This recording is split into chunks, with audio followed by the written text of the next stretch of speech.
right to it. Let's get right to it. Let's get right to it. Let's get right to it. Let's get right to it. Let's get right to it. Let's get right to it. We keep on moving. Jumping up and on, let's get right to it. Jumping up and on, let's get right to it. Jumping up and on, let's get right to it. Jumping up and on, watch how we do it. Jumping up and on, let's get right to it. Jumping up and on, let's get right to it. Jumping up and on, let's get right to it. Jumping up and on, watch how we do it.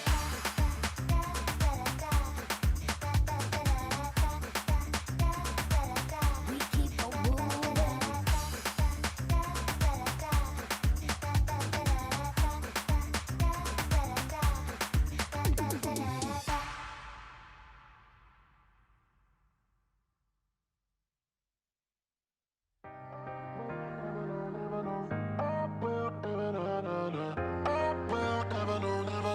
If I could make you stay, if I could make you.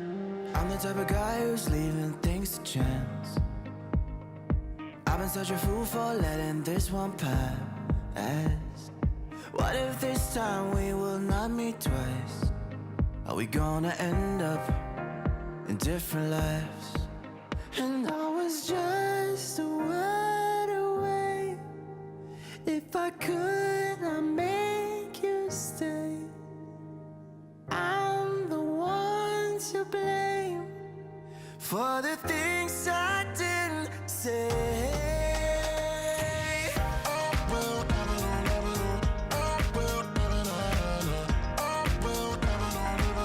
If I can make you stay.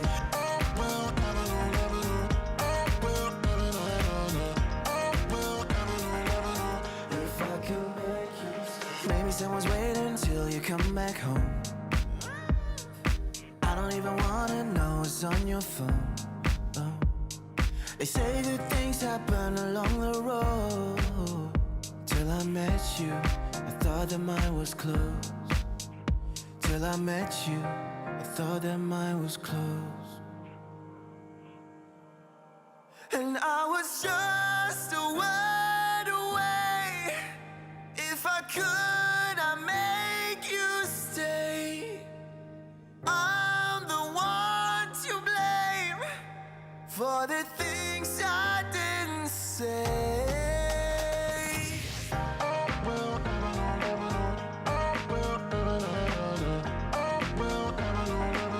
If I can make you stay.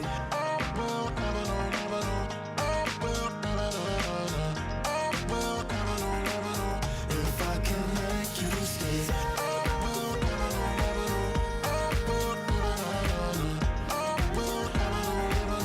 If I can make you stay.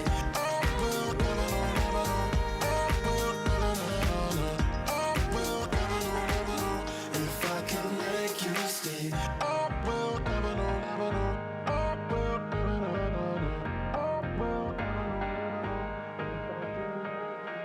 I'm the type of guy who's leaving things to chance.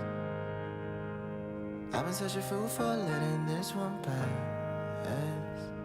What if this time we will not meet twice? Are we gonna end up in different lives?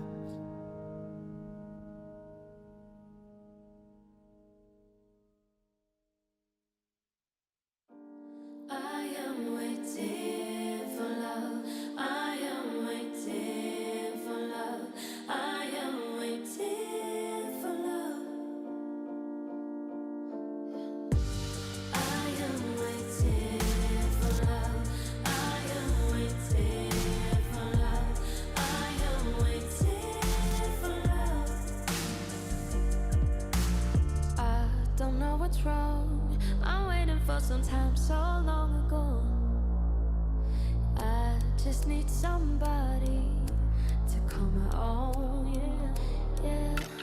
Lying in my bed, I feel your hands on me, they're everywhere. But it's just a dream, it's all in my head. Scared to be all by myself, always and forever. I need to lose the demons from the past. Why can't I recover? I am waiting for love. I am waiting for love.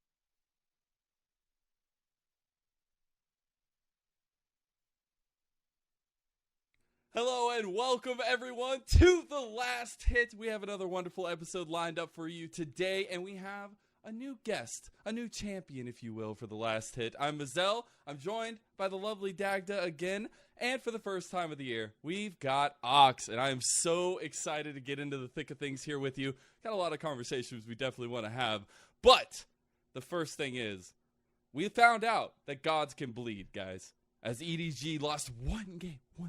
Just one game. That's it. Yeah, I wasn't a big fan of that draft. I'm gonna say, like, when it was coming through. That's what Can you got specifically to. pinpoint? Is there like a certain thing in that draft? Maybe an Yeah. individual. Let's hear it. I want to get into this. One last pick of the Shogat, I will say, may not have been the optimal strategy, because I was looking and I was like, you know what? There's this super long range. You probably want to go for some sort of engage here. EDG Ultra Prime will be able to like play out, and then it was just like, yeah, Shogat does well into that. You're like, no, he doesn't. It was just a disaster. Yeah, I think Flandre bought a lot of like sort of trust from the team when he brought out the Annie and the Vladimir, and they were like, oh dude, yeah, I'm sure Cho'Gath is definitely a valid pick here. We'll trust Flandre. And then now he's like back in the dumps. Game 3, put him on Gragas. It's like, nah man, you're playing meta stuff now. Yeah, You're Flandre's, never getting another chance. Flandre's picks are the cryptocurrency of the LPL. You know, it's like sometimes they go to the moon. Sometimes you get the Annie and it looks great. You're able to play off it. Sometimes you get Shogun into long range. It just tanks. You know, there's no real rhyme nor reason to Well, a lot of the picks that have actually come out from have actually looked reasonably okay. But when I saw that composition, it was like Jinx, Syndra. You've got Gragas who's going to be able to like bop yous all the way. You've got Jarvan who can try and lock you up. Like there was just little that he was going to be got to do. How is Cho'Gath ever going to be able to walk, man? I think Yeah, this is the thing with Cho'Gath. Like, you're the size of a never lane move. eventually, and it's like you just get hit by one skill shot, and I'm like, right, I am never reaching the enemy AD carry. So, I mean, yeah. You'll never be able to get there. I'm just waiting for the day that we get enough scaling in the game where Cho'Gath just takes over like the entire half of the map, and we'll just see what happens with that. But something else that happened this week was we had the longest game of the split so far, and it was a doozy. And it was also our match of the week, guys, as V5 versus Top Esports. It was a very interesting series, to say the least. I was genuinely impressed that Top Esports managed to get the Chemtech Soul and like pick up Elder and still were like struggling to finish the game. Like It was such a banger, though. was good, Man. it was like, I good. was on the edge of my seat. I was sitting here at like 4 o'clock in the morning, yelling my face off at the screen. Like that's how you know it's good. But not from an analytical. This point. might be one of my favorite series I've ever watched in the LPL. Like, it was so much fun. Like, not only did you have that hype moment of literally the 1 HP Nexus, but also just the skill that was on show, right? We got the mechanical prowess. You get to see everyone going against each other. We got Rookie feels like he's back on form. He looks absolutely insane.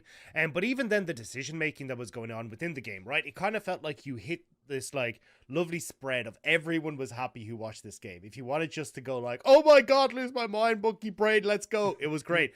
Then you got to see the whole like, hey, you know, Rookie's going to give up a wave bot, so then he can make a pick here. They burn the flash, which now means that flash isn't up for the dragon fight that's ensuing in 2.5 minutes. Like, there was so much that was there that you could like start to piece together and work. It was honestly amazing. This was like everything you could have hoped for from that series, and especially with the hype that was going into it, especially with the names that were on it. There was so much hype that game needed to deliver, and it went far beyond it. 100%, man. I got the honor of being able to cast it, and I was so was jealous. so good. I was so I feel jealous. I feel like it was kind of like V5 for me in this series. Seemed like they had a better understanding of how to play things out. Like whenever they got a lead, when they got Barons, they just capitalized. But like Top Esports, as much as like I think the decision making had times where it relapsed, there's so much individual talent on that lineup. But I think the Knight Rookie matchup was a really interesting one. I think it was just crazy the fact that like we came in super hyped and Rookie just like made it clear he was a step above. Yeah. The Azir! We got the Azir! Like, come on, man.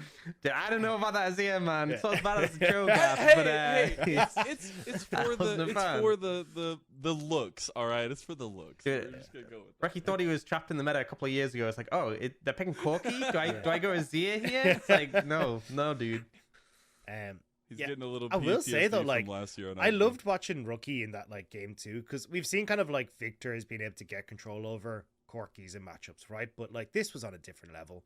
And it really does feel like, especially after we had a disappointing year for Rookie in 2021, where he just looked done.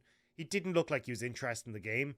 Coming back, especially in this series, right? Like roaming all over the place. We talked about him like how he was trading like minion CS experience that like most teams would be like, I have to go and catch this wave. But Rookie was like, hey, look, I can actually go and make plays while that's happening and catch people off guard.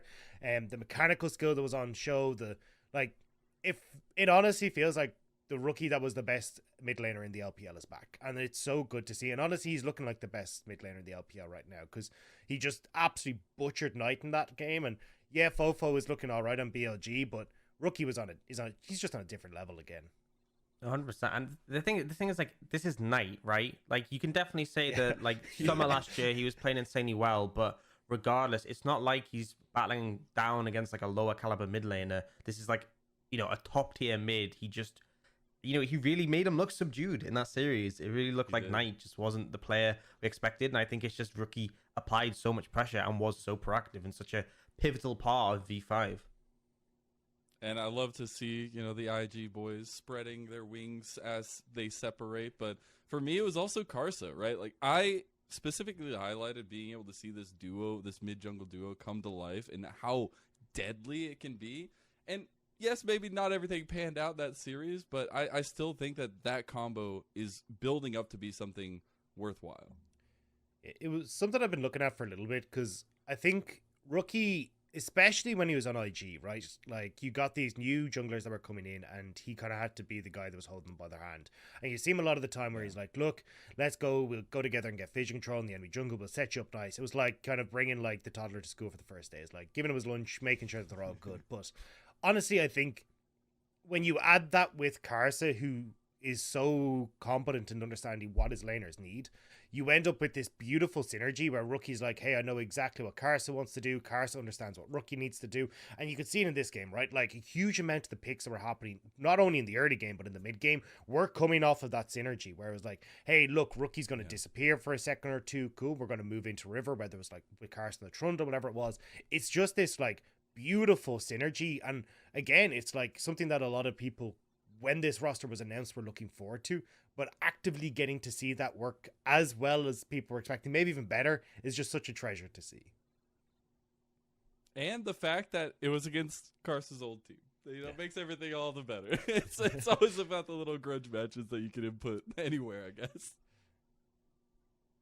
Yeah. I like it. But I guess the real big question is, like, who comes out of that on top in the grand standings? Like, I guess looking well, but something else that might not be looking very well is that unfortunate upset for FPX where they lost to JDG in spectacular fashion. Yeah, I wasn't awake for the series, so like I woke up and was like, huh?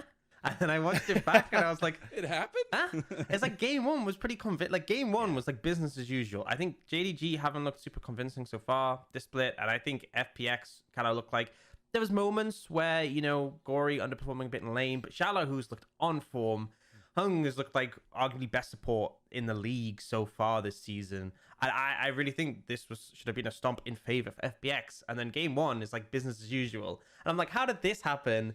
And then they lose the series. And then game two, there was like that Baron flip.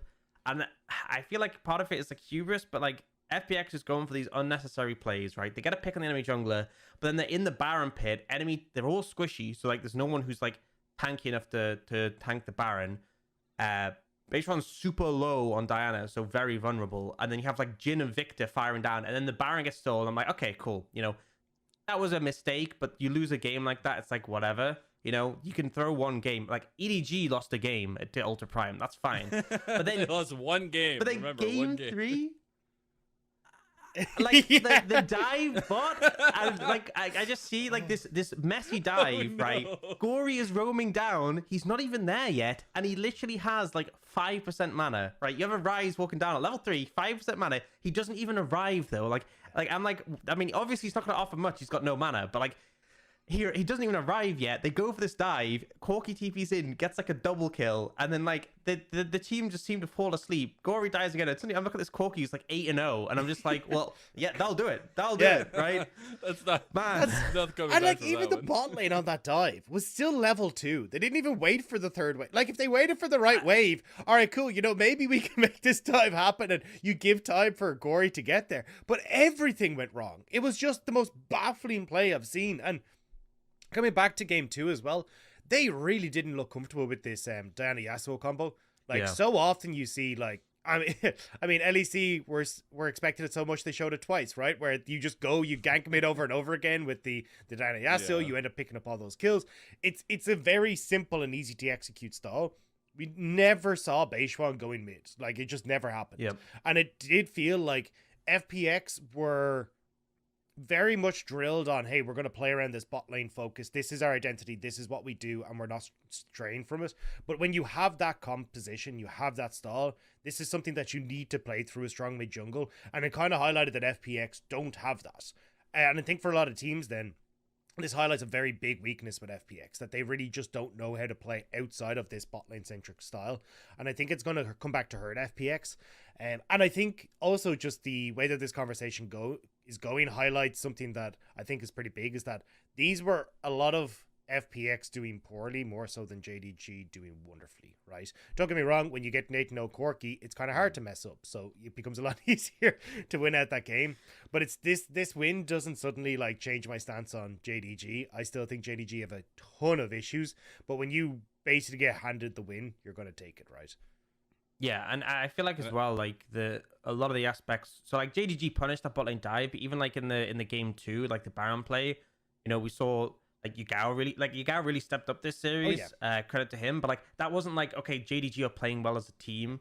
It's like individuals stepped up, they responded well to FPX's mistakes, but like I've seen mistakes like that punished by like gold solo queue teams, right? This wasn't like FPX really just set it up, right? They just gave them like a really easy pitch, and JDG managed to knock a home run. So yeah, I think I agree with your sentiment on that. JDG, like they won the series, right? And there were some good individual moments, but this hasn't 100% convinced me. But FPX, man, I'm just happy because these LPL teams are tilting Ox, and it's bringing him out of his shell. Just slowly but surely, every week that passes, we'll finally get the real Ox coming in here.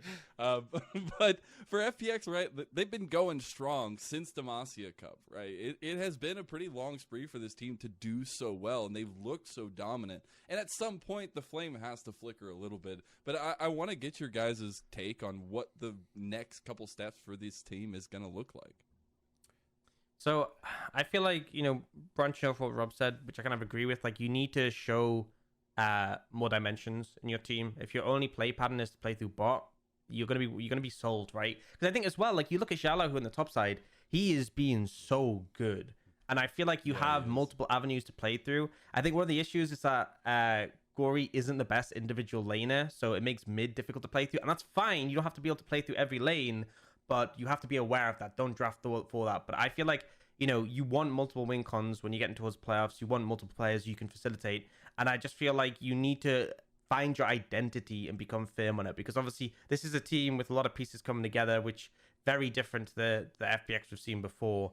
And I think it is vitally important that they sort of solve how they're going to play and have multiple sort of ways. Because I think when there's like a lower ranked team in the league, I think you find one way to play the game and you just try it and you become really good at it and you hopefully beat some teams. But the expectation for FPX is that you're going to be competing in the top, right? So I feel like you need to be multifaceted. You need to go into playoffs where they can't just target a specific player or ban him out or something, and that completely makes your entire strategy fall apart. Yeah, and it's also kind of hard to understand exactly what's going on behind the scenes, right? Like when I saw that Diana Yasuo, it was like, hey, look, you're going to play mid, right?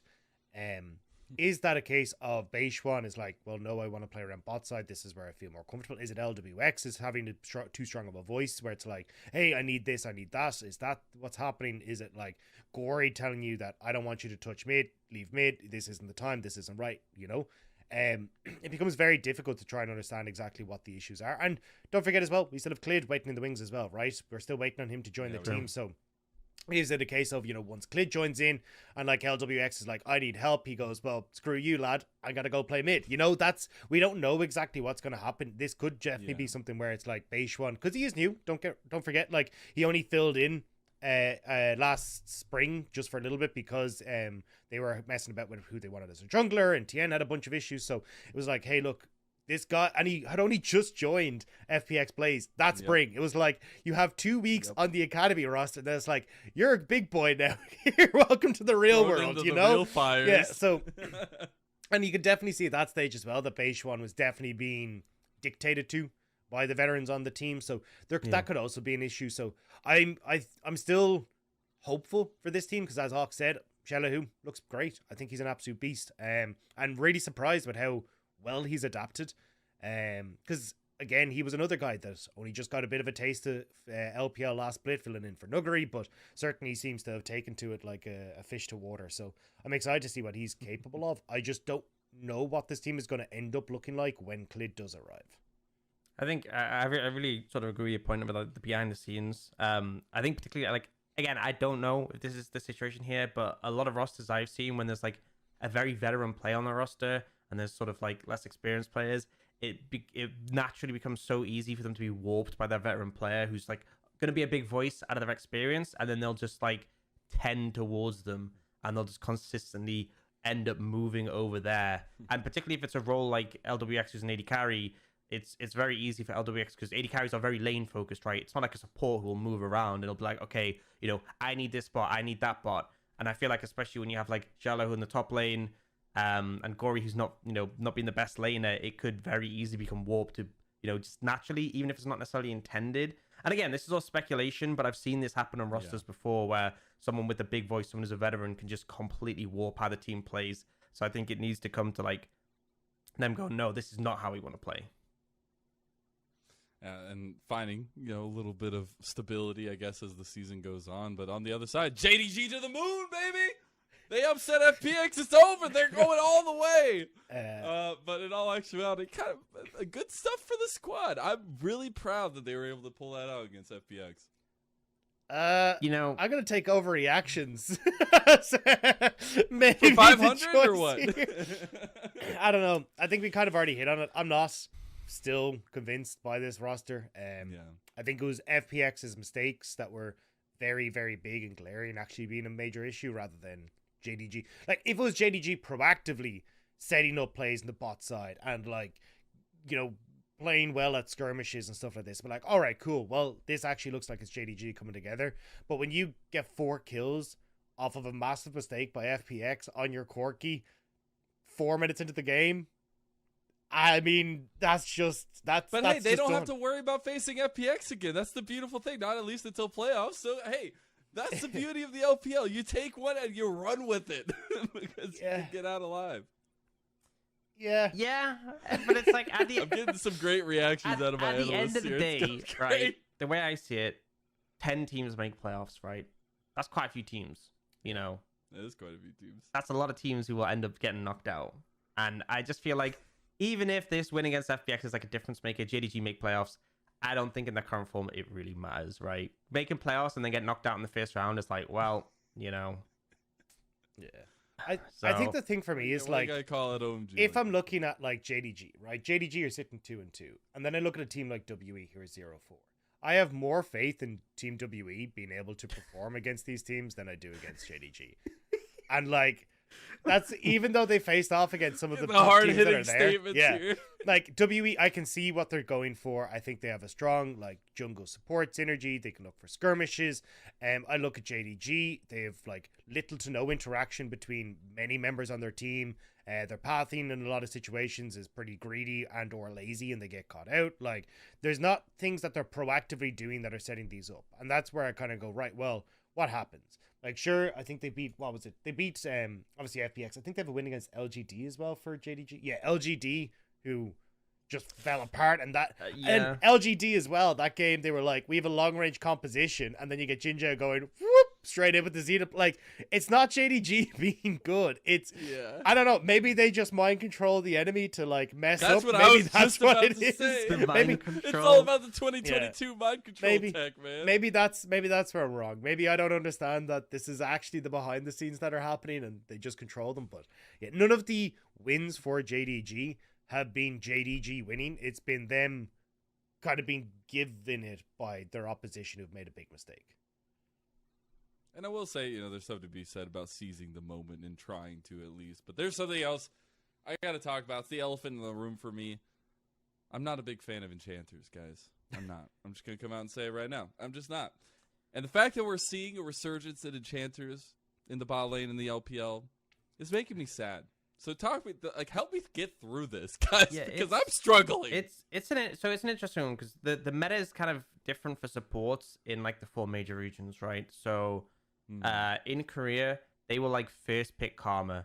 Like they are so high priority on it. You have like Yumi's coming out, Lulu's coming out, and like, you know, when we think stereotype with the LCK as, you know, the slower gameplay, sort of taking the lower risk and like scaling up, but especially in this meta, like that kind of makes sense, right? Especially since in the LPL we've seen these like, as we'd expect, like the aggressive sort of engaged supports. But the way I see it is like, I think Hung was like the first person who stood out to me. He had like a really good Lulu pick. The enemy team ended up picking Rakan. They got absolutely destroyed in lane. And like the Rakan matchup, you dash in, you get polymorphed, and you just can't do anything. And I think the main thing for me is I don't think the LCK necessarily had it right by going like full hard on enchanters, but I also don't think the LPL had it right by going like full hard on like all these engaged supports. I think both are playable in this meta. I think there's a time and place. I think context of the draft, what your team needs. Like if your team needs engage and like you can grab Leona, great, go for it. But if there's like a lane matchup where you can just bully it out, you pick Lulu and suddenly your Felios now just outscales enemy Jinx because of the Lulu buff, then again, like these are all things to be taken into account. And I think the fact that we're seeing more enchanter supports in like the past few days is a positive thing, because I think I want teams to show more dimensions. I want them to have more range, because if we like, what you don't want is like at last Worlds when got to Worlds and Yumi was just broken and it was like, oh no, if we don't know how to play Yumi, we're just absolutely screwed. Oh no, our support only knows how to roam and go in. And it's like, I feel like that's the thing, is that it's better we're sort of seeing teams try this out now, develop more strategies, and then, you know, if we come to MSI, if we come to Worlds and like the meta is okay, you know, enchanters are really strong, or there's a mix, then I think it's better to have that depth. Yeah, and I want to hit on something that Ox said there as well. Like, it does definitely feel like there's a time and a place depending on your composition, because I think a large portion of like why we're seeing a lot of engaged supports is when you look at like what we want in other roles, right? We're looking at Victor Corky, you're not really going to get your engage there in the mid lane. Then you look at a top, like our our 4 most played top lanes are Gwen, the Gragas, which does actually work kind of because it provide that briefy front line if you want to go enchanter, but like Graves, Jace, Jax, like these are not champions that you're going to be relying on to set you up for that big engage, right? You want your support to be your Leonas and your Nautiluses and these kind of things to provide that. Yeah. So I think it very much is like kind of a being dictated by across the board what you want. And now that we're starting to see more Gragas coming through, now we're starting to see a bit of Ornn. It opens up for, hey, we're actually going to try and go for these more enchanter-based supports because, you know, Jinx Lulu is obnoxious. Karma can be great. Yumi can be wonderful. And as well, like, I think in a lot of situations, if you're going to go with Caitlyn, we end up seeing the looks, and teams are starting to figure out, hey, look, we can go like Jin Karma or something into that matchup. So you're kind of going enchanter versus enchanter in these scenarios, and it can work out pretty well.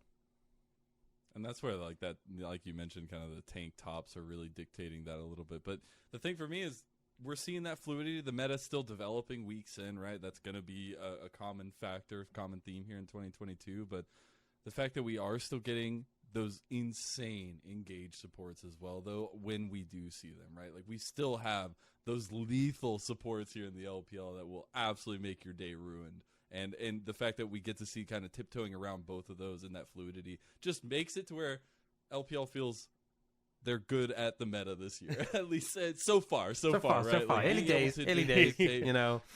Yeah. But being able to dictate like the things that are looking good, the things that are starting to become strong. I think as well, because this is actually a conversation myself and Ox had a little bit, is like the change in ideas when it comes towards how you want to play support matchups, right, as well. Because with the introduction of Glacial Augment, we're seeing a huge amount of like, hey, you know, Thresh Leona, now a very different matchup depending on if Thresh is running Glacial Augment, if he's running something else, if the Leona has it, or even if there's like cooldowns around it.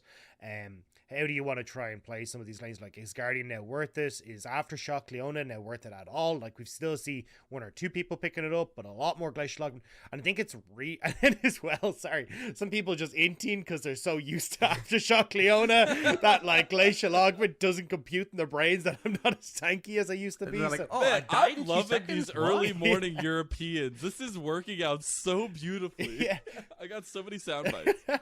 But I gotta say, like, I love the mind games that kind of come into a bit of the support matchups now, where it's like, cool, do I run, Aftershock for the later portion of the game and running Glacial Augment could give me a little bit of a better lane matchup, like, or is it like, hey, I'm going to be able to hit Glacial Augment to several people, and that's where the reduced damage comes into play, and that's what I want. I think it makes the bot lane tank side of things far more interesting, where there's a lot you've got to actually think about as you load into the game about what do I actually want to take here. Yeah, I think that it just makes it so scary when you're going into that bot lane, but there are a lot of scary things to be chosen, and a lot of, I feel like, busted things going on right now. And one thing that I feel like we don't get to see that often, because a lot of times it's banned away, is Caitlyn, one of my tried and true favorites. And I feel like she's pretty busted, but I'm just sad we don't get to see her. Rob, I feel like you have a strong opinion on this, so if you wanna Like, dive into this. So Caitlyn has I a see it in your 94% presence at the moment, and she's been banned in 69 games, which is kind of insane. She has a 70% win rate, Nice. and she does look very strong. But I honestly think that teams can do reasonably well against her. I don't think she needs to be as permanent banned as she is right now. I'm pretty sure, like we've seen, I'm actually going to see if I can find. There was someone who ran the Jin Karma lane into her, and they just completely shut her down. It made it really, really difficult to actually push in. You have like better push coming through from the Karma versus the Lux, and also then with the Jin into the Caitlyn, and it meant that you couldn't actually play up as aggressive as you wanted to. And no, Caitlyn doesn't have that same like lackluster mid game to the same extent, but certainly then it set up for a really nice mid game where you hadn't really got the place that you wanted on this Caitlyn. She wasn't that accelerated, they hadn't really opened up the map, and because you end up with like Jin, who was kind of fine to just clear out waves, you get Karma on first roam towards things like Rift Herald. It worked out super, super nice for them, and they were able to take over the game from that. So I definitely think there are ways to play around Caitlyn, and I think that as teams get more used to Caitlyn, they'll be able to kind of go, okay, cool, we're going to leave it open here. We're actually not that worried. We know how we deal with this. Yeah, I think I raise you, Elks Caitlyn. That's all I'm putting in. That's my only input. the Jin Karma against Kate Lux, that was the FPX JDG game Yes, 2. yeah. But I also remember it was IG picked against RNG, and it was like the thing with Kate Lux is I feel like in an isolated 2v2, right? Like imagine just you ignore the rest of the map. It's just a 2v2. It can be such a pain, right?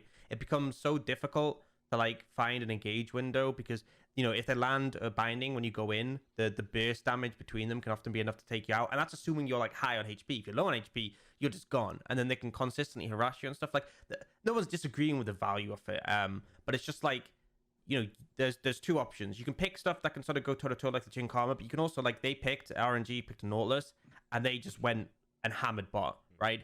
And it's kind of like we saw Caitlyn really come into the meta because we had the TP changes, right? So you can push up and you don't have to worry about like people TPing behind you, but that doesn't mean you don't have to worry about like them setting up for ganks, right? Yeah. If the enemy team like decide we are gonna like 4-man bot and your team isn't there to defend, Kate Lux will fall apart. And the thing is like this lane it can do it very easily if left unchecked, but it needs to come ahead in lane. It needs to find momentum so that it can keep that going through the mid game. And then obviously in the late game, Kate really becomes a pretty big issue. And like the way you want to play is like you want to have control of objectives, put lines of traps down. Anyone that approaches has to worry about getting hit by a binding into a trap and just getting one shot, or like the double ults together. And I just think that like it is very strong when played correctly. But I think there's been so much respect given towards it when I feel like it is punishable, right? And like I can definitely imagine if you're playing against like, the best team in the league, right? You're playing against EDG. I wouldn't want to play against them playing Kate Lux. Like, absolutely not. But at the same time, I think that it's been given so much respect when there is ways to deal with it. So somewhat broken in the right hands is my view. Okay, I get you. I saw the fire in Rob's eyes. We'll move away from that one. But why does the shy continuously get to do evil things to people on the Gwyn? Somebody explain that to me, because this guy, he gets it every time. They just let him do it, and you know it's gonna end up how it ends up every single time. It feels like.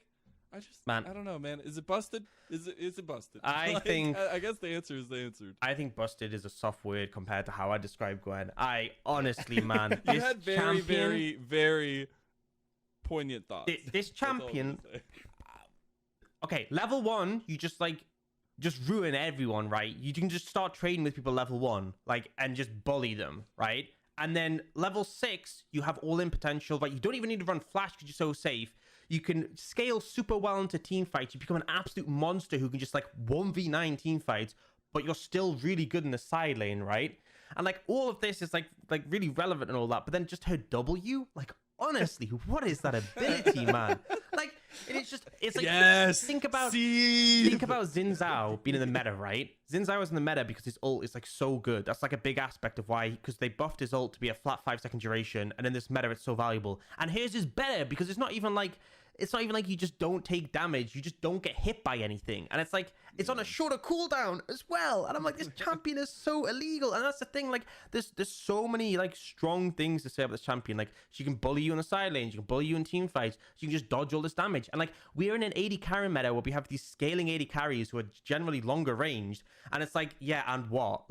She just presses W and they can't do anything, and then she dashes in your face, does 3,000 damage to your whole team, and heals to full HP. I've seen some obscene Gwen clips, right? And I just think this champion is illegal. And there's definitely answers to it, right? Jace's a good answer to it. I think Carly's a good matchup, although honestly, I saw Rich play it the other day and it made me doubt I did some research, spoke to some high and low top laners. Yeah, Jason and Carly are the good matchups, and then Rich kind of made me question that. But regardless, Gwen is insane, and I think this champion is just mega illegal. When I see teams first pick it, I'm they know what they're talking about, but please, right, just nerf the champion or just remove it from the game. That is my rant over. It's when I watch these objective fights happen, right? And we just see it's cool. You've got these long range abilities Victors and Jinxes on the opposite side. We're gonna play really smart. We're gonna use the zone control we have. It's all gonna look really good. And then they're okay, we haven't quite got to the objective first. Now there's a Gwen who's just standing right here. And the short range comp is just, doing dragon. But we can't go anywhere close because Gwen is just standing there in her shroud just come on, you come, yeah, over here. Just come over here. I'm just going to kill you as soon as you walk over here. Doesn't matter if you're a tank, if you're squishy, there's nothing that you can do. And there's so many fights, especially when paired with Jin Zhao, where I'm just what do you do? You've got two guys that are just we don't get hit. And you're I can't do anything. It's just so obnoxious to play against. And it forces you into them. So you actually have to try and close the gap to deal damage to them. And that's where they want you, right? Because then they can just absolutely shred you to pieces. It's so annoying to play against. And I can only imagine the frustration as an AD carry. You get to 6 items and it's cool. Gwen is immune. Well, at least the good thing is I can't do anything. At least the good thing is you can itemize against her. You can build MR. Oh no, wait, she does 1,000,000 true damage. Why is it always the most toxic champions just do so much true damage, right? It's always it's. Oh man. I find it hilarious as well. When she first got released, I started looking into her. The only champion that has a higher base armor than her in the top lane is Maokai. Why does she have higher armor than every other tank in the top lane? It's so silly. So basically, you take any AD champion into her, she just takes less damage. She then just snips, which is attack speed, on hit magic damage. It's it's just absurd. The fact that exists is bonkers to me. I think something that often goes overlooked is base stats, right? They actually shape it so much, and sometimes if you actually look through them, on the wiki, you'll see these base stats, and you're just why? Why is that a thing? So Carly recently got a HP regen buffed. And if you actually go, HP regen is tiered. I think the highest is 10 per 5 seconds. and then there's a tier which is 9.5 for 5 seconds, and then 9 for 5 seconds. So like, there's not many champions in these upper tiers, and Akali's in the third highest, right? She is like up there with champions you'd expect to have high health regen, and it's like, so whenever you see Akali go Doran Shield second wind and her base health regen, just means like that's why she can just soak so much damage in lane. Like, she has energy, so infinite resource, and then she just doesn't take damage because she heals it up constantly. And I'm like, why are you making Akali this way? Why have you given Gwen such high base armor? Like, it's no surprise these champions are broken because you just like tweak these numbers up. And I'm like, yeah, okay, why don't we just give Xayah extra 100 AD at level 1 and see, oh yeah, of course she'll be broken. Like, what? It's why? all right, though. Like, at least like Renekton, she falls off late game, so. yeah. Well, the next point for me is something I know you guys are going to be so enthusiastic to talk about it. It's the combo of what we've seen in mid lane on repeat. Kind of feels like when you're watching a dry or spin cycle over and over again. But it's Corki versus Victor in the mid lane. How exciting, guys! It's great, right? Right? Yeah. Right? My opinion of this is, so I think Corki is easy to execute on. He do damage. Yeah, I think the only thing you can really mess up on Corki, the two things is one, lane, right? And two, the package timing, which no way. Tell me more about that, Ox. I would love to hear the musings of you. Like, this is how it should go, okay? You pick a package for first Herald, right? That's valuable, yeah. And then you can pick it up for second Herald. I'm not even that bothered, but then sync it up with dragons from then on, right? And just keep a sync with the dragons. And there were so many moments. Yugao was particularly guilty of this, just randomly grabbing package 2.5 minutes before dragon. Baron's not even up, and I'm like, okay, cool, you've just wasted that. It's like such a powerful tool, but I can talk about this all day. But I think for me, in terms of like how broken these champions are, I think Corki you can punish in lane. Not enough teams are doing so, right? We even saw at the start of the split Xiaohu solo killing Gory in the Victor Corki matchup. And Victor's not even like the biggest lane bully that we have in the meta at the moment. I think you can for sure punish Corki in lane, but it's like you have to because he just scales so obnoxiously well. You have to. Super safe, got great team fighting tools in the package, super long range, insane burst. But then even like it's not like he's just a poke champion because his rockets do so much damage and it's such a short cooldown. Like, he's not got as much sustained damage as normal Corki, but like it's not like he's weak in sustain compared to a mage. Like, he's gonna have a rocket available most of the time, and like he is just so strong. So I think honestly, unless your mid lane is confident I can bully this Corki out of lane, I think he is so broken. On the other side with Victor, my take on him is a little bit different because I think you actually have to be pretty good. Like, rookie on Victor is built different, right? I'll just be honest. But I've also seen some Victors who just haven't been as impactful. I think as well he's got weaknesses, right? He's immobile. He can be threatened in lane, particularly if you have like LeBlanc into him. The 1v1 matchup isn't amazing for LeBlanc, but then she can set up ganks. We saw that in the IG RNG game too, where like they would just gank him on gank the Victor on repeat. So I think Victor is actually okay. I think he's fine. I don't think he's busted. I think he's got weaknesses. I think in the right hands he looks busted, but I think he's okay. Corki though, that champion's broken. Yeah. I think the big things for the three champions we talked about, right? Like Gwen, Corki, and Victor are like, they're so flexible as well. Like, they kind of just plug and play into whatever you want to do. If you want to try and play like long range zone control, Victor's there. He's got like damage that can hit you from pretty far. He's got like the gravity field that can do a lot to like dissuade engages or like separate teams when they try and dive in on top of you. Just block an entire choke point. Yeah, exactly. Yeah, and then you've got Corki as well. Like, you can play that poke build if you want to, but if you want to just go straight late game team fight, cool. You've still got the Immortal Shield build as well, right? Like, you've got the sides there, and then Gwen as well. Like, the reason that she, I think, frustrates people so much is like, okay, cool. Do we want to play team fight? Yes, she stands over there, presses W, and we can't do anything. Do we want to play split push? Yeah, she beats everyone in the 1v1, so we put her up here and she does totally fine. Like, she can basically do whatever you want. Really hard to punish on the sideline as well, because we've seen so many clips where it's like 1v2 and she still comes out with a kill for herself before she goes down, or she just gets a double kill if she's far enough ahead. So like, it's really, or even just buys like so much time. Like, she takes so long to kill. Like, even if she dies, probably doing Baron on the inside of the map. Yeah, exactly. So it's I think that's why like we're seeing these three come up so often, is that like there's not a huge amount of like terrible matchups for them. Yes, there's some that could do reasonably well, but a lot of that is still like kind of difficult to execute on, and they just plug and play so well. And I think that's why they're just so prevalent, is like they just fit into whatever the hell you want to do.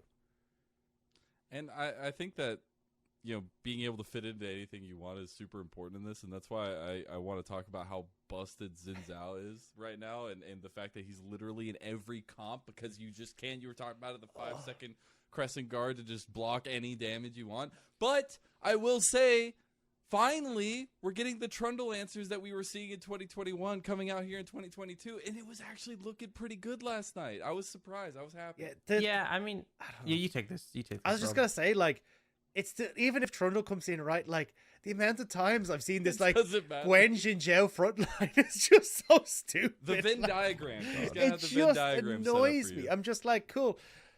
What do you do? Like, it doesn't matter what kind of champion you're running. The only one even who can...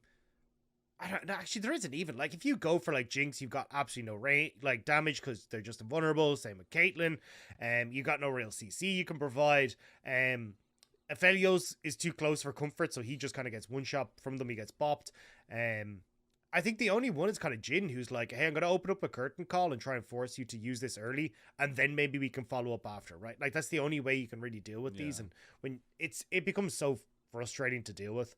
And as well, the fact that Xin Zhao is so strong in the 1v1 early as well is just nuts, right? Like, you get the strongest skirmisher who can play off of wherever you want. He's got great ganks, great setup, and even like the amount of times I've seen if you're like at a dragon fight, right? Where I think it actually happened to Rookie yesterday, Xiaopeng, right? 2 auto attacks with the Q onto dragon, flashes onto him with the audacious charge and just instantly knocks him up and they murder Rookie. Like, you're pretty versatile in how you want to play that champion. Plus you've even got the slow and the W. Like, he again just does so much and buys so much time. It's really difficult to deal with in the meta we're at the moment.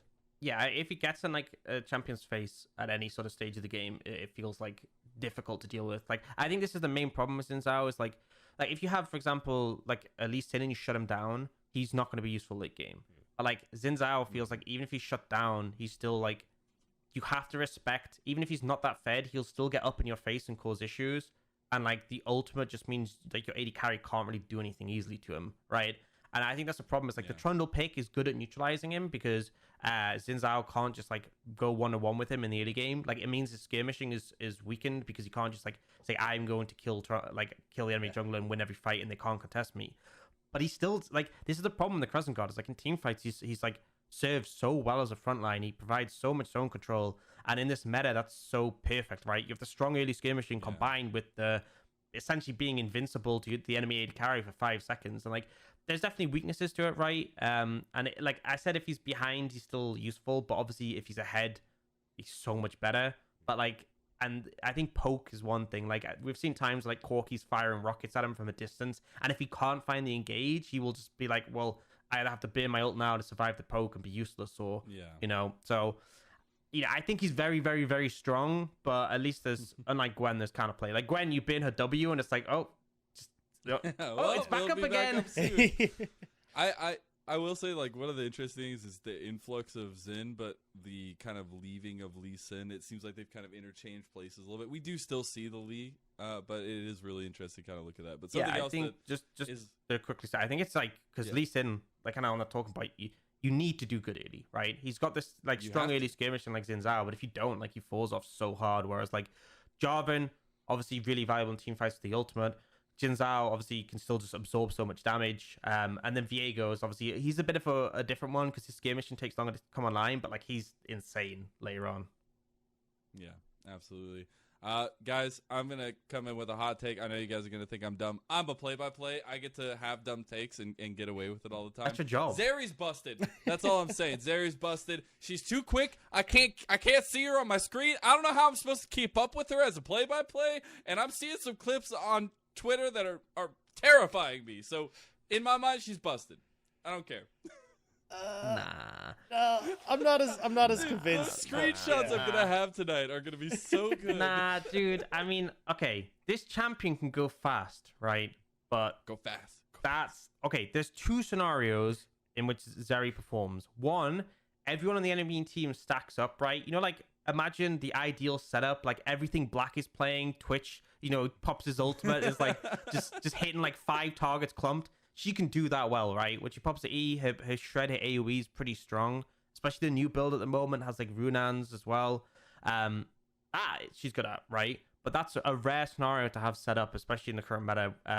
But on the other scenario that she's good at is like the fact that if you stack up your ult over a long team fight, like an extended, sort of very extended fight, you can get tons of stacks, you can be super fast, but you just don't do that much damage, right? Like if you gave Jinx that much movement speed, Don't tell my me that, lord, man. it All would be you do is insane. Go fast. But dude, it's like I don't know, man. I know the clip you're talking about, right? And I see it, and you just see Zeri like zooming about, like view, view, Yeah, view, view, yeah, yeah. and it's just like, okay, 50, 50, 50, like doing like the tiniest amounts of damage. I'm like, okay, yeah, like, But it's for like 2 minutes. Yes, but and you he's know literally why? Like just staying around them over and but over again. do you know why it takes 2 minutes? It's It's like a because shepherd dog. she doesn't kill anyone, right? She just Fine. doesn't What if kill you anyone. What if you just lead them where you want them to go all day? Like you just keep them Hitting you cattle, just, like, right? Cattle drive them. Yeah, that's through the- Summoner's Rift. you know, That's what I want my we've- AD carry to do. We've been spoiled with Yes. League of Legends, right? Because this whole time we've been thinking about these champions' combat ability. We've been like, oh, think how good Corki is at fighting. We have the first non-combat champion in Zeri. She's a Yes. cattle herder, right? That's her role. We've just, they're really throwing out the window here. Her damage isn't great, but her herd ability, that's really where she shines, you know? That's where it really comes to life. Well, yeah, I agree with Ox. I think damage isn't quite there. And I think as well, just with the meta the way it is at the moment, even if she's really fast, right, her range is super short. Like, you put her into a team fight where there are Jinxes who are just, like, auto-attacking her and she can't get into range. Like, no matter how fast you are, you can still A-click, right? You're still going to be able to hit her. So I think that's where she's just going to fall off, is just like, hey, if there's a Jhin who's firing, like, onto your front line and Zeri can't get in to deal any damage, Jinx is there, or you've got Caitlyn or something along these lines, there's just no real function for Zeri in those fights. Even if she is really fast, it's like, cool, well, I still need a front line. Like, even if I'm ahead of my I front did line, see that's a like the clip. worst I think- position. So I think, like, Yeah, I did see a clip on a little bit later on after the Yan clip that you were talking about, like the speed and all that, but it was like the finishing of a team fight with a Lulu, and it did look like it was actually being able to put damage. And yes, that is a lot to do with the Lulu and whatnot, but I still think there's a lot possible with this change. I do think I'm exaggerating a bit on the damage, and we're still like finding out the build. I just think like one, the damage isn't that reliable because you're very skill shot based, Yeah, and also exactly. that the chat, like when we see a Felios, Jinx, things like this doing like obscene damage, it's just it really pales a bit compared to that. Like the thing is as well, when you think about a short range, like for example we have Graves, right? Who, like, if you think about the damage he can put out, it's like insane. And obviously he's not as mobile, but like he does insane damage. He's really bulky, gets a load of free base stats. Like, I just think she's so hard to play as well because you're relying on mobility, which is inherently harder to use than raw tankiness. And also your auto attacks are skill shots. So it's like, you know, if you misplay it, you're not doing as much damage. If you walk in the wrong direction, you're going to get caught by a skill shot. Like, I feel like, when maybe we'll see, right? Maybe she gets a couple of buffs. Maybe people work out the right build. We might see the top level AD carries in a better meta for her, show what she can do. Yeah. But I just don't think the meta's great right now. And I think it's just like, it's just too hard to pull off at the moment. And especially in competitive, it's still a while off, right? Like, this is all theoretical talk about the champion in general. When it the fact that it's released on normal servers right now, but when you're looking at it into the competitive space, that's a whole nother conversation. I feel like, especially when you're looking at some of the best mechanical players in the entire world being able to click super fast around the screen and going like millions of miles an hour. That's what I'm excited for as a play-by-play. I just hope. I might need to get some like laser vision or something to be able to keep up in that one. That one's gonna be a little bit rough. I just think. Oh, sorry. I was just gonna say. I think just on Ox's point, like if I'm gonna pick a super short range AD carry, I want them to fit a better function, right? Like hyper carry Aphelios, hyper carry Vayne, and even with the Kaisu's relatively short range, she's super good in dive compositions, right? So I think for Zeri, it's kind of like, where does she fit in that spec? It's like, hey, super quick, super fast. This is all well and good, and yeah, you kind of got some like maybe pick off potential with the way she's able to hop over walls and stuff like that, but it just doesn't feel like she fits a certain thing at the moment where I'm like, oh yeah, this is why I'd want to pick her over these other champions. I actually wonder if like she'd be better fitted to like top lane or something in the right matchup. That's something I've been thinking about. I'm not sure. Like, this is just really like me pulling ideas out my speculative, but it's like kind of similar to like how we saw Akshan in the top lane, but never really fought. because you can have like favorable matchups in the top lane. You can play against melee champions and just keep them at bay. She does have the dash and she has to jump over the wall, which is gonna make it hard to gank. And then very true. And then you can still have your AD carry, but you have this other aspect offered by Zeri. So maybe that's again, it's really early days, but I am not convinced that when she does get released into pro play, she's gonna be very high priority. We'll see. I still not see very any actions, and that makes me a little sad for sure. But guys, it was the Spring Festival kickoff. We had the Spring Festival Super Weekend this weekend. It was a mighty fun time. We got to see Lyric go literally crazy on the first night of the Spring Festival Super Weekend. That was a treat forever that I will keep close to my heart. I cannot not laugh at that clip every time I see it. Every It's time, so man. I think I've funny. played it like 50 times at this point. If you haven't seen it, please go watch it. It's on Twitter. Oh my God, it's so funny. But we have a new Spring Gala in the LPL this year. It's very exciting. It's a big change, but it is a tried and true matchup, at least I hope in the future. RNG versus Billy. I know I got to put out here, first of all, we do not think it's going to be Uzi playing, but still hype matchup nonetheless.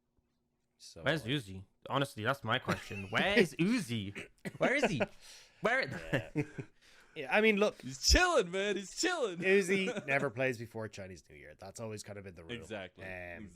And look, I personally would love to see him come back, right? Like, it feels like if there's ever a matchup to draw him out of I know. the pre Chinese New Year cave, it feels like this is the one, right? But It has to be. It has to be. Send the bat signal. Get the Uzi signal. Get the festivities. Go out. Whatever you got to do to get the guy out of the bat cave and put some hurt on some fools. That's all I want, man. That's all I want. it's probably not gonna happen though. That's really sad. It's not. I'm look, getting my hopes up for no reason. I saw Lyric sent me over the screenshot they were going to use today of me looking very angry because Uzi's isn't playing, and I'm disappointed, right? Like, I've been waiting 3 years now to cast this guy. I really want to see him, and especially for that series, it feels like it should be the one that he comes out. But unfortunately, I don't think it will be. Now, how do I feel like that affecting the matchup? I still think it's going to be an insane match, right? I'm excited for Xiaohu versus Fofo. I think with the resource Xiaohu gets, like, that's going to be a crazy interesting matchup. Crisp and Ming, like, two of the best supports we've ever had in the LPL going up against each other. That's going to be nuts. Doggo still looks phenomenal on this team as well, so I'm still excited to see him and how he's going to be able to do. Like, there's so much still that I'm excited for between these two teams, and I'm not just worried about if Uzi plays, this is going to make it. It's like, no, this is still a hype matchup. Yeah, way against way. Which way is the way? Way. Which way is it gonna go? Yeah. There's I no think way it's that way. I think what I think what's cool as well is like both these teams, I feel like have had some great moments but haven't looked infallible, right? And I think there's been individuals who've definitely stepped up, and I feel like both teams are still kind of finding how they want to play the game, and as a result, I feel like this is like great timing where we're just gonna see them butt heads. And I think I think RNG's been looking better and better. I think Xiaohu in particular has just looked so good. I mean, I think one of the things is he was phenomenal in top lane, right, last year. And the team was obviously playing to him, which meant he was able to sort of flex that. But there was always question marks, like, think how good he is in top lane. Is it worth moving him back to mid? And sure, RNG haven't hit the ground running quite as fast as people had hoped. But man, Xiaohu is just like slotted right back in. He has looked really something else. And Ben is insane too, right? Like, we've seen him be able to pop off in the past. So it's a building structure there for sure. Yeah, sorry, go on ahead, Docs. I was gonna say I feel like the thing with Ben is, like, compared to Xiaohu, is the refinement isn't quite there. Exactly. Even though the individual talent is. But I think, again, I said sort of coming into the split, I feel like RNG are probably one of my front runner favorites, but I think they're going to be more of a slow burn. So I honestly think week on week this roster is going to get better and better, but we'll have to see. Yeah, I think the big thing was, like, trying to see what RNG's identity was going to be, right? Because, like, as we said, Xiaohu, much better at, like, understanding how to manage waves to set up either for, hey, I'm going to move elsewhere on the map, or you guys are going to move to me, and we'll play around that. And with Bin, you don't get that as much. Bin is much better in the 1v1 of the raw aggression is like, hey, this guy's messed up, I'm going to punish that. So I think a large portion of that is like these guys actually look more comfortable just playing mid around Xiaohu again. It just feels like Xiaohu's still the voice in the team. He can look good, and we've seen them getting Gala set up for success as well. And even though I think Gala does have limited champions that he can really perform on, having the Aphelios there, having things like the Ziggs you can always go back to is still going to work out pretty all right. So I think from RNG's perspective, like they're going to look pretty all right, pretty good coming into this series. I think they're starting to figure out exactly how they want to play. And then for BLG, right, like you just match pound for pound everything that RNG want to do. So I'm really excited for this, and it feels like, again, we're going to come into very similar to like V5 and Top Esports, right? Like these team fightings are going to be so exciting. You're going to get, get to see the big mechanical plays coming out from these guys. You're going to get those monstrous moments where you're just like, oh my God, these teams are so damn good. And that's what I'm super excited for. I have a little soft spot, wholesome players. Doggo getting a little bit of wholesomeness himself, but also, rookie of the week in week 2. Coming into this matchup against RNG, against Gala, knowing that this theoretically could be one of the last times he plays, at least unless Uzi does not decide to come in after Chinese New Year. Like, this is a huge moment for the guy to shine, and we've seen his willingness to put everything on the line to be able to be that carry for the team or just be able to help the team. And so I'm rooting for the guy, man. I'm hoping that this is just a banging game, banging series. We get blood all over the place, and it's just a fun one for both these sides, knowing that we have a pretty big break coming on the other side. Yeah. And honestly, I feel like Doggo's looked really good. I feel like RNG's bot lane has looked a bit... Yeah, like it has looked a bit off. It's like, I have high expectations, right? But I can't remember what series it was specifically, but I remember them getting like 2v2 killed, and I was just like, huh? Oh, I think it was against Anyone's Legend, right? I think they got like 2v2 killed against them, and like fair play. I think Anyone's Legend's bot lane are one of their stronger aspects, but still, like that shouldn't be happening. I think that there's like that little mismatch there based on form, but I think it goes back in the other direction in mid lane because I think I think Fofo looked like he did have a good series recently, but overall has probably looked like the weakest player on BLG in this season. But I think that's what's cool is when like these little in current form mismatch in sort of strength. So it's like, okay, so maybe they look to get that advantage here and that advantage there. But man, I'm so ready for the series. Yeah, I know. I wish it could just come now.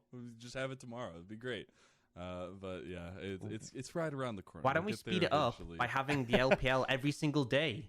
Oh wait. No way. That's such a brilliant idea. You know what? We should actually stick extra games on some of the days just to speed up even. Yeah. Yeah, maybe on the weekend. Can we call them super weekends, right? When it's just every weekend. Super weekend. Every weekend's a super weekend. Yeah, I want to go back to the Doggo point though, because like I agree. I think Doggo's been incredible. And my heart does go out to him, right? Like you saw the first series that he played where he thought he had a bad one and he's like crying backstage. Yeah. Like, exactly. I mean, your heart really does. The guy is trying his damnedest. And it does suck because I think he is a good AD carry. And look, with Uzi coming in, you don't get Uzi to not play him, right? And that's just the way of the world. Exactly. And obviously, I know Doggo was aware that Uzi might have been coming in and was like, hey, look, I can train under him. And he's still young, so he does have a career ahead of himself. But we've seen what can happen to players. Like Abel was one of them, right? Where you get stuck on a roster behind someone and you're not actually able to get out. You got to drop back down to the LDL, and it feels like you're taking several steps down the rung. And especially for Doggo who's moved over from the LMS, you want to see this guy like having those moments. Now, I think he should be all right, right? I think he will end up getting onto another team, especially with the performances that he has had. But it does kind of feel sad that we're going to lose him because I do think he is one of the better AD carries that we have in the league when you look at the grand scope. And to see him kind of not rotting away, obviously he's going to be training and learning, but certainly not getting his place in the spotlight is going to suck for the guy. And that's why I really hope like this game, if it is going to be the last we see him for a little while, like, he's able to perform against RNG, against Uzi's old team, right? That would be absolutely huge. And we'll see if that happens. That's coming up later in the week. Again, that was talking about RNG versus BLG. But now one of my favorite parts of the LPL, besides being a part of the LPL, are these skits that we've been putting out, guys. They are hilarious. I know that may be a lot and a little bit biased coming from me. No, but the last one we did, specifically the one you, Dagda, and Oshi did, takes the cake, man. I have watched it like 40 times at least at this point. It is so funny, man. So I just want to take a little moment, like get a little bit of the behind the scenes of that skit and kind of go through some of the maybe fun memories you had making it. So it ended up being a bit all over the place because I had to head down to Ushin's place. He's only just moved into a new spot. And I got down there, and we kind of had an idea of what we wanted to do. Like, we'd sent over a script and we're like, hey, look, this is what we're thinking. But we still had to really like flesh it out, because we wrote the script and then hadn't really gotten the toy yet. So we had to figure out, how this was going to go. And I'm going to call them prototypes. There were 3 prototypes that we went through. There was like, Okay. but the thing was, these prototypes all came from the charity shop that like is down the corner from me. So I ran in, nice. but none of the things worked, right? Because like, basically all of them were missing pieces. So like, there was like one little box that I got. Typical. I was like, this would be great. I was like, cool. And it's got like 5 holes. I could see the bits inside. I'll be able to use this to like put someone into each spot. And then I opened it up and there's like 3 pieces. There's just my like God. nothing left. Oh, it's doomed. Yeah, and I was like, like, it's just not gonna happen. There was like another one that my sister managed to nick from her school to like help me out, but like, she only got the top. There was no like bucket underneath, so there was just the shapes things on top. So you just have the thing to drop it through. Yeah, so it's just like, it's just me like holding this like, hey Yoshini, where does Zed go? And I just put it through, it just clatters onto the floor. It's like, so eventually we settled on the little circular guy, which kind of worked out. But even then there was that, like, honestly. Yeah, I know. We need all the takes. We need to release Yeah. those. My cheeks are hurting at this point. I've laughed so So much. we managed to get down there, and it was like, right, well, we're gonna have to like figure out some way to attach these icons to the pieces, right? So I printed off some pages, but like the printer was kind of running out of ink, which is why they're all like slightly scuffed, as all LPL production is, But we come into it, and yeah, so we've managed to roll up sellotape on itself. We've like stuck them on. Classic strap. Yeah. Some of the portraits came out looking a lot better than others, which is why some of them aren't actually in the video. Except for the Caitlyn one that we Get a started little off there, with. alright. Thresh got removed fairly quickly. And then it was just kind of a couple of takes, but it was like, how do you actually want to do it? And then we kind of copped at the start of it that we started the recording, I think maybe like 5, maybe 3:30 in the afternoon/evening, and then copped that the light was like changing outside the back. So it'd be like we're in the middle of a conversation, it's like half light outside, you swap to another one, it's like pitch black. We're like, well, Nice. guess we gotta like Just record keep some of it these in there, again. just throw it Yeah. on. Just an Easter egg. Just Keep call it an everybody- Easter keep egg, everybody right? guessing. Yeah. It's like, if you know, you know. I mean, come on. So, That's all I will gotta say we're not professionals, and there was definitely some learning curves that came along with this. There's even like, if you look at it, I like accidentally look at directly down the lens of the camera as Ushin smacks the thing out of my hand, and I was like, oh, like that it. was a terrible idea, but It makes me so happy though, and I'm glad that you guys were able to pull that one off. So it's definitely nice. I will say, it is a little sad to be getting towards the end here of our 3rd episode of The Last Hit, and before our big Chinese New Year break. I want to give you guys a last little moment to say what you've been thankful for this year so far, and what you're looking forward to. Ox, if you want to go first. Yeah, I am thankful for my health. Yeah, I think that's a big one at the moment. But also in terms of me personally, I'm thankful that I'm on the LPL full time. This is like been crazy. Like, it was so out of the blue last season to be sort of brought in as a guest, and it was such a big deal. And like, I just came in like, I'm just gonna do what I can. I'll put the effort in, and to sort of be well received and be brought back like as a mainstay. It was just, I don't know, man. This is my dream. This is literally my dream. So It's literally the dream. yeah, I'm man. thankful. I'm right in your thankful for same that. boat. Yeah. So it's pretty good. It's pretty good. Good year. I'm hyped, and like I'm it. also I like thankful that I got to cast that amazing series the other day. Because honestly, V5 Top Esports, that was a. You're just gonna keep throwing yeah. it in Rob's face. You're just gonna keep Yeah. shoving it in his Yep. face. You're like, yep. I'm thankful you that I keep- got to cast it keep and not taking Rob it. specifically, right? There we go. Bring it on. I want to see the fisticuffs. So, Rob, what you got? well, I was gonna go wholesome, but now after that, I don't know if I want to. But yeah, I gotta say, no, Ox, what have I'll you go done? back. And look, I'm genuinely thankful that you two guys, the work that you've put in since you've joined the team has been absolutely incredible. Like, having you two come on, not only have you like slotted into the team incredibly well and provided like smiles and laughs and all the good stuff across the board, you've been such an intimate part of like helping the LPL to grow, like putting on the show, even behind the scenes, say with like the skits or the podcast and everything else. So I'm thankful for the two incredible people that we got to join us this year, because you guys have been absolutely incredible.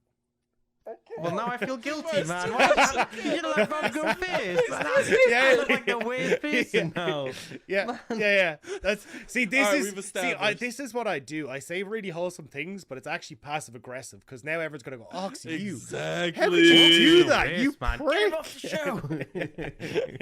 How dare you? All said, it was absolutely amazing to have you two, and I'm glad we got to get Ox for the first time in the year. Now, everyone, that is our third episode of The Last Hit. We're winding down here. We do have a special episode on the horizon, so make sure during the Chinese New Year break you keep an eye out on our YouTube channel. But until next time, we'll see you on The Last Hit.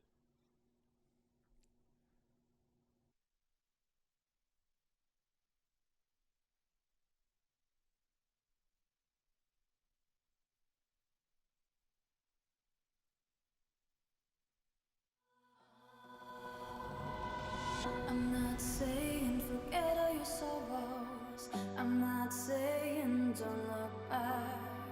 I'm not saying act like there's no tomorrow. I'm not saying leave what's holding you back. You're spinning round and round. You've lost the ground because you're stuck in the middle. Why don't you live a little?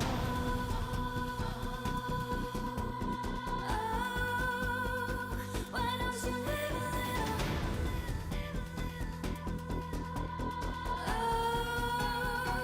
Why don't you live a little?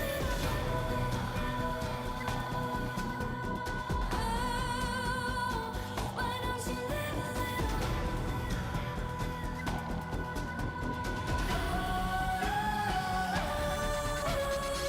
I'm not saying that life must be hollow. I'm just saying some things won't last.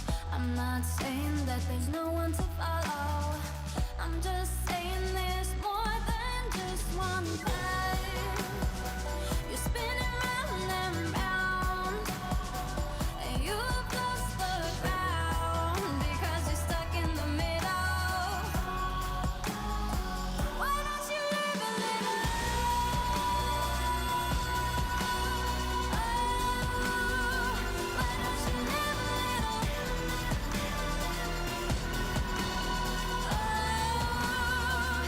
don't you live a little?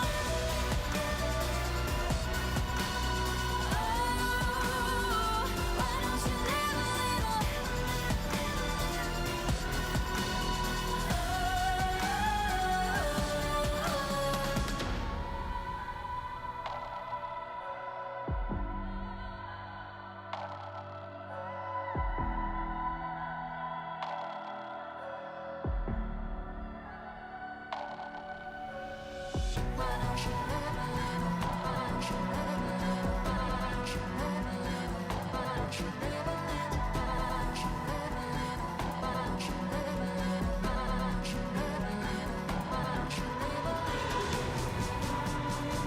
You're spinning round and round, and you have lost the ground because you're stuck in the middle.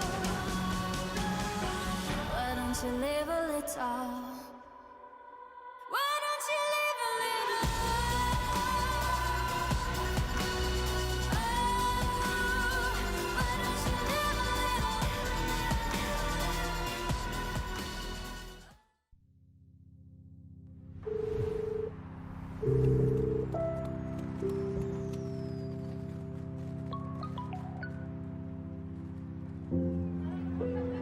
爸，小军啊，你吃饭了吗？啊，吃了，吃了饺子，还有鱼。过年呢就要热热闹闹的。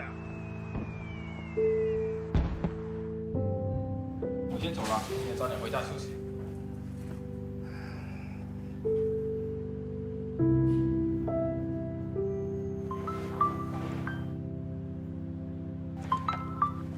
妈，哎，儿子啊，我和你姥姥姥在一块呢，快，跟你姥姥唠两句。姥姥，好孩子啊，今年不回来过年啊？哎呀妈，不是跟你说了吗？阿栋今年就地过年，孩子长大了，不用担心。爸妈，我在公司工厂上班呢，你们看。大过年的你还在加班呀？别太劳累了，自己一个人在外面要照顾好自己。我们这儿都很好，不要担心我们。嗯。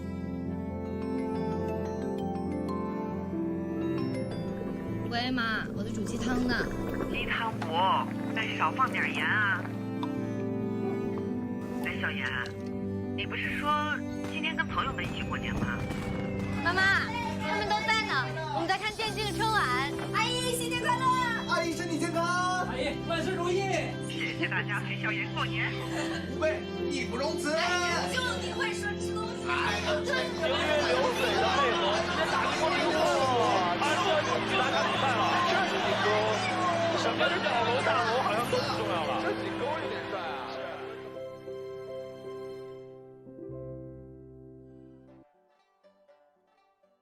Hello, everybody, and welcome to the LPL. It's day number 4, week number 3, and it is the last day of the first half of the split, I suppose. It's the last day before we break for Lunar New Year. My name is Munchballs. I'm joined by Orcs today for the first time of the split. It has been like half a year or something since we cast together.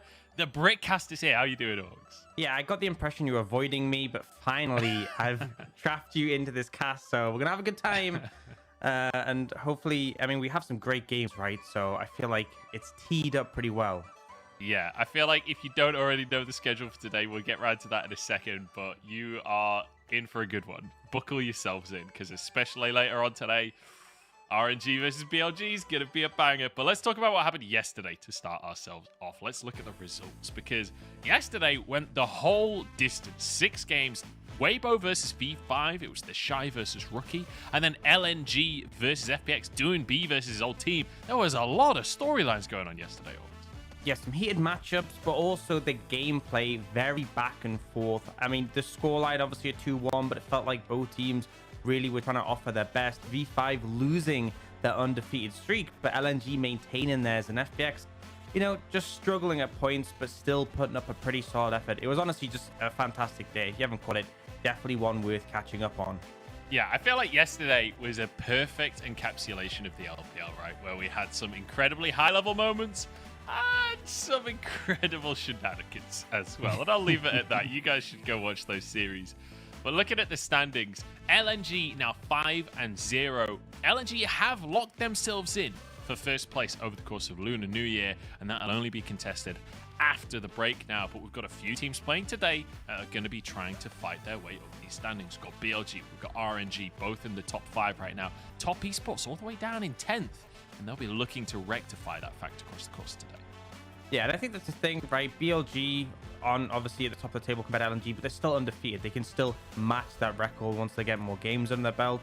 So definitely opportunity to close the gap here for the two who are coming up second, but first and foremost, Top Esports against OMG. I feel both of them would have hoped to be in a little bit of a better position. They're not obviously in a bad spot, but, you know, 50% win rate, not really what you're hoping for. Yeah, it's interesting, isn't it? Because OMG starting the split off in first place as well, and Top Esports, a team you would expect to be at the top of the table.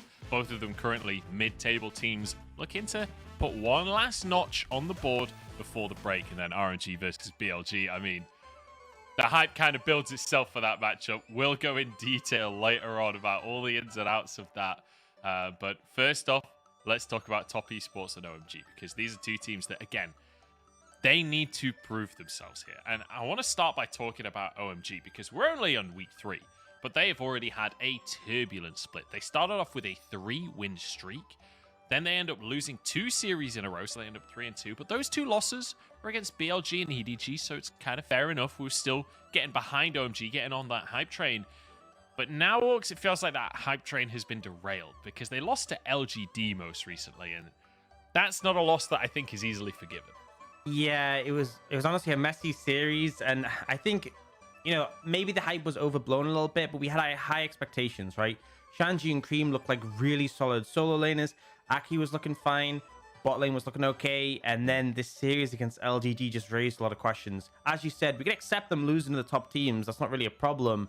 But this series was well within their grasp to win, and really starts to raise some questions, especially since, as you said, started 3-0 and now on a 3-loss streak. And it just felt like there were mistakes, right? It felt like overcommittal, overstepping, getting caught out, and particularly it felt like this series was dictated by whoever had the jinx, right? The ability to clean up these fights. But even with all this being said, I fully think that this was definitely a winnable series for OMG. It was just critical individual errors that came through, right? This is that game 2. You can see Abel got his hands on the jinx, managing to team fight well, and it felt like at this point they'd regain control. This was going to be a series win for them.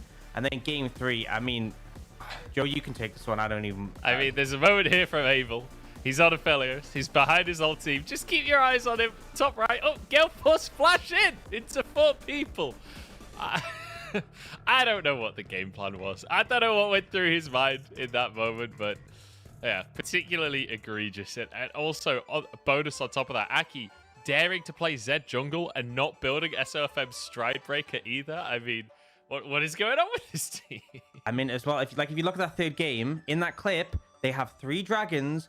Dragon is up. It's Chemtech Soul for them if they get it, and they're 6,000 gold ahead, right? All they have to do is not that. That is literally it. Just don't do that, Abel, and you've won the series. Okay. I'm going to move us on before we just bury OMG on broadcast. Sorry, I'm a little heated on that moment. I know you're not a big fan of that moment. I can understand why, but we're on a schedule. Let's talk a little bit about top esports as well. Because right now, Orcs, I mean, I hope you guys at home are ready for a zinger. Right now, instead of top esports, it's more like mid-table esports. Oh, got him. It feels a bit disjointed right now within this team, right? And we keep on talking about how this team suddenly has restraint, but it's starting to feel like instead of restraint, it's more indecision in the core moments. Yeah, and I think this was kind of reflected best in the series against V5, right? I think particularly what was telling was whenever V5 got a Baron, it's like top esports just lost 2 inhibitors on the first Baron almost instantaneously. Whereas we had that game 1, which went to 50 minutes, right? Like, this is a clip from it where top esports, 25 minutes into the game, secure a Baron. And then you're like, securing a Baron in a pretty good spot. The fight's a little bit back and forth, they do end up going down. It gets a bit messy, but they still just end up throwing the game away. They finally look like they're going to end here 48 minutes and still are unable to do so.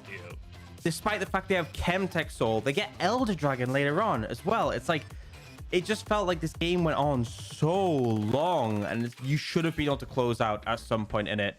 And then it felt like, when V5 were the ones who were in control, the game was far snappier. This game 2 was still a pretty long one, but game 3 was very decisive in this series. And I think top esports, we can definitely say they have strong laners. No one is disagreeing with that. You look at Knight in particular. The expectation is that they can get an early lead, but it's just being able to deliver, being able to translate, turning that into a victory seems to be a little bit of an issue for them right now. Yeah, definitely agree with that one. And I'm hoping, they were against V5 in the most recent series, so maybe we're being a little harsh, right? V5, definitely a solid squad. Yeah. But up against OMG, we need to see them kind of tightening it up a little bit. And, you anticipate, top esports, generally speaking, will win through lane advantages, and it frees up their jungler to play through those lanes and to take control of the map. Well, when we look at the jungle matchup in this series, Xiaopeng going to be stepping forward again over Tian. That seems to be the consistent decision now for top esports. And he's up against Aki. And it feels like we have 2 extremely different junglers, but both successful in their own right, where when it comes to the goal difference statistics, both of them in the top 4 out of the entire league. But the way that they achieve those goal differences is a totally different approach to the game. Yeah, I think Xiaopeng, we saw him on TT having this very aggressive sort of gank-focused play style, just looking to foster leads, or even if he was playing things like the Nidalee, looking to challenge. And then on the other side with Aki, it was a little bit more about farming up, getting the leads to the jungle. Things like the Diana and the Viego make a lot of sense for him, and relying on his solo laner strength. Yeah, feels like Aki much more down to just farming it up, whereas Xiaopeng likes to make things happen. And we'll see Xiaopeng stepping out onto the stage as top esports will make their way towards their seats. And again, this is the final series that this team will play before Chinese New Year. This is the final day before Chinese New Year and that break. So final opportunity to make a statement for everyone else in the LPL. And remember, both of these teams currently even on the standings. So we need to see a win here. This would be a positive way to end the first half of the split. And if you lose this one, well, you're going to the bottom half of the table. That's the thing, right? It's about getting a positive win rate as well. We've all had those moments in solo queue. You're balancing on 50%. One win pushes you over the line. And if you go under, if you go to 49, it's absolutely devastating. Someone in your next game is going to flame you. Be like, what, 47% win rate? Wow, what a bad play. That's what these teams are focused on, right? They need the mental boost. Yeah, it's all about the OPGG. We'll see if they can boost their stats. Well, day is breaking for OMG as they step up onto the stage here. And again, for OMG, in my mind, this is all about saying, look, the LGD debacle, we don't talk about that. We've moved on from that. We are a good team. We are a team that's going to contest for playoffs. Yeah, we are a team that everybody needs to worry about. So I'm hoping we get a bit more of a performance, and we have seen some great moments individually, especially from the solo laners of OMG. And I think that's what my mind immediately focuses towards, is like that mid lane matchup between Cream and Knight, the top lane matchup between Zoom and Shanji. Like, these are exciting solo lanes. Absolutely, and I feel like that's really where my interest is going to be, sort of when we see the draft pan out, because we saw Knight go up against Rookie, right? And Rookie made it look like it was very favored towards him. Cream, obviously not as experienced as Rookie, and Rookie got a lot of weight behind his name, but I fully expect him to look to challenge in this matchup and try and take as many advantages as he can. Yeah, we'll see if they can find those advantages. And I am curious about the picks that we're likely to see, especially up in that top lane, because, you know, when we look at Shanji and Zoom as players, with Shanji, we've seen a lot of the Graves, a lot of the Gragas. Whereas for Zoom, it's a little more aggressive. Things like the Ken, things like this Gwen. The Renekton has been picked 3 times. Feels like 2 different styles of top laner, but both very strong individually when it comes to winning their lane. Absolutely. I think my sort of question is how, sort of in terms of draft, we're going to see things develop in terms of setting counter picks, because I think that's vitally important in top lane. There's a lot of these solid blinds, but even champions that feel like a solid blind still have rougher matchups, and we've seen that kind of pan out, right? Gwen, really powerful in the patch, you see it prioritized often, but Jace is still a great answer to it, and with given resources can make her life difficult. Similar for Graves, seen as a solid blind, but we've seen picks that have sort of made his life a hell. The Akshan, we saw solo kill in the Shy, so I feel like there's answers, and I feel like Red side might have a lot of value in this one if you're looking to find that advantage, find that favorable matchup. But also, I'm looking towards the mid lane in terms of we see a lot more sort of early rotation pickups of things like the Corki, which is honestly just been wreaking havoc so far. Fortunately, this pick is being nerfed and shouldn't be in the same state after we get back from Chinese New Year. But man, that champion just is something else. Yeah, I mean, I'm looking at the 2 mid laners and their most played, and it's Victor then Corki for both of these players, which, wow, you know, what an exciting meta. It hurts to see. It hurts to see, but it is what it is. I don't know. You were excited about a specific fringe pick in the jungle. You were telling me. Apparently, Xin Zhao might be an option for either of these teams. Yeah, potentially could Exciting show up. stuff. You know, I've been analyzing them, and it seems like both teams could be utilizers of this pick, surprisingly. We'll have to wait and see. Certainly exciting if that would be the case. We've not seen much of that recently. Let's look at these bans, though, because already Top Esports throwing some respect towards Shanji here, right? With this, well, certainly the Gwen ban, the Akali ban, I imagine it's probably towards Cream, but certainly a lot of AP being taken off the board, whereas OMG removing that Corki.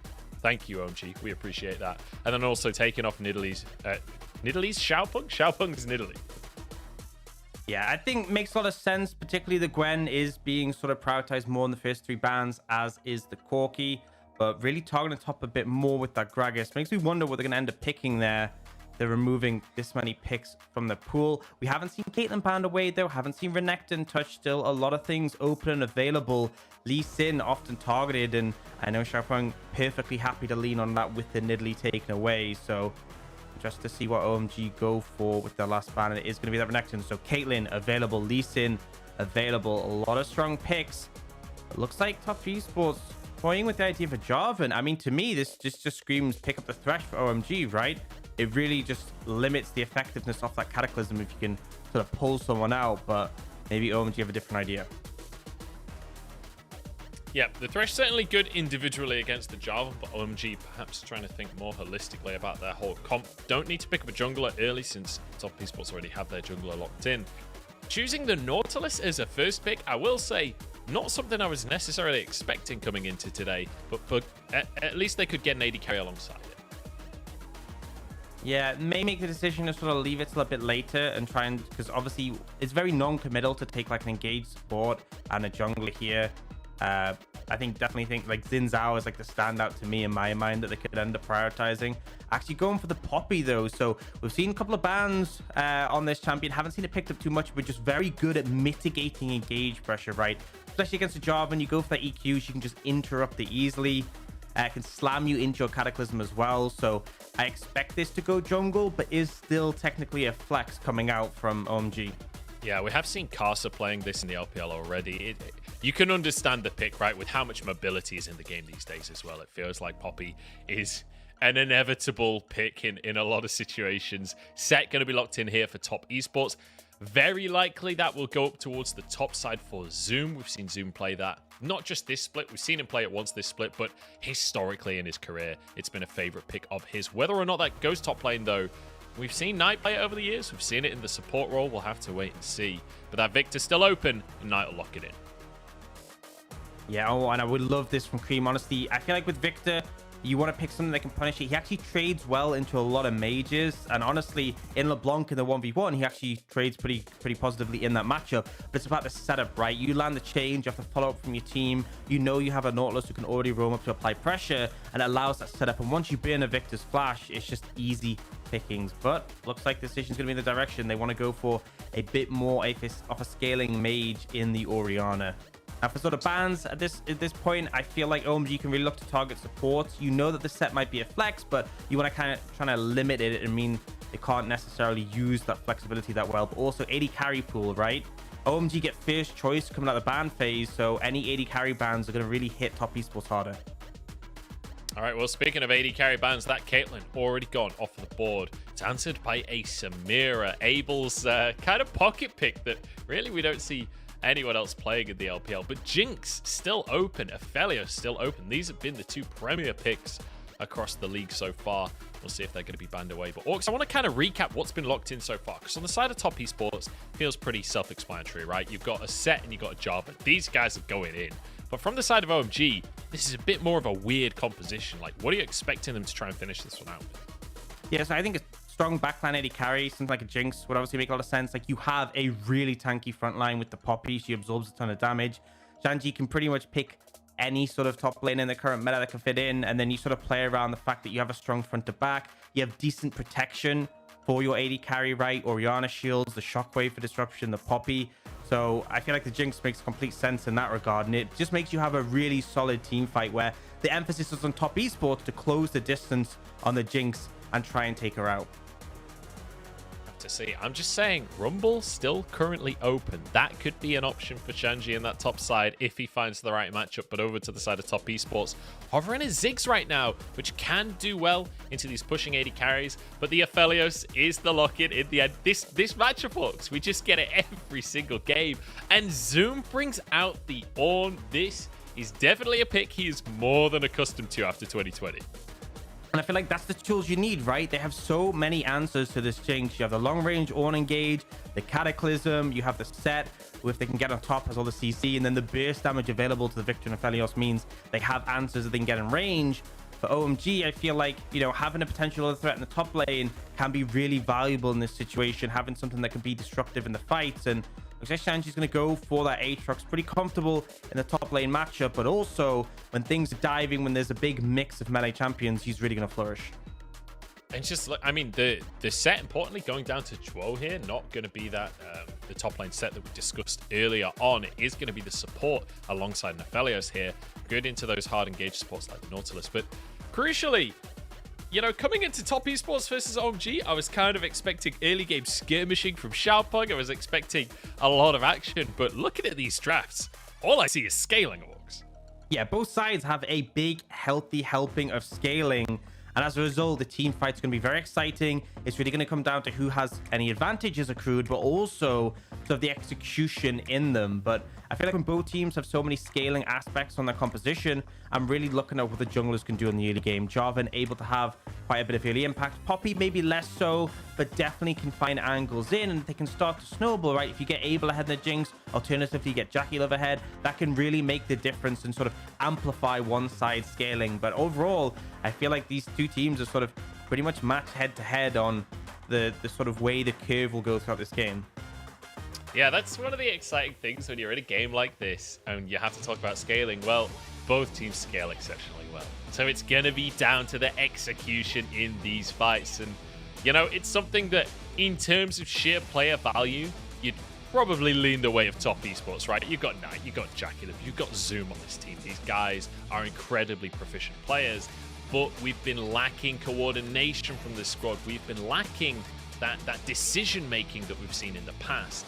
And so that'll be the big question for Top Esports coming into this one. Whereas for OMG, I mean, there are a lot more questions. There's a lot of questions just on how well will this team do in the late game, because a lot of the wins that we've seen from them are snowballing the early game. This is a very different style of OMG. Yeah, and I'm interested to see what Aki looks to do, right, on the Poppy, because as we said before, you don't have as much agency as a Jarvan. You can't just walk in a lane, use your flag and drag combo and set up for a gank. If they're against a wall, great, but honestly quite reliant on potential setup from the teammates. So I think Aki has got a bit of a harder time in this early game than Xiaopeng does, and we'll be interested to see how he sort of mitigates that pressure and facilitates his lane, because, you know, as we said, a lot of scaling carries. If you start to let your carries get exposed, get isolated, get punished, that's where the game can really kind of fall out of your control. Yeah, by the looks of things, we're going to be starting on opposite sides here from our two junglers. Aki hovering towards this red buff right now. Whereas Xiaopeng, actually, no, he's going to be on the blue buff. I was looking at the set for some reason on the minimap. Both pathing down towards that bottom side, but I'm not anticipating a huge amount of action. Might just be a full clear kind of situation. I want to talk about this top lane matchup, because Shanji, he has not played the Aatrox so far this split. But across his career, Aatrox is actually his most played champion. People think of him for the Rumble, for these big flashy picks. But the Aatrox has been his bread and butter. It's been his go-to. He has a 50% win rate on it, but he has 34 games played over the course of his career. And I feel like Aatrox is one of those champions where if you're proficient, you can have such a drastic impact on every game you play. Absolutely. Like, if you're finding your way into fights, because one of the big things is that he's not the best at closing gaps, right? He's got that tiny little dash, which is barely like a hop. Obviously gets the movement speed, but if you find your way in, go for a happy trade. Yeah, Cream, you're not winning this trade, man. He keeps on going, though, but yeah, I don't know about that one, Cream. That was very aggressive trading that did not work out. Yeah, went maybe a bit excessively there. And obviously, Victor, very strong level 1, but also had that level 2 advantage. And now Xiaopeng gonna look to go potentially a little bit aggressive here. Aki still reasonably healthy, but ideally wants his level 3 before he goes toe-to-toe with the Jarvan, so... Oh, he's smited early. He's smited early. Xiaopeng's moving in. Is he going to be able to get vision? It's on 88 HP. The smite comes down. Level 3 versus level 3, but Aki's low on HP. He's trying to escape W to get himself out. That steadfast presence. Saving him for now. Throw over the wall, but will not commit to anything. Xiaopeng here, remember that smite was used, but Aki's second smite is available here. This could go the way of OMG. If they're able to get the Gromp, this is just a pure positive play. The Gromp almost resetting as Xiaopeng is going to desperately try and get this smite. Aki's up for the wall, and he won't be able to get it. Xiaopeng takes the Gromp away. Yeah, I like the invade, right? The critical thing is the EQ connected before Aki had his W available to block it, but they are looking for a dive here. Oh no, Cream, you're in big trouble. Flash force, and actually flash followed by Droll. First blood going into the pocket of Xiaopeng. Flashes away from the tower. Aki low on HP, but will escape. But Top Esports, we wanted decision making. That's exactly what we're getting. And impacting the early lanes, and this all is a knock-on effect of Knight coming out successfully in those trades. Cream over trading, ends up low, ends up vulnerable, and Top Esports are able to follow through. Aki's there, but can't really do anything to keep them locked under tower beyond just the headbutt. And really, it's just kind of the setup in the situation, right? Cream half HP before the fight even starts. If he's healthier, maybe Aki could potentially do a little more here, but he's just dead so quickly. And as a result, Xiaopeng can just flash out before the second tower hit even starts to charge. And that's the thing, right? One more tower hit and Xiaopeng would have died. So it really would have been a difference maker. All comes back to that early trading where Cream just kind of overstepped. Yeah, Cream, unfortunately, not getting the best of the situation, being punished by the whole squad of Top Esports. And this is one of the crucial things that we need to talk about with Top Esports is, you know, Zhuo's still relatively new to the team. You know, still he's been on the team for a year, but when you think about Top Esports, he's one of the newer players. Xiaopeng stepping in just this year. And it feels like already these two players are working together beautifully in situations like that. And I think it's really important having a support player who can follow your jungler when it is a jungler like Xiaopeng, right? He isn't the sort just to play the passive farming role. He is very aggressive, and I think having that agency is vital, and having a support who's facilitating that is really important, because that play doesn't work if it's just Xiaopeng. They wouldn't be able to get a kill. The flash, sure, but potentially a turnaround if they went any further. But the fact that they bring the extra member really makes all the difference there. And it's right from the blue invade that we saw, right? As soon as Xiaopeng starts to step towards Aki in that jungle, Zhuo starts to move over. And it's crucial, and we talk about that jungle matchup again. What did we say before? That Aki kind of wants to play it slow in the early game, and it's the total opposite for Xiaopeng. Well, so far this game, Xiaopeng's style working out very nicely for him as they just clear vision. Drake onto the map here, and it's Infernal to start us off. Xiaopeng trying to get some deep vision. He does not want to leave Aki alone. He wants to punish Aki for everything, but look at this, hiding in the dark. Xiaopeng moves in. I don't think Cold has actually seen him just yet. I think he's still invisible, but there we go. Ward over. No. Xiaopeng's been spotted. But here we go. Knight moving over as well. Top Esports. We said that these are two scaling comps, but I'm not sure they mind too much. I think they're quite happy to go for some plays. Cold takes a bit of a hit, but the dive will be called off. Able to clear the wave. And it means Xiaopeng has to back away, but Cream is behind the team, and maybe Xiaopeng's gone too far. Cold flashes over to get the engage. Zhuo trying to body block for his jungler. Jackalope moving in as well. As Cream is just being bullied by Knight. The shockwave comes out, but the damage just isn't there. Knight might just find a solo kill on the side of the fight, and Cream is being served like a pudding. Massive overstep from Cream there, and you could see that OMG were trying to respond, right? They saw Top Esports, they had the priority at Knight. Top Esports don't go for the dive because, you know, Knight's low mana, and honestly, 4v3 dive against the Poppy, kind of a rough take, I'll be honest, but it just ends up messy, right? They try and go for Xiaopeng, and he actually manages to pass around the traps. Abel's over the wall. It was just a little bit ambitious, and then we see Cream just caught out. No flash available. The damage is there from the Victor.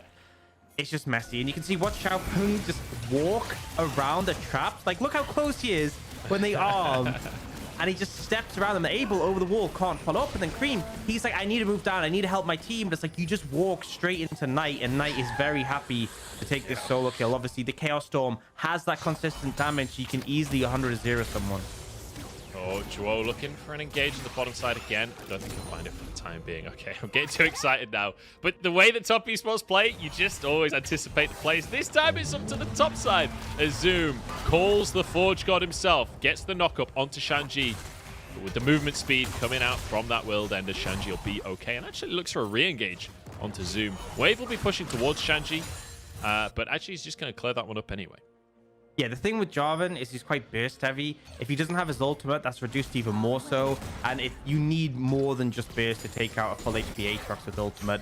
Similar for Ornn, right? A lot of burst damage, not the best at staying, so we ain't really going to be able to follow up more than that. It's just a trade of ultimates, just fishing, but I think Shanji very comfortable there. And he's been fine, right, in this matchup. We've seen him consistently able to just build up an advantage, have priority, got a bit of a farm lead. But for the rest of OMG, it's a little bit trickier. Now they are looking towards this Herald on the top side. Aki's already started it, but Top Esports are here looking to contest mid priority and then likely move over. Yeah, they are just about going to get priority, but they're running out of time. I think OMG might just be able to take this one away, and Top Esports decided just to reset. They're not going to contest on the Herald in the end. Maybe could have traded a Drake there. That Drake is still on the map. Neither team's even sniffed at it for the time being, as OMG will grab that Herald. And now they'll move up to this top side. Zoom, king of the weak side back in 2020. Can he still maintain that title? He's alone in the world, and he will just dip by the looks of things. He'll be able to survive at very least, respecting what OMG are bringing to that top side. But this just might be a tower taken by OMG here, with Abel hammering away on the tower with Aki, the Herald in pocket. This is going to be a massive influx of gold, and Cream has his flash available again, so the play mid doesn't work out. Top Esports massively lose out in this trade. Yeah, and you made the call about the Dragon, right? They could have gone for the Dragon. They could have leaned towards the other side of the map and applied some pressure there. The Top Esports seem really just lazy about what they're doing. They steal a couple of... I think they stole the blue buff, maybe. That was about it. And then they go for the mid gank. Sure, you get a flash, but comparatively, Abel is getting injected with gold. The tower bot, look how healthy it is still. And the race, for a second. The race of can we get one plate before the tier 2 goes down on the other side of the map. Oh my days. OMG just out macroing Top Esports comfortably at this point. This is kind of shocking to see, honestly. This is not what you would expect coming into the game, but fair play to OMG, showing up here, making the right decisions, and punishing the bad decision-making from Top Esports. The inactivity, right? And that's something we talked about going into this series, the indecision of Top Esports, something that typically costs them later in the game, struggling to close things out. But it's not even late in the game. This is early game, and you know they're finally going to start up the Dragon. They should be able to get this before OMG arrive, but this is still so late. You're giving so much time for OMG to reset, get back on the map. You've only taken 2 plates spot, and already Abel 500 gold up, 600 gold actually in the matchup. It just feels like you've given over 3 advantages to the enemy team. Now, I don't want to say anything too controversial, but I'm starting to think maybe Casa or 369 was the shot caller for Top Esports. Because I'm not going to lie, the mechanical play is still exceptional, but when it comes to playing the map, Top Esports have been all over the place so far this split. And like, look individually, like Knight is up 20 CS. He's got that solo kill on Cream during that last fight. Like, we've got really good players on this roster, don't get me wrong, but it feels like when it comes to playing as a team and working out where they need to be on the map, I think Casa must have been calling the shots, because this feels like a totally different sport. It's so important in the current meta. I mean, for the past couple of years, right? We used to have that sort of the game back in the day where individual prowess was really all you needed. Just having better individuals could carry you so far. But over the years, we've seen a change in the game where team play is so much more vital, and obviously part of it is people just understand the game better, but you can't just rely on outskilling your opponents unless there is a massive gap between the skill. And really for OMG, as much as Cream might be struggling, he is still a competent mid laner, and if you give his team gold, I'm sure he'll be able to show up later on. So now OMG able to be manage a 1k gold lead. We'll see what they look for on the bot side of the map. They are trying to set up their Abel ready and available. Shanji knows the spot that Zoom is in. Drops a crying Gnar at him. He's 20 CS up, or he's 10 CS up in that top side right now. And Zoom's like, well, I'm going to freeze this all day. I'm just going to sit here next to my him. You want to stay for this one? Well, you got to really overextend. But they both know that the rest of Top Esports are not going to get involved in this one. Although, as I say that, Knight starts to move over. Do they have the damage to bring down the World Ender himself? Bit of damage out from Knight. It'll proc the ultimate from Shanji, and that's all they're going to get. He just gets so much movement speed, just flies out, and really, that wasn't the setup to chase him down. They still force something, and now Shanji has to be a bit more respectful, but it also is the cost of moving Knight and Xiaopeng over. OMG are now aware they can go for a little bit more aggressive vision. You saw Aki pushing up, but actually, the main thing here is they're just getting called to reset, pick up some more wards. And we kind of look, you know, in the next couple of minutes, we have that second Rift Herald coming up. Oh, Cream. Oh, great steadfast presence from Aki. Xiaopeng gets destroyed, but actually, Cream's going to go down anyway. Knight just has so much damage that even it looked so one-sided for OMG to start it off, but it just doesn't matter. It's a 1-for-1, and that's mid laner for jungler. So ultimately, Top Esports get the priority in that mid lane off the back of the play. But critically, still a minute and a half until that Herald. They don't really achieve anything by killing Cream. And Cream, his flash is coming up in a few seconds. Xiaopeng has just burned his, so I think OMG can be happy with that. And you're kind of seeing the value of the Poppy pick, right? Jarvan comes over the wall, instantly slammed into it again, and we'll get that replay. I think the critical thing is they actually take a long time to kill out Xiaopeng, but the interrupts there, knocked in the wall, but he... Cream in melee range. I mean... I don't know. Maybe repositioning could have been done there. A little bit of question mark, but either way, the outcome of the fight is OMG are kind of fine with that. And now Cream has Flash. When there does end up being a next fight, the Cataclysm won't be as effective.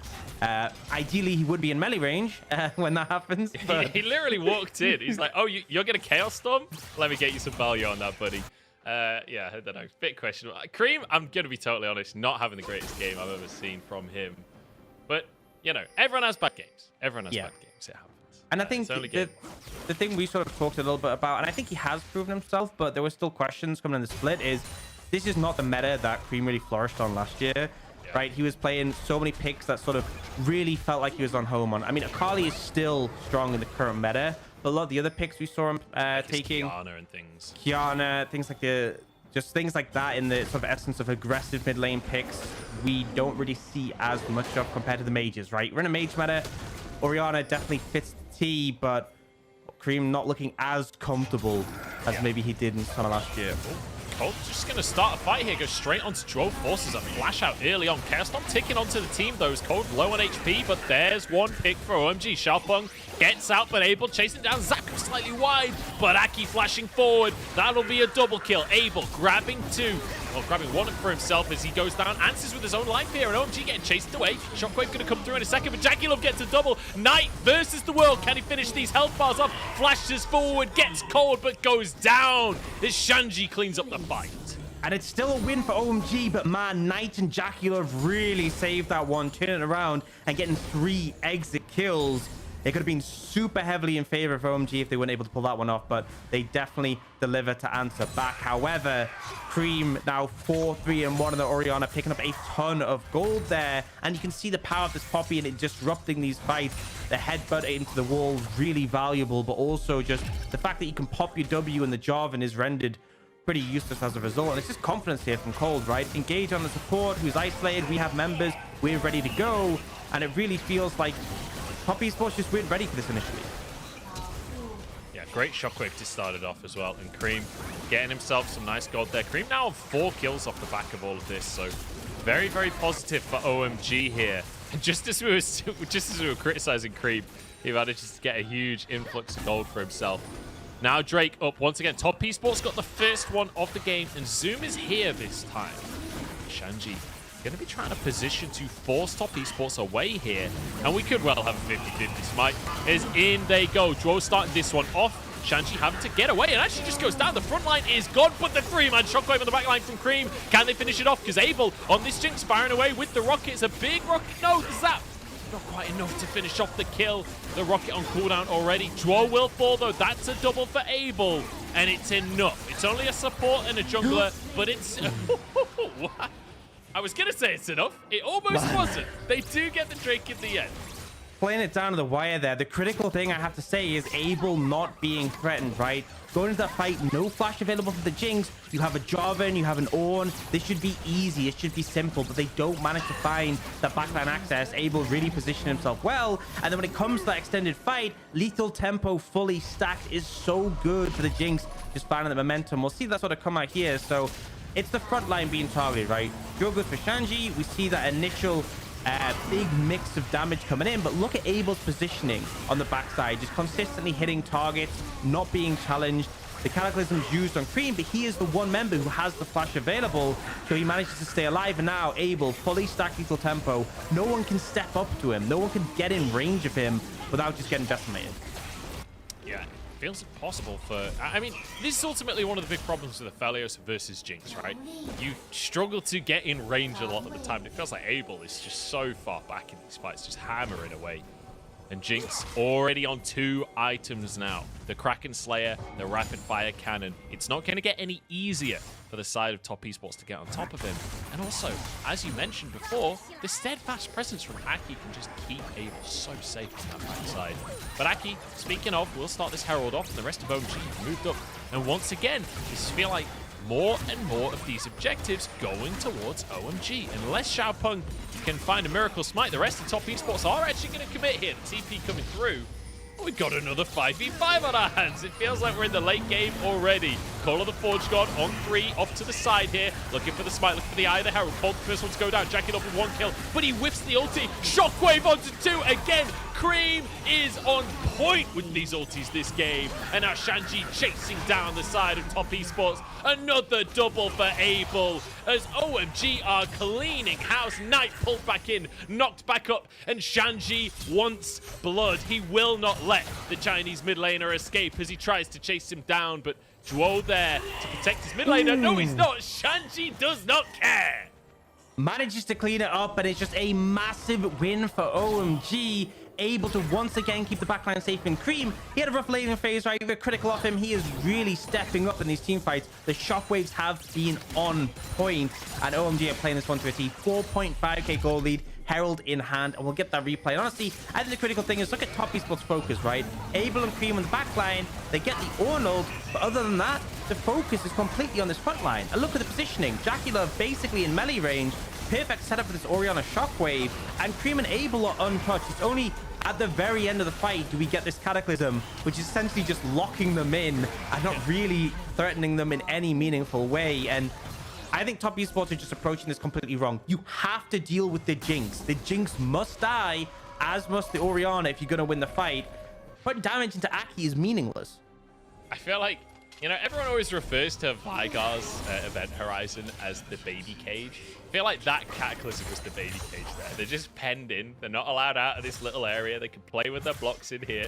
Not allowed to do anything else. And Cream's like, he threw all of the toys out of the pram, shockwaves onto 3 people and wins the fight anyway. It's like, I don't know. I'm not sure what you can do for Top Esports. We said that this was a matter of scaling and execution. Well, I don't think scale is even going to come into this one. We're 20 minutes in and OMG are just flattening Top Esports in the fights.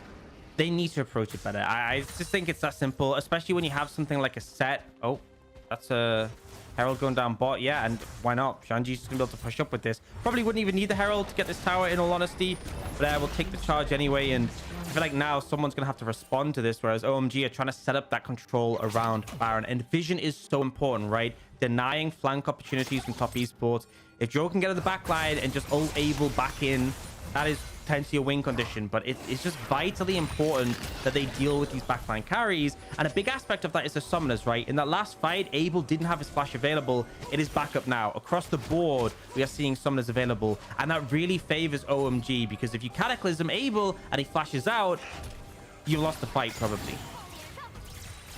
Yeah, I feel like we need to see some kind of mechanical outplays now coming out from Top Esports. Like you're saying, a flank from Joel, or maybe Xiaopeng finding a way into the backline, or Zoom getting a Call of the Forge God that just sets everything up. Speaking of Zoom, though, his TP currently on cooldown. Shanji down in that bottom side with him, who has TP available. This could be an opportunity for OMG to try and find some flank TP play, or maybe just try and brute force a Baron or something. Cloud Drake coming up in 5 seconds, so I'm not sure that the Drakes will be a huge priority this game. Yeah, I think it's still worth picking it up, right? Stacking it up, it'll make a difference. That movement speed can be quite valuable, sort of disengaging from Top Esports, but I think they just really be careful about approaching the Baron. If you get trapped in the pit, that is really an opportunity for Top Esports to win it out. Oh, Xiaopeng. Oh, the anchor ruins everything for Xiaopeng. Shockwave used, but they'll take that. That's the jungler down. They already got the Drake because Shanji and Abel get it. OMG, with just 3 players in the area, somehow find a man advantage while also playing the bottom side of the map. Top Esports, they're just all over the shop. Yeah, they seem lost, and Xiaopeng just not able to have the impact, right? This Poppy really shutting him down, but it just feels like he's never really had... He had a couple of early good ganks, and that was about it. And now Top Esports are trying to look to contest this Baron. OMG will start it up, but they really want the fight here. As much as they have the smite advantage, they don't want to get trapped in the pit. Look at the minimap. Xiaopeng going to be sprinting his way across the map to try and get involved in this play, but Aki realizes he needs to back away with Call of the Forge God there and Chaos Storm, as well as the Defelios. You do not want to get caught in that pit. That's not a good place for OMG to fight. They realize it, they back away and understand that they did not have that opportunity. So good presence of mind from OMG, though. Again, I'm consistently impressed by the macro play, like understanding that this is not a situation they can win out. So they're happy with the 6k gold lead that they found for themselves. They'll take that and they'll walk away. Yeah, honestly, FPX would have started that Baron and thrown the game off it. So respect to OMG for being a little bit more clued up, knowing that is really the way to lose the game, right? From this position, you have this 6,000 just shy of that gold lead. There's no reason to go for the super aggressive plays, and you'll continue to scale well, right? Orianna has sort of double pen items, but also some defensive tools. Jinx now, the threat items, the Lord Dominic's will be shredding, and Zoom will feel pretty squishy in comparison. There is obviously the ornaments that will eventually come in for top esports, but I'm not sure if it's necessarily going to be enough for now. OMG just want to push up the waves, try and garner control of that top side of the map, right, around where they have the Baron, and then they can look for picks once again. Xiaopeng is an easy pick in, right, if the Poppy can get in range, and just continue to go for that. Shanji could be a target. Knight's moving down to the bottom side, but again, we talked about this before. The Aatrox so difficult to catch, and realistically, with an Ornn and a Victor, it's not a good list of CCs to try and lock an Ornn up. With the Bellows Breath, you can block at least one of the CCs that will come through, and that should allow you to dodge the rest of it. So, I don't know why I'm talking about Bellows Breath. Ornn would be the one ganking. Here we go. Drow caught out by Cold, who is more than willing to just pull the trigger every single time. Call of Forge got used, but to no avail. And I mean, just a couple of ultis blasted on either way. The critical thing is Jackie Love Flash now down and unavailable. Cold really doesn't care about his summoner being burned, but the fact that Felios doesn't have his can be critical. So now OMG want to start up the Baron, potentially fish for a fight at the back of this. No Call of Forge God makes this a lot easier. Yeah, this is going to be tough for top esports as the anchor goes out from Cold once again. Zero regard for his own life. He just wants to get the fight going. Cream positioning the ball. Watch out for the shockwave. If top esports stand in the wrong spot, they could be in massive trouble. Another anchor out as the Baron down to 2k. Keep your eyes on Aki. Can he find the smite? Chaos Storm comes in. Shockwave whisked. It's a sombrero. As OMG have to just back away and accept they cannot get this Baron yet. Yeah, they had to slow play it, right? And I think Xiaopeng made the right call there. Didn't try to go on the pit. He doesn't want to get blocked by Poppy. Oh, Shanji's dead. Oh, no, he's not. What is that healing from the Godric? He actually survives. Now the re-engage from Aki, and the health bars explode. Jackie Love's gone. Xiaopeng slides out to safety, but Shanji is on the chase. He doesn't want to let them go. There's one knockup. Can they follow up for a little bit more? I don't think it's going to happen, but Zhuo may be caught out anyway. Cream giving a bit of movement speed over to Shanji. But the chains should be dodged away from thanks to the Cloud Rift. Zhuo gets out with his life. But Jackie Love down. It's an opportunity for Baron. That just reminded me of old Gordon, the amount of healing. I think they're still a bit too low, right? Aki's so low in HP. They don't want to go for the Baron. They don't want to flip it. They don't quite have a good enough control, but I just want to see this again, right? It's the ultimate increased healing combined with the Gordrinky here. It's just insane. Like, oh my Lord. 1,361. What? Man, I thought he was dead, right? I even called it, I said, and I don't think I was wrong to assume, but Shanji just managing to survive there and bring it around, and then Jackie Love caught between an Aatrox in a hard place. The amount of healing. I think Shanji did more healing in that fight than anyone did damage. Any individual. That was absolutely mental, because it wasn't just the one Gordrinker proc either. Like, the rest of the fight, he goes back down to 0 and back up to half again multiple times. That is just mind-blowing. And that's the power of an Aatrox in a team fight, right? When you got a lot of targets around you, you're basically invincible. And we return to the stalemate once again. Yeah, and critically, no healing reduction on top esports, right? You only have the Bramble Vest from Zoom, which realistically, the Aatrox isn't really proccing that unless he's autoing you, and he's not really autoing an Ornn in a team fight. So, limited ways of applying that. We see OMG's going to pick up another dragon. Why not? No real downside to it, no real congestion. Get themselves one away from Soul. Obviously, Cloud, lower priority than, say, Chemtech, but still definitely a factor. And when we talk about the Jinx, being able to kite easier, being able to maintain distance better with that extra 10% flat movement speed, definitely does have some value. And that Jinx is very fed at this point of the game. 5,000 gold lead for OMG. Still struggling to get their hands on this Baron, but I think they're playing a patient game, right? Because they're not that concerned.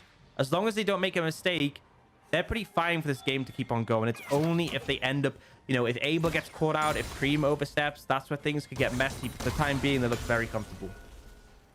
They certainly do. And I feel like it's not getting any easier for top esports either, because we're seeing these same attempted setups over and over again, where it just kind of gets denied by OMG, and it feels like it's becoming more and more difficult for Jackie Love specifically to operate in these fights. We already talked about the range difference between these AD carries, but ultimately, this OMG composition is not playing into the Aphelios, right? They're playing at range, and that is Aphelios' worst nightmare. And now Top Esports have to push in once again. Baron already down to half HP as Xiaopeng drops his flag. Will he be able to find the steal? Or OMG actually just get a 50-50. This one looks like it, and it's taken by Abel of all people. Now the fight ensues. Look out for that Shockwave as he's just waiting for the opportunity. It's one for Abel already. Jackie Love on the back line. Shockwave comes on through the double for Abel, but now they're trying to turn this one around. Shanji is just completely invincible. Annihilates Jackie Love under his wings. Abel with the triple, and Knight left to wonder what on earth went wrong. And they're just not able to deal with this Jinx, right? Perfect front to back setup once again. Backline uncontested, able to clean up the kills, and oh my god, Shanji is so strong right now. Able to soak so much damage, and oh, Knight might be in trouble. Nice overstepped on this one, you have to think. But the the gravity field, sorry, keeps him safe. He'll get a blast cone out of there. He's okay. He just desperately wants to clear these waves, but with the Baron buff, it's just not happening. It just feels like, once again, the backline of OMG super comfortable. And then these front-to-back scenarios, right? Aki so good at just keeping his backline safe. And we'll kind of see a replay. So first off, this great keeper's verdict coming out from the Poppy, knocking Xiaopeng away, so there's no chance for the contest. But then the fight develops, and Abel just free-hitting constantly throughout this. So in the meantime, Shanji is just so disruptive. His health bar keeps dropping down and then just flying back up again with the healing. And with no healing reduction, he just isn't able to be taken out. Honestly, getting so much value there. And I think he's obviously performing really well, but also the inability to get on top of this Jinx is really a thorn in Top Esports side. I mean, Shanji is just a monster for top to deal with. And then on top of that, when you've got the way that these team fights are working out, honestly, it feels like Xiaopeng is Abel's jungler, right? These Jarvan ults are actually keeping his own team stuck in, so Jinx can just fire these rockets out and the Orianna Shockwave can hit. Zoom's in trouble again. Anchor comes on through. The Bellows Breath is gonna do nothing. He does not get to move. As another tower taken, and with the Baron, with the top laner down, this could be an opportunity for OMG to just snowball into a game win. If they find another pick, it could all end here. For now, it'll just be this inhib tower on the bottom side. They're looking for a flank. Joel has to find a miracle play if Top Esports are to stay inside of this game. OMG pushing for the Nexus towers. Jackie has red and blue weapons, and he's knocked back into the team. Flashes out safety, but he's down! And OMG might just have done it. The shockwave through. Joel cannot get back into the fight. Screams flashes to safety. The Chaos Storm can't finish the kills. And it's a 1-for-1 off the end of that last play. The Cataclysm gets one, but Abel's still going strong, and that's all they need. The auto's out. 3 more kills for Abel as he finishes Knight for the Quadra. And that's a win for OMG in style. Absolutely crushed it. It feels like OMG, we had question marks after the LGD series, and in game 1 they really dispelled them with a very convincing win. Feels like they were on point with the decision making, their macro was better, and when it came to the team fights, they played out exactly as you'd hope them to. Just flawless execution. And yeah, there were some early issues with Cream's laning phase, but man, what a bounce back, right? Really just came back and landed some critical shockwaves consistently. I think it was like 0-3 at one point, or 1-3, and then went to the point where he's just delivering again and again. So just great play from them. And Top Esports, I don't know what to say. A lot of question marks. Yeah, I mean, many questions to be asked. It did feel like these fights were incredibly difficult for Top Esports to pull off of the back of this draft, right? The more we looked at it later on in the game, the more the conversation of scaling kind of went away because both teams scaled well, and it became a matter of execution. It felt like there was no way for them to significantly impact, and it was all down to that Poppy pick. I was surprised to see a Poppy so early on into the draft, but it did wonders to stop Jarvan being able to do anything. It felt like Xiaopeng basically didn't exist later on in the game. Yeah, and I think the problem was, as much as you have the Ornn who can fire his ultimate, he's not really posing that much immediate threat himself to the backline, right? He'll fire the ultimate, he'll hit Jinx, sure, but the only person really diving was Xiaopeng. And as much as Knight did a ton of damage, I feel like a lot of that was to Shanji, who just healed it back up again, right? And it felt like Top Esports is just pumping damage in this Aatrox and not really finding much value, whereas Abel would kill Xiaopeng and then start to get resets and start to build up that momentum. And you can see the goal difference was just, it really snowballed in OMG's favor. On top of that as well, you're mentioning like Zoom's impact in the fights? Well, historically, the reason you'd have that on is that he can be the big meat shield on the front line as well as having that CC. But against the Jinx with a Kraken Slayer, he only lasts 2 seconds. Like, Abel had no issues cutting through Zoom with the front line, so definitely felt like he couldn't have an impact. I completely agree there. And again, Cream. We have to talk about this guy because in the early game, let's be honest, he got destroyed by Knight. He got solo killed in that fight. He got forced out of lane at level 1, like multiple times. Then obviously getting dived by the whole team from Top Esports. It felt like Cream was not having a good game. Top Esports were doing a really good job to punish it. And then suddenly, dragon fights happen. Everything flips around. And Cream just gets shockwave after shockwave after shockwave, setting his team up beautifully. Yeah, and that's the big thing, right? Is that the laning advantage was definitely there, but Knight, you know, as much as he did a ton of damage, it really wasn't that instrumental in the win, whereas the critical shockwaves, like if I could have an Orianna who wins lane or an Orianna who hits big shockwaves, I'd rather have the big shockwaves, because even just the CC alone is such a massive impact, but the damage absolutely there as well. And I think OMG showing that every member really stepping up in this one, and we had criticisms for Abel after that Aphelios play, definitely looked solid on the Jinx here. Yeah. All of the question marks have been answered for OMG in game number 1, but there's more question marks appearing for the side of Top Esports. We'll see if any of them will have a conclusion right after the break. Hi everyone, happy Chinese New Year Festival. So the LPL sent us a few questions to see if we can, what do we know about the Chinese New Year Festival? So I will try to answer the questions. The first one being, according to the Chinese zodiac, this year is the year of tiger. Like, this is something I saw on social media and the whole aesthetics around this year, so I'm definitely sure it's the year of the tiger. Each Chinese year is associated with an animal sign that is linked to the Chinese zodiac. It features 12 animal signs in the order of rat, ox, tiger, rabbit, dragon, snake, horse, goat, monkey, rooster, dog, and pig. So now you know that in 2023, it will be the year of the rabbit. Second question is, when is the Chinese New Year this year? It is on February 1st. I think, I know it depends sometime, but this year it's on February 1st, from what I read. The date of Chinese New Year is determined by the Chinese lunar calendar. Although the date changes every year, it is always somewhere between January 21st and February 20th. The third question is, how many days the Chinese New Year celebration lasts? A 14, B 15, C 16, and D 17. Well, I think it's 16. Oh, okay, I think it's 16. Okay, I would answer 16. I don't know if I got this one, but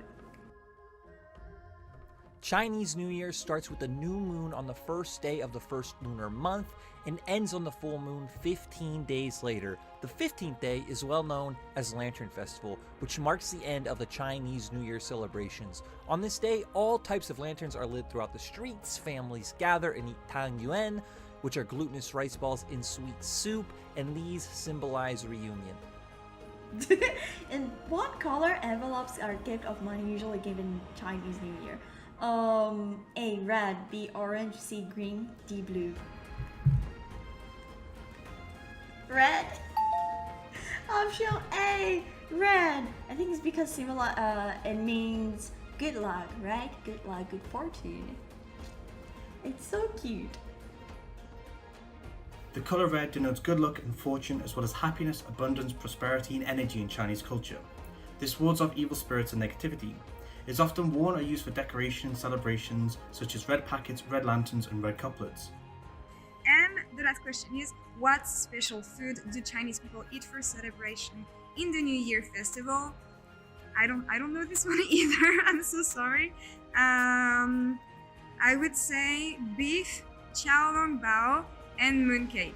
And please, I'm sorry if I got the wrong one. Lucky food is served during the festival, especially during the family reunion dinner. Dumplings, shaped like Chinese silver ingots, are shared as a symbol of the family unit and of abundance. People eat rice cakes, or nian gao, to symbolize a higher income or position, as it sounds like year high in Chinese. Fish is also a must, as it sounds like surplus in Chinese, and it symbolizes abundance. Hi LPL and Happy New Year. The question is, what wishing and lucky words do people say during the Chinese New Year? And I'm sorry, but I don't know the answer. I'm going to give it my best guess, which is C. 对不起, 没关系.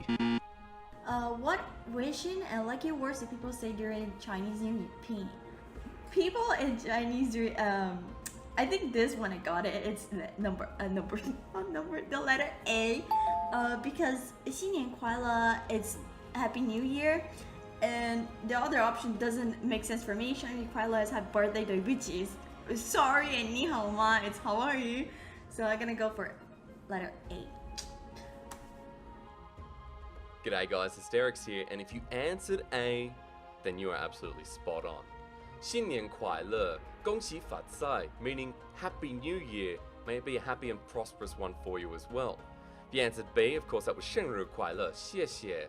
Happy birthday and thank you, bit far off. 对不起, 没关系, sorry. No problem. 你好吗? 我很好. How are you? I'm fine. Of course, if you wanted to give any wishes to LPL fans, you'd then say 新年快乐, 恭喜发财.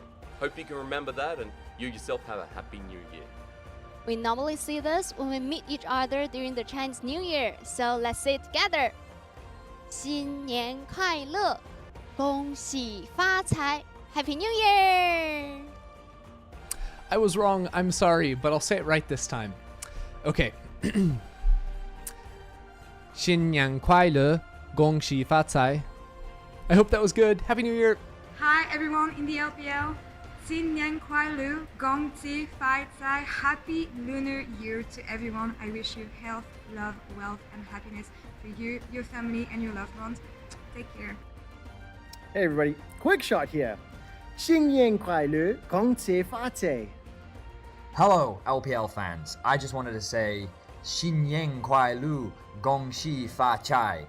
I hope I pronounced that right, and I'm wishing you all a wonderful Chinese New Year. Take care. Lots of love from Betty. 大家好，兄弟们，我叫 Raz， 我是解说员的 CS 和前解说员的 LPL。新年快乐，新年快乐，我想你们。I want to say 新年快乐，恭喜发财. Thank you so much everyone that's watching LPL. I wish you a wonderful year from the bottom of my heart. Thank you.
嗯，下场对阵OMG小奶油的话，我觉得他个人的话是那种操作特别好的吧，就有点那种小操作怪。和他对线的话，感觉就我打好自己的就肯定能赢的。下场就年前最后一场比赛了嘛，就打完比赛，祝大家新年快乐，身体健康吧，就每天都开心。I love that Knight in one sentence manages to compliment Cream's mechanics, but also say, I'm going to body this fool. You know, I don't know how he's managed to manipulate that sentence in that way, but I mean, he wasn't wrong. I think Knight, like, individually played the lane better. Obviously, we saw that in the early levels, but when it came down to the comp and the way that the game was played out, let's be honest, we know who won out the mid lane matchup. But down on the bottom side, we know who's the better AD carry as well, because Abel grabs himself the MVP, and I'm going to be honest, this one, I feel like this was all about the team around Abel, making Abel able to do this, if that makes any sense. There was too many Abels in that sentence, but this was a team effort MVP. Yeah, I do think the positioning was solid on the Jinx. There were definitely moments where he made it difficult for top esports to engage, but I do think that team play was relevant to him being the MVP here. On the one hand, OMG's team play facilitating him, allowing him to stay safe. On the other hand, Top Esports' lack of team play, meaning they couldn't actually deal with the Jinx at any point this game. There was this moment where Jackie Love obviously sliding in to take out the Jinx, but for the most part, it felt like Abel was unchallenged, right, throughout this game. Constantly able to sit at max range with that lethal tempo stacked up and consistently deal out damage. This is a great example. Positioning himself around this corner, over the wall, not able to get threatened. Cataclysm comes down, but Abel is outside of it and continues to layer down that damage and start to get those resets. It's just the range as well. Like, there's the gravity well from Knight blocking Abel, but he's still just able to slam out the damage the entire time, and then the rest of these fights. I mean, we talked about this one in depth. The baby cage comes out onto the 2 carries, but it's too little too late. Yeah, and you know, the sad thing to say, look on the other side for Top Esports, this game really felt like a Top Esports sort of summer from last year game where Knight is doing his damnedest, but the team just falls apart around him. If you look at the damage graph as well, how much he did, he really was trying to make an impact. Obviously, really strong laning phase. And it felt like every fight, Knight was like the last person alive, trying to 1v9. But, you know, so fair play. We saw a resurgence from Knight series against Rookie where it looked a bit subdued, but Top Esports still not having that coordination, still not really being able to transfer things. Despite a solid early game, it was the mid-game mess when it came to the Herald, and then it was the team fight and the execution just not there. Yeah, and I think with this game as well, Abel has made up for his, let's say, lapse of judgment in the series. I don't know what you're talking about. Right? It's not in my mind You've anymore. It's gone. Okay. No, I'm never want to speak about it again. I want to take a second because we've not really talked about either support and what they were doing during this game. Cold, man, I love watching this guy. He's always great on the Hook Champions anyway. He's always been fun to watch, but it was kind of similar to Hung, right? It felt like Flash's basic ability for this guy, where every single time anyone from Top Esports is nearby, immediately Flash Hook, go in. It doesn't even matter if there's teammates nearby. He just knows that his team will find a way to follow up. And it feels so good to see him able to have this freedom on the squad, because it feels like Cold has had squads over the last couple of years that haven't really had that same presence of mind to follow up so readily. This version of OMG, it feels like they're all completely down to just go in when Cold says. It's a trust, right? It's a trust to pick up the Nautilus very early in the draft, right? Very early compared to what we typically see, especially since there weren't any support bans coming through. But it's a trust in his proficiency on the champion, and then that trust in-game to follow on his engages. And often it was favorable. I specifically remember that player on the top side where, you know, we saw Xiaopeng get grabbed by Cold, and then instantly Aki slams him into the wall. And that's one thing, right? That Jarvan first pick, they didn't even end up picking the Thresh into it, but it really fell apart. The Poppy ending up being a great answer. So first and foremost for this draft, I expect there to be changes in Top Esports priority. But now, bans started similar, but they are banning the Samira in the first rotation rather than in the second rotation. And then OMG also making the adjustment to ban the Caitlyn. They did end up banning it as their fourth ban, but now banning it as their second. It is the same size as game one. So keeping things similar in that regard. I was going to say that Jackie Love looked really mad about the Caitlyn ban, but Jackie Love always looks really mad. I don't think it's ban specific. I don't know. He's one of those players. It's not like he doesn't smile. He's not one of the players that never smiles or anything, but his default face is fury. You know? So we'll see. It's going to be Shanchi taking a ban as the final one. That Gwen opened, though. Top Esports banned the Gwen in game number 1, so potentially could be an early pick. I say that, it's banned by OMG instead. Yeah, but Nidalee open and available, Renekton open and available. Honestly, Top Esports could lean to the Renekton and then take the Nidalee later. We know how strong that duo is, but they're going to pick the Jarvan again. And I don't see why OMG wouldn't take the Poppy again into it, right? It was so good last game. I don't think anyone can really diminish the impact it had. Maybe the thought process is we won't let Jinx go through, but I feel like OMG could honestly just pick that up pretty early here, right? Just Jinx Poppy. Job's good. Yeah. Sounds pretty good, right? Yeah, but I think the Poppy absolutely comes through. Poppies will surely have to expect this. We'll see if OMG opt to prioritize the Nautilus early again. I think the Jinx would make sense. Even if you let the Jinx go through, the Aphelios here is fine too, right? Jarvan's still coming into you. Like, that's actually fine for Aphelios as well. He's also okay in the same situation. If you want to go for like the Nautilus or whatever like last time, it's actually fine. You still get one of the scaling 80 carries. Or Thresh. Yeah, this is what I was talking about in the first draft, right? Thresh so good in the Jarvan because it makes the character, like, even if they don't have flash, the character's irrelevant. And it's like, OMG have now responded even better to the Jarvan. So, yeah, I don't it's know. like, I'm not a fan it's of like that first pick. Top esports after the first game, they were like, you know what? We just needed a warm-up. The draft was fine, guys. We just needed a warm-up. Let's just run it back. I don't know if it's going to work out for them, but this time they go for the victor once again for Knight here. Please lock in a Jinx. Please lock in something that can, I don't know, do anything in that game. Because it didn't feel like Jackie Love could have an impact. We'll see where they go with this one, but against the Thresh, it's going to be tough. I'm not sure you want to take... Personally, I think you take the Aphelios here, right? That kind of forces OMG to take Jinx and then leave their mid lane pick till later, because otherwise you would ban the Jinx out. Now it's a bit of a unique spot because OMG, they can take whatever AD carry they want and then ban out top esports options. So I don't think the Braum is that high priority. I wasn't really sitting here thinking, oh no, OMG are going to ban Braum in the second rotation. I think it's a... I know what's happening. It's dawned on me. They're going to allow this Jinx ban to go through. And then maybe you ban Draven, maybe you ban Lucian. It doesn't matter. Jackie Love's just going to pick a super aggressive AD carry with a Braum. Lucian Braum. I don't know if you guys remember back when this combo came out years ago. It was the terror of the bot lane. Lucian bot lane is not meta right now.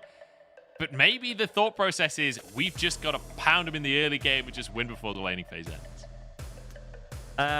Would be ambitious is what I'm going to say. I feel like the thing is with Thresh, Aphelios is so strong because the laning phase is actually pretty good, right?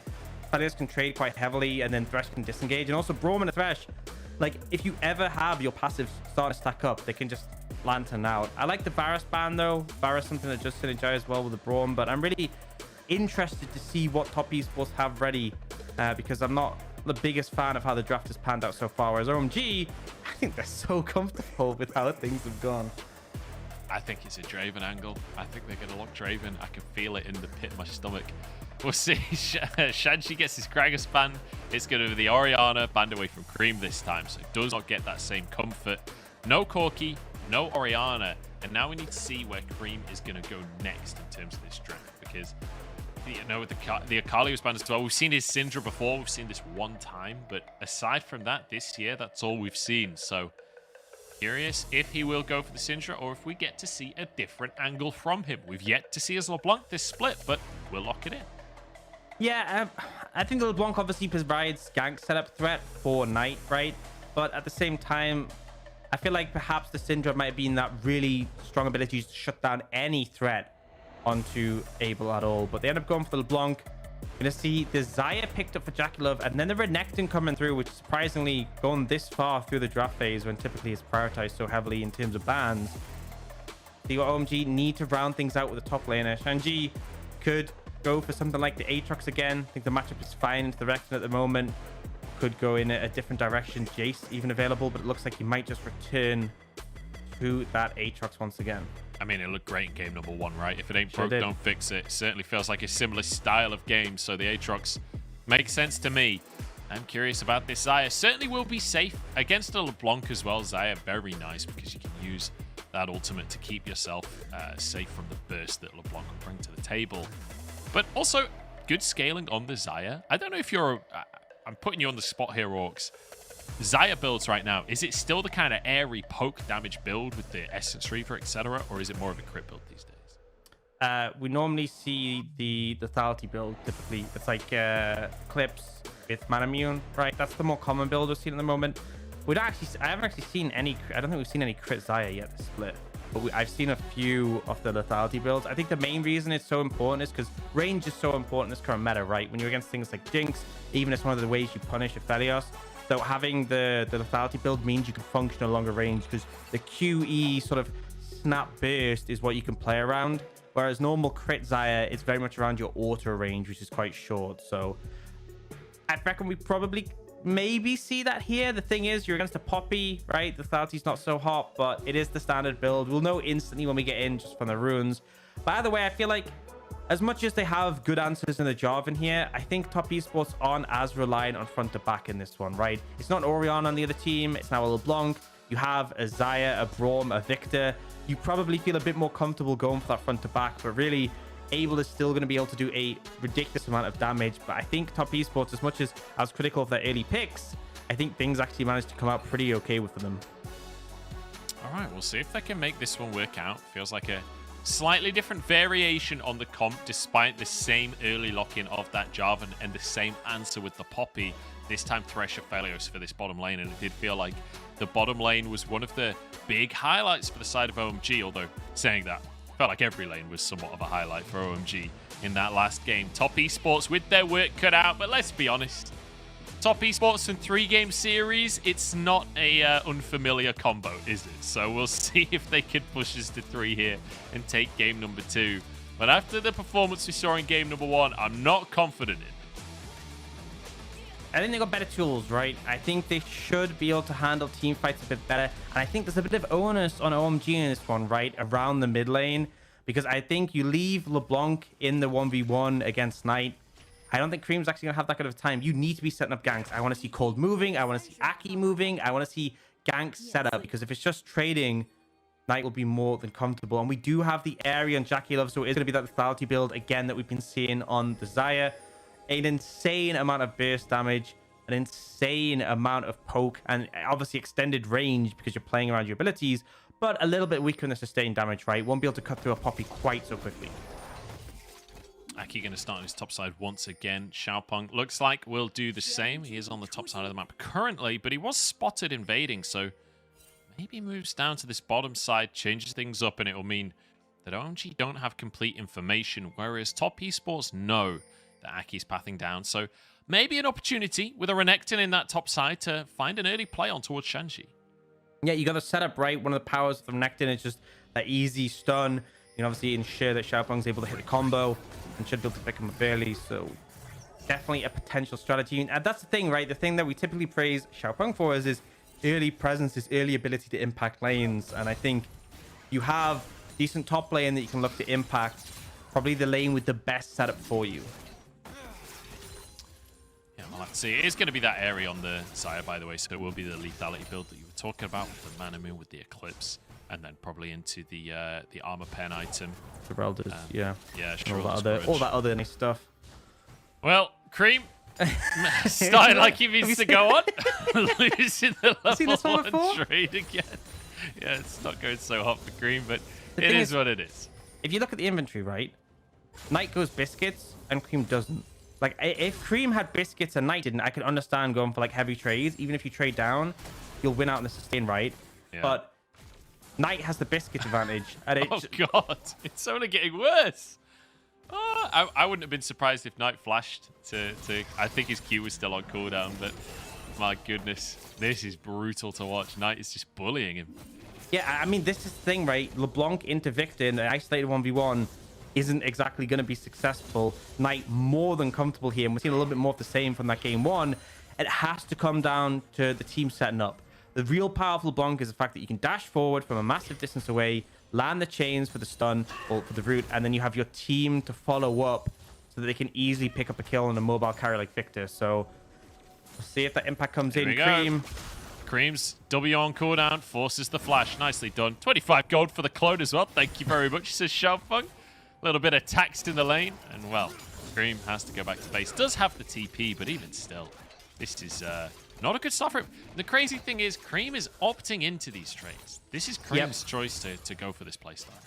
Yeah, he's really trying to fight Knight, and I don't know, game 1, at least just like a mage versus mage matchup, but if you're losing these trades early in the LeBlanc, it's like you've lost your flash already, you're down TP. It really does not set up the game for a good situation. You need to be coming out ahead because you're just going to lose out in terms of value as the game goes on. And Top Esports will feel a lot more comfortable in those team fights with how their composition is faring up now. Dro.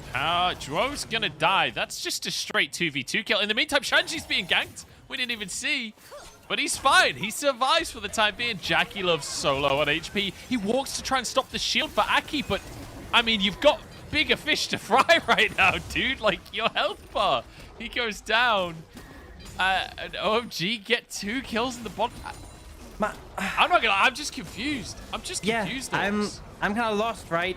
I mean, especially they picked the Braum into the Thresh. Like, it's not exactly like a super favorable matchup, but you know, if you're picking this champion into it, you should be able to put yourself in a matchup where you're comfortable. Look, lands, but look, he goes back in here.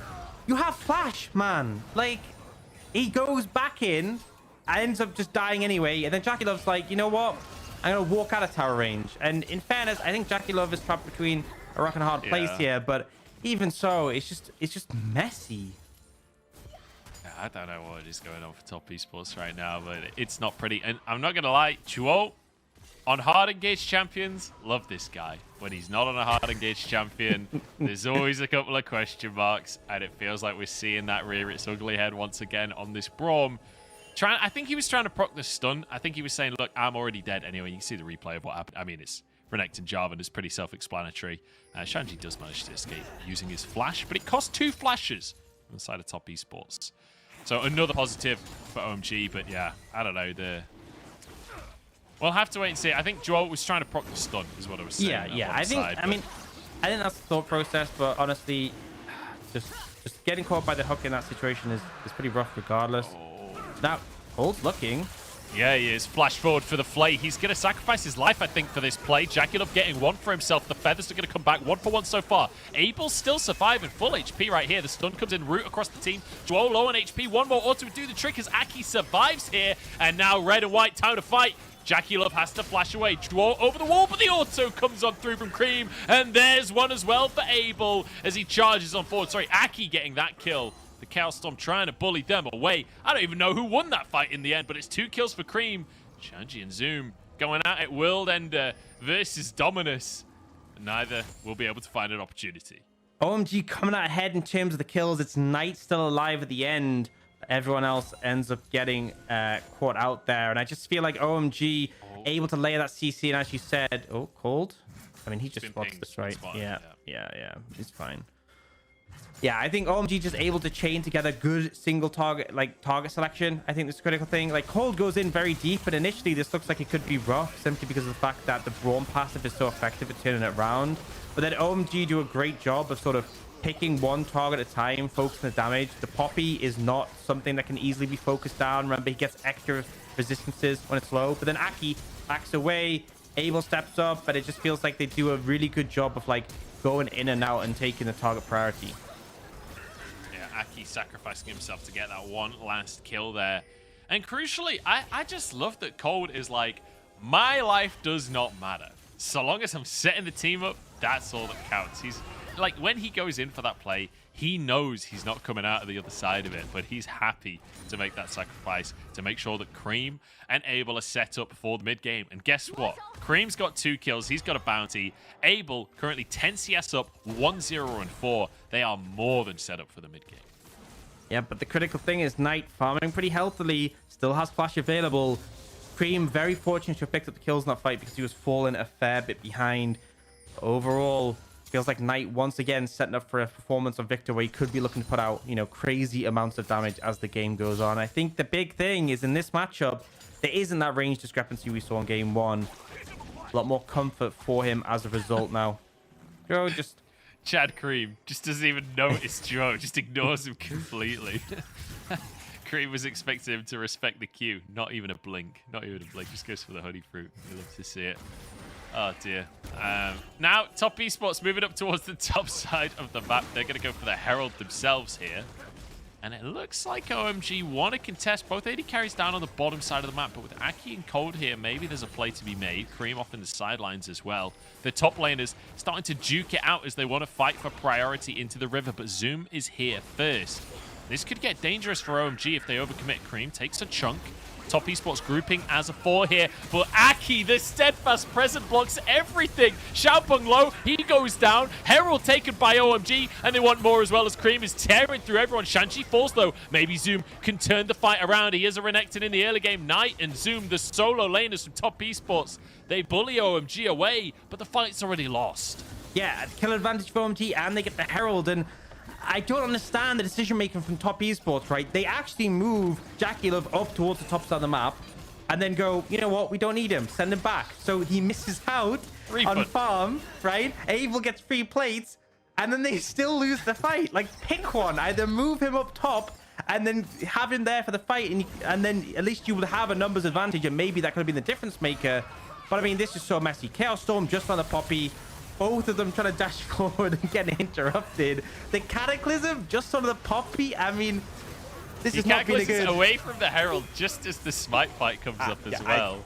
I don't know. Xiaopeng has not had a good job in performance so far. But yeah, I mean, Abel now 1,000 gold up because while Jackie Love was taking the scenic route towards bot lane, he was able to pick up plates and get extra waves. And it's kind of a repeat of that game one where like it comes to that sort of early mid-game point where decisions have to be made and Top Esports just managed to make the worst possible decisions in the situation.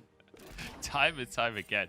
I will say, nobody can say that Top Esports is inconsistent anymore because they will make the worst play available. They'll manage it somehow. Oh my lord. Yeah, this has been a series and a half for Top Esports, and honestly, look, they've got 2 weeks off after this game, and I think they need it. I think they really need it based off of what we've seen so far this split. I'm sure this team will be a top team by the end of the year.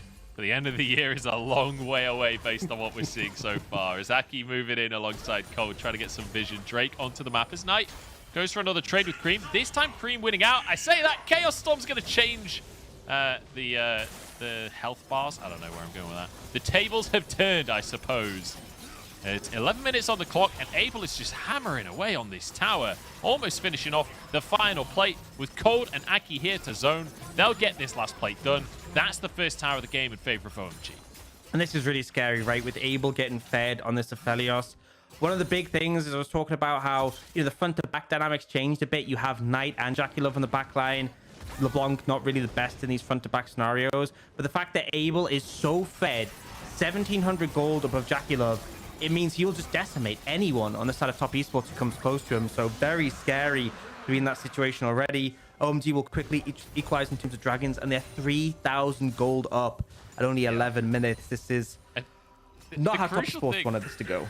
The crucial thing as well is when you see that first tower go down and the AD carry get all of the plates, the initial thought process will be, they dropped a Herald in that lane. No. Aki still has the Herald. They can feed a bunch more plates to Abel. He can just go into the mid lane or into the top lane, and they can get more plates into his pocket anyway. He's not even done getting plates yet.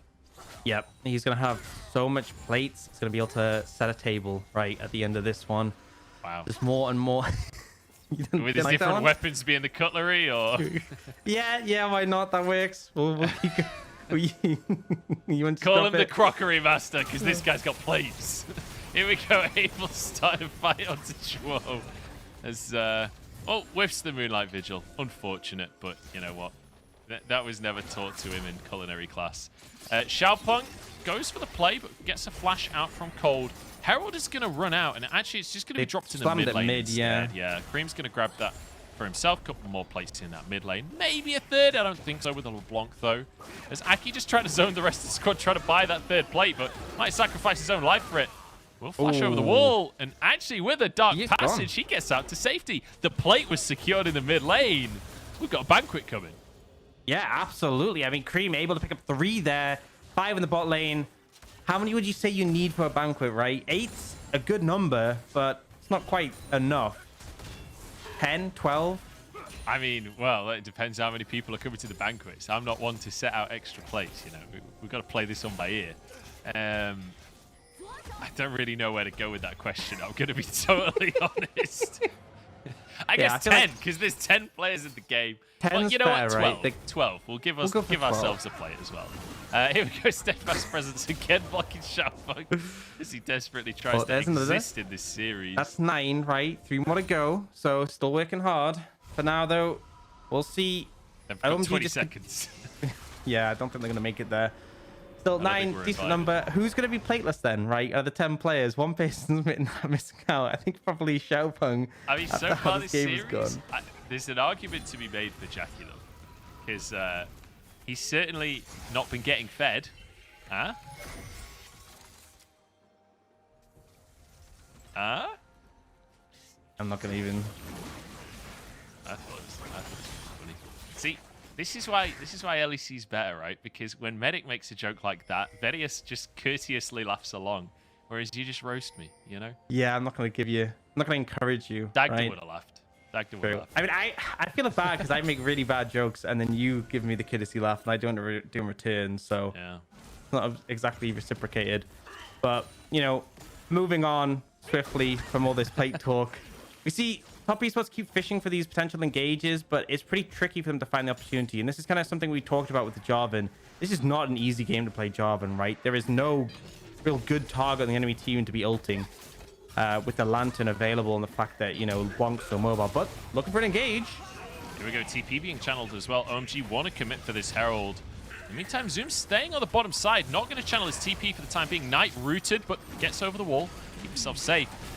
Zoom, that's a very deep teleport. Immediately played back in, hooked up as well. Zoom might just go down here, but he flashes forward, gets a bit of damage onto Abel. That's a lot of damage, to be fair to him. He went full flex take, but can't finish things off. And now everyone flies into the backline. Shanji trying to deal damage, gets knockups across the team, and he's so damn tanky that they just can't answer him. The rest of the squad moving in, but Aki goes down. Dro with a stopwatch, keeps himself safe. Shanji still on this front line as Cream finishing people off. Finally getting some vengeance onto Knight, but actually the gravity well keeps Knight out, keeps him safe. Xiaopeng 1 HP. Abel can't finish it off. And somehow Cream Top should have Esports him. barely escaping. Cream with a distortion surely available, jumps on forwards, but there's a laser. Will be able to get the Mimic and will be able to pick up another kill.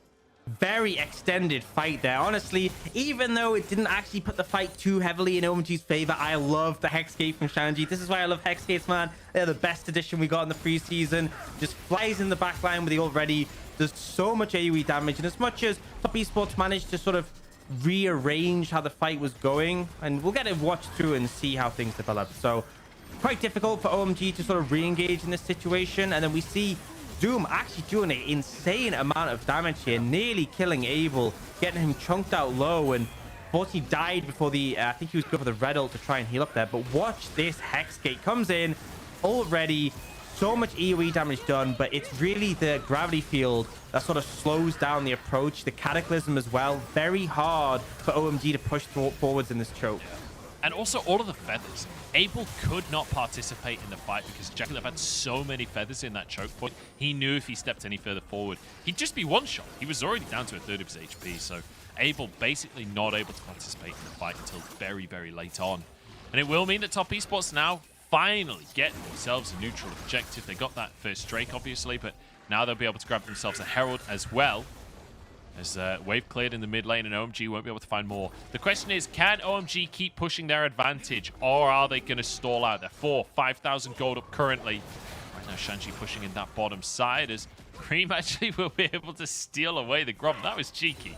That was incredibly cheeky. He's 5-0-2. Cream, I think he's a little upset that he didn't get MVP in game number 1 right here, because he's having a hell of a performance on the LeBlanc. I think it's... Abel. I'm talking too much. You don't get to get in on this one, I'm afraid. Because Abel walks out with his life. And Aki, very deep in enemy territory, but he uses the Night Express to blast himself out to safety. Shanji now behind enemy lines, but it'll be a disengage. Wow, how insane is threshing to Jarvan, right? The fact that you can just lantern people away so he can't ult. Crazy, man. If only they saw this coming and didn't first pick it. But They didn't even need it in game 1. That's the crazy thing. Yeah, but it just makes it so hard, right? This is what I mean. Xiaopeng just doesn't have good targets. The only target who you're really going to be able to ult is kind of squishy and will be trapped in there is Cold, right? Everyone else will either be able to get out or is just way too tanky to be dropping a Jarvan on top of. So not really working at the best. Knight has been farming up pretty well, is in a comfortable spot, but the fact that so many kills have gone over to Cream, who now has a Medjais, by the way, means that he is really starting to pop off on this LeBlanc. Oh no. Top Esports is a 5k gold deficit already at 18 minutes. Look, the early trades haven't worked for Cream, right?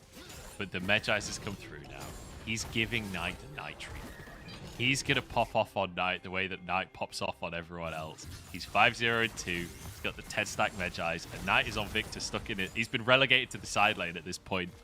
And, well, I'm expecting Cream in these team fights to do disgusting things to Top Esports. And honestly, it feels similar to game 1, right, Orcs? Where, like, the longer this goes on, I'm not sure that it necessarily gets better for Top Esports. Yeah, I think it's tricky, right? I think they actually, the range discrepancy isn't as prevalent, right? And their front to back is okay. But the problem is, like, Aki causes so many problems for Xiaopeng. And, you know, I think it really comes down to Cream's threat on this LeBlanc. The fact he's 5-0-2. If LeBlanc was behind, I think Top Esports would be really comfortable going in the later stages. But the fact that Cream is so fed, it will get to the point where he just jumps over a wall and just one-hit someone. And even if he doesn't kill them, he chunks them so low that they just can't fight. So it's difficult for the side of Top Esports, and I really think they need to try and find some potential picks coming out, or just approach team fights in a better way. I think we've seen that if OMG run into them right in a choke point, that Top Esports can find an advantage there with all the feathers being down, the gravity field, the cataclysm. That can make things problematic, but it's very hard to force the team into those sort of setups. Getting over the wall there. Back away. Talk to me how Top Esports can... I mean, they're wrestling for control very, very early on here. 1:20 until that Drake comes up. Talk to me what Top Esports need to do. I'm going to hold that thought. Yeah. What can Top Esports do to try and contest this next Drake? Well, I think having any control that they try to set up is important, but also when it comes to team fighting, have vision, be aware of Cream's positioning, but kite back, right? You have really strong front to back. Abel doesn't perform as well if he's running forwards. He wants to be kiting. And as a result, if you're forcing them into a choke point, that's where all your tools have so much value. Oh, big damage out from Cream onto Knight here, trying to get damage down before the fight even begins, doing some work. But Knight will be able to survive. Does not have TP right now, Cream. I thought he was going to go for more there, but had already used that distortion, just pops back to the rest of his team. Xiaopeng has to just drop the Herald in that mid lane. Not ideal, but it'll at least get them some mid prio for when that Drake comes up in 25 seconds. But I don't know if that's even going to work with Abel in the mid lane. I'm not sure that Xiaopeng can really commit to doing anything. It won't even get there. They're trying to push up with it, but like Cream is on the flank. They don't have vision control in their bot side jungle. They're trying to use the Herald and force forward, but it's already dead. Bit of a whip from Abel, though, on the Moonlight Vigil, so maybe a small advantage available. Hook comes out from Cold. They don't commit. It's just going to be a Caliber Morto from Abel to follow it up. Aki buying space. Cream waiting for anyone to face check him. He has a lot of damage, but Zoom plays it well, stuttering back and forth so the ethereal chains don't connect. But Abel happy to just solo this Drake out. This will be 2 Hextech Drakes as well taken for themselves. So OMG setting themselves up in a fantastic position with Hextech Soul Point. And I think, you know, Top Esports with the right call, right? You can't move into the Dragon area. If you force your way through, you'll get disrupted. That's where Cream can find those beautiful flank angles. It just feels really difficult. With this much of a deficit, 6,000 gold behind, you really need a mistake from OMG if you're going to bounce back into this one. And Knight is getting stronger as the game goes on, but it still feels like it's not quite enough, right? We have Cream has the Loons, the Medjais, plus the Large Rod, whereas Knight's still working on his second item. And I think Baron is definitely the sort of situation where Top Esports can flourish, right? If everyone on OMG is trapped in the pit, that's a great opportunity for a team fight. I think for OMG, don't even risk it. Don't even think about Baron, right? You have Drake coming up in 4 minutes 20. It's Soul for you. It would be second Drake for Top Esports. That is such a stacked fight in your advantage. And if you secure it, Hextech Drake is another one that was going to get nerfed, right? We've seen Chemtech was going to get nerfed and then removed from the game now, thankfully. Oh, hang on. Xiaopeng is just going to try and one-shot Cream. He can't actually finish it off. Cream escapes with his life. That's so crucial. Aki clears the way for the mid lane.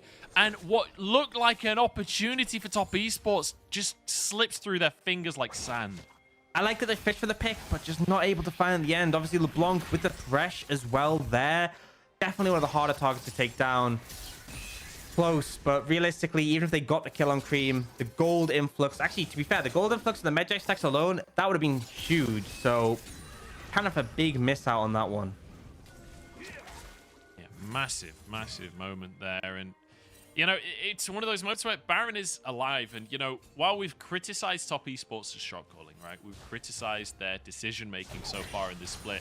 They're still a team that's willing to start Baron. If they find that pick onto Cream, maybe that's their opportunity. But now, with that slipping through their fingers, they won't be able to have that chance. And there's still, what, 5,000 gold down against an Aphelios, against this LeBlanc. And it's just terrifying at this point in the game. Doesn't feel like it's getting any easier, and Top Esports need those opportunities. Cream still willing to play with fire here, but Zhuo and Xiaopeng will not have the damage to kill him by themselves. And you can see the pressure's on, right? Because Top Esports ideally want to find a fight or a kill or a pick or anything before the dragon spawns, because if it comes down to that scenario and OMG secured, oh, Aki could be in trouble. Yep, steadfast presence, though, means that he's definitely not. None of the engaged tools work for top esports against this Poppy, but Cold stunned up, big damage. But in goes Cream on the back line, forces out the feathers to fly, but Cream jumps back. Oh, he goes to the other side of the fight again. How does he get away with this? He's playing mind games on top esports. And Knight flashed down as well on the back of that. Big cooldown burn by the side of top esports. OMG playing games with top esports, and honestly I think the Thresh as well, Thresh, LeBlanc, Poppy, so hard to pin down. Chapong doing his best, but it's just very, very difficult to set up these situations. TP flank coming in. Yeah, that looks like it's going to be Cream behind enemy lines, and once again just terrifying top esports. It's 2 minutes until that next Drake comes up. That'll be the moment for OMG. Cream, he's gone too aggressive on this one, but no, he hasn't. He's LeBlanc. He gets away again. How does he keep doing this? Man, the flag and drag from Xiaopeng a little bit short. Love the ult initiation from Juro, but it's just not quite enough. They will chunk Cream out. They will force him back once again. Literally just came from base, but still sitting on those Magi stacks, still with that bounty in hand. Could have been huge if top esports were able to secure that. But, you know, I'm going to say, I at least like the proactivity from top esports, right? They keep trying to find these windows, these opportunities. But the problem is, they haven't found them. And it's a minute 15 until Dragon. If OMG secure this one, it's such a massive power boost. Even if top esports win the fight, the fact that there's so much extra damage added, but also that AoE slow. Imagine Cream, double distortion in, slows everyone, deals that big AoE as well. The extra 75 true damage on top of that makes things so painful. Yeah, and I want to reiterate as well that for OMG, this isn't just about the Dragon fight for this game. This is about proving that they are a team to be feared in the LPL, that they are a team that can contest for playoffs, that can be a big name. And if they can get a 2-0 against top esports, as Cream just completely chunks Knight out of the fight, 30 seconds before Drake comes up, and Knight does have a TP. Jackie Love having to use his own ulti here.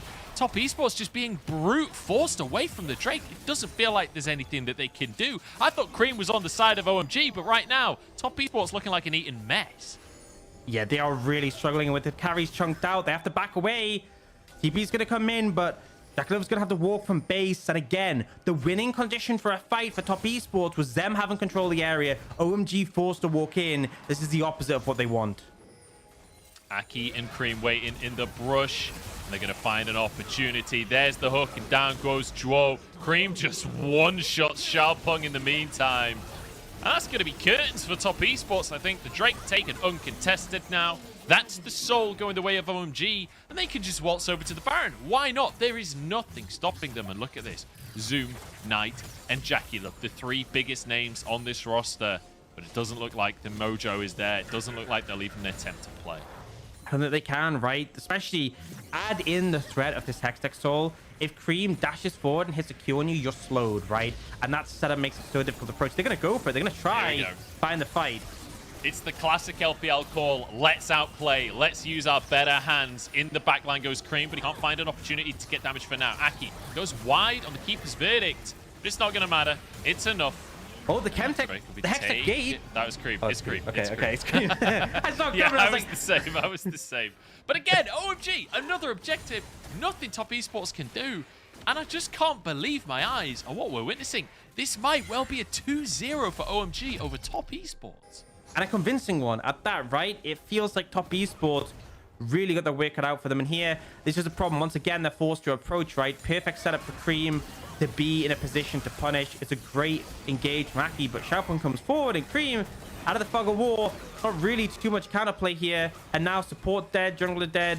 Really no way to contest that Dragon. And now 7,000 gold lead for OMG with that Hextech Drake, with the Baron in hand.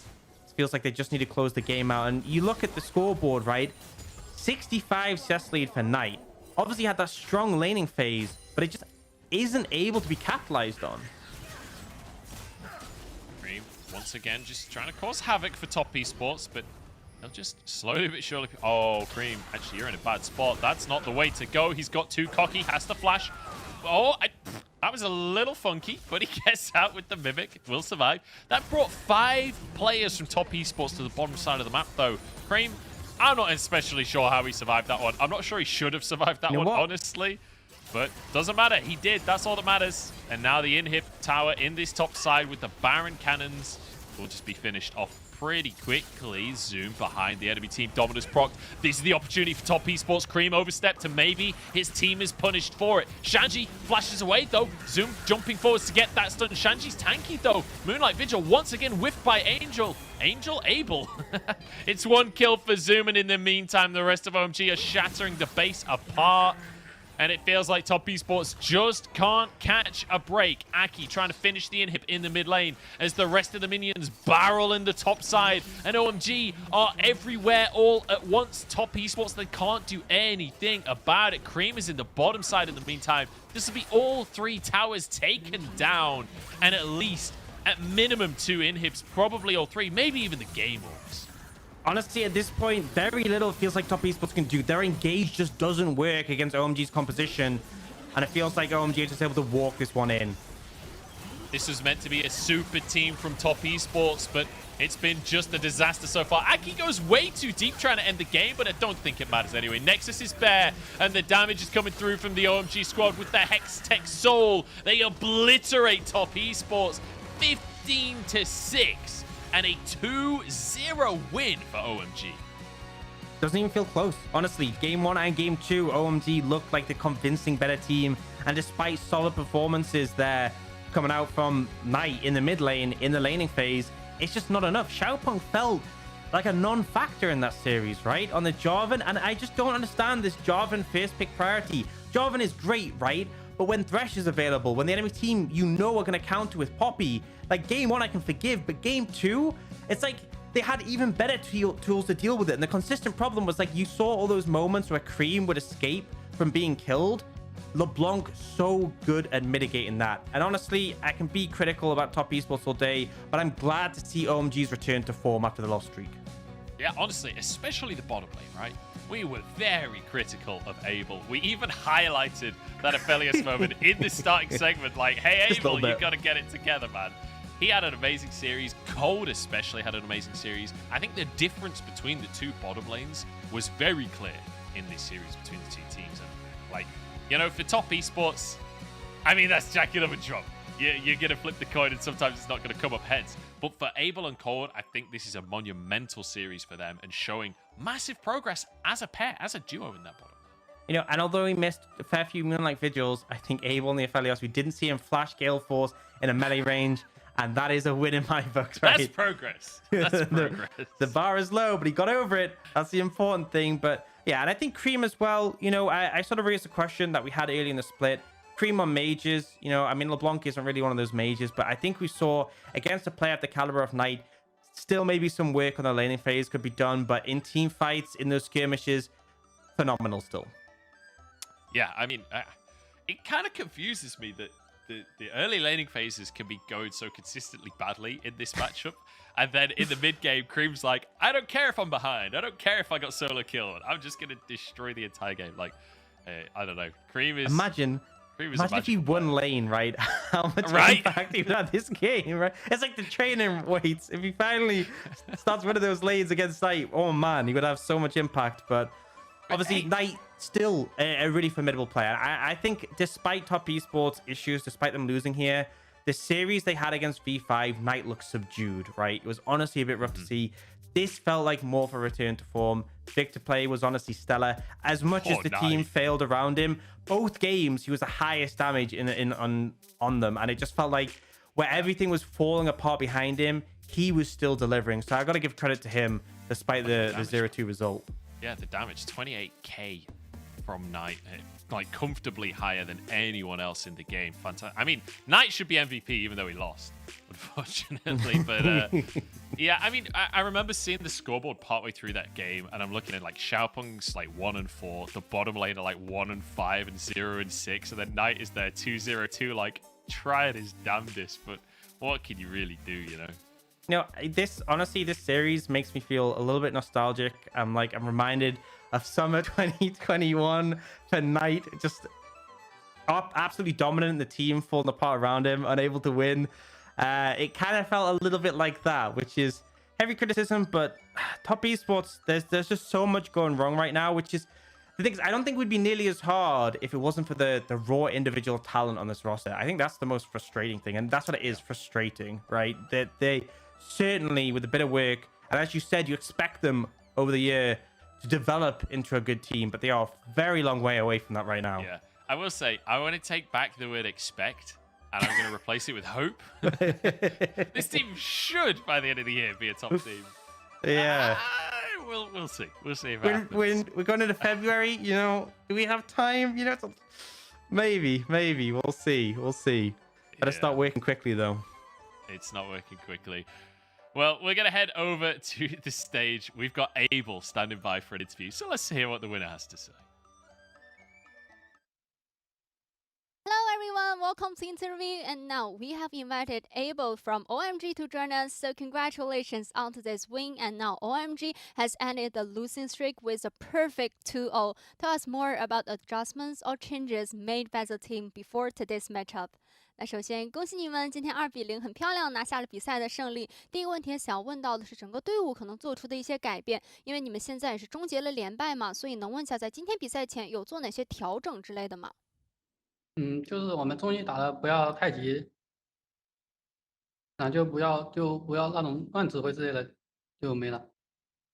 So for the adjustments we made as normal is mainly focusing on our mid game. So in the mid game we try not to rush a lot and try not to make so many very rush or very messy shot calls in the mid game. So that's all for the adjustments and changes we made for today's game. Yeah, definitely we can see this because it feels like in almost every single team fights, OMG were able to get the win to get all the net neutral resources from team fights. So tell us more about your focus in all the team fights. And also, normally, who's the one that made the shot call or the main shot caller inside the team? 那其实就如你所说的嘛，可能一些中期的决策，包括说指挥的方面，可能有些改变。那今天感觉你们整体团战好像美如画，每一波团几乎都是打赢的一个状态。所以说，能问一下，可能你们会在团战之中关注的重点会是哪些？同时，一般队伍里谁会是那个比较担当指挥的一个人呢？野辅吧，野辅跟上单。So I think the main shot caller inside our team is a jungler, support player, and also sometimes the top laner Shanji will also join them. Yeah, we can see this. And also my next question is about the champion choice because in both games, Top Esports, they just gave that first pick to the jungler Jarvan, but immediately, OMG, you guys just locked down that Poppy. So maybe do you feel Poppy can be a very good counter pick in the jungler matchup against Jarvan? So tell us more about the background in picking that Poppy. 那其实说到今天的比赛，感觉对面好像2局都是1抢直接选下了皇子这个英雄，但是随时应对的你们也都立刻在前2手锁下了打野的波比，所以说你们是不是觉得可能波比会是一个打野对位上面对皇子比较好的选择呢？能不能和我们分享一下选出打野波比的一个思路？波比就是可以把皇子1Q 打下来，然后让他宽不了大，然后就比较克制，然后就选波比。So we really feel like Poppy can be a very good counter pick against Jarvan in the jungler matchup, especially by using Poppy's ultimate. He can really have a very good restriction to the Jarvan's performance, especially to restrain his EQ skill shots. Yeah, definitely we can see this. And also my last question is, and now Chinese New Year is coming. So do you have any personal Chinese New Year wishes, or do you have any words you want to say to all the audience? 那最后一个问题也是，现在新年也快到了嘛，所以说我们 Able 有没有自己的一些新年愿望，包括说有没有什么新年祝福想要送给所有的观众朋友们？新年愿望就是走得更远嘛，然后祝大家新年快乐。So my Chinese New Year wishes is we want to go further with this team, with this OMG, and I want to say to all the audience, Happy Chinese New Year! So thank you for the sharing and congratulations. 那再次恭喜你们，也祝你们新年快乐。And back to you guys. Happy Chinese New Year.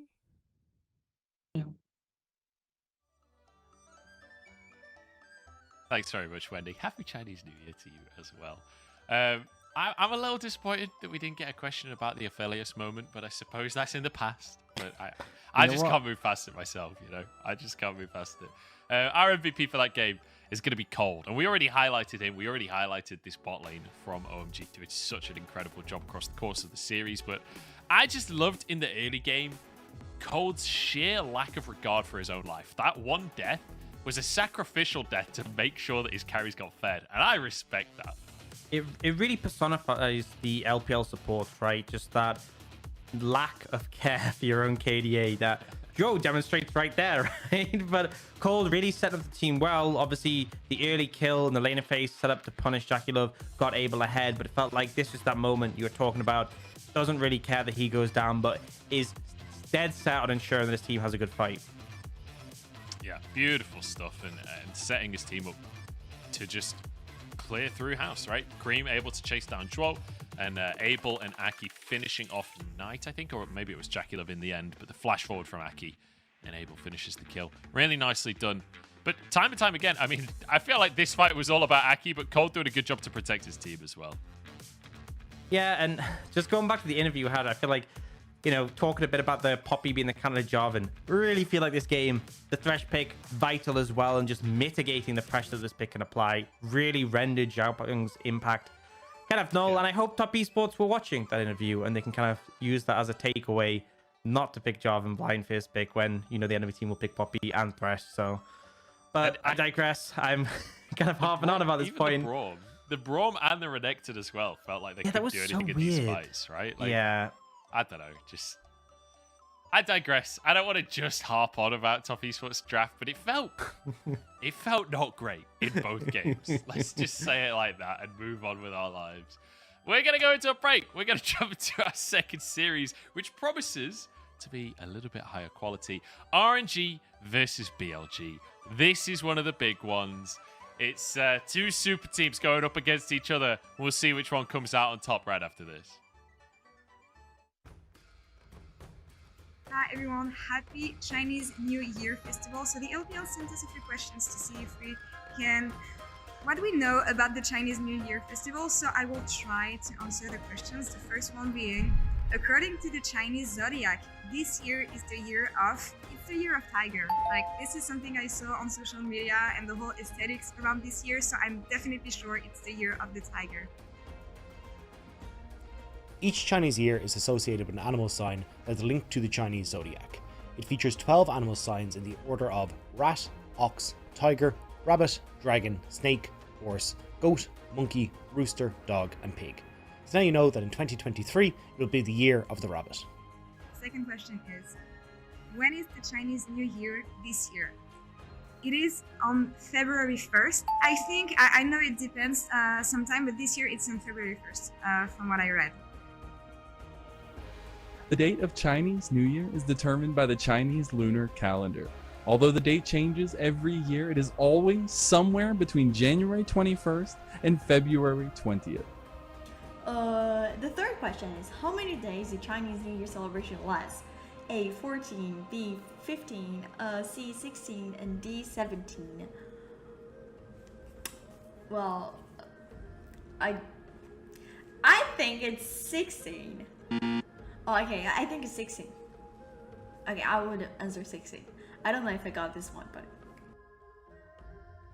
Chinese New Year starts with the new moon on the first day of the first lunar month and ends on the full moon 15 days later. The 15th day is well known as Lantern Festival, which marks the end of the Chinese New Year celebrations. On this day, all types of lanterns are lit throughout the streets, families gather and eat tang yuan, which are glutinous rice balls in sweet soup, and these symbolize reunion. In what color envelopes are gift of money usually given Chinese New Year? A red, B orange, C green, D blue. Red. Option A, red. I think it's because similar. It means good luck, right? Good luck, good fortune. It's so cute. The colour red denotes good luck and fortune, as well as happiness, abundance, prosperity, and energy in Chinese culture. This wards off evil spirits and negativity. It is often worn or used for decoration and celebrations, such as red packets, red lanterns, and red couplets. And the last question is, what special food do Chinese people eat for celebration in the New Year festival? I don't know this one either. I'm so sorry. I would say beef, chow long bao, and mooncake. And please, I'm sorry if I got the wrong one. Lucky food is served during the festival, especially during the family reunion dinner. Dumplings, shaped like Chinese silver ingots, are shared as a symbol of the family unit and of abundance. People eat rice cakes, or nian gao, to symbolize a higher income or position, as it sounds like year high in Chinese. Fish is also a must, as it sounds like surplus in Chinese, and it symbolizes abundance. Hi LPL and Happy New Year. The question is, what wishing and lucky words do people say during the Chinese New Year? And I'm sorry, but I don't know the answer. I'm going to give it my best guess, which is C. 对不起, 没关系. What wishing and lucky words do people say during Chinese New Year? People in Chinese do. I think this one I got it. It's the the letter A. Because 新年快乐, it's Happy New Year, and the other option doesn't make sense for me. 生日快乐 is happy birthday, 对不起 is sorry, and 你好吗 it's how are you. So I'm gonna go for letter A.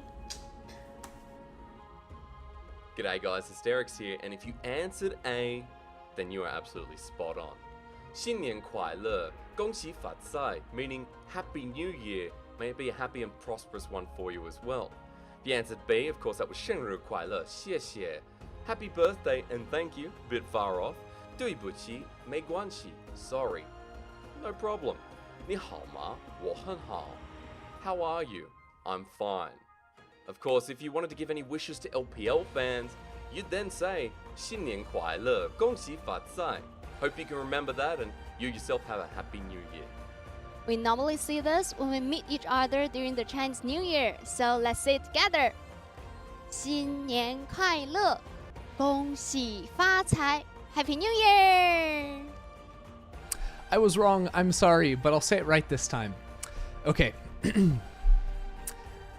新年快乐，恭喜发财. I hope that was good. Happy New Year! Hi everyone in the LPL.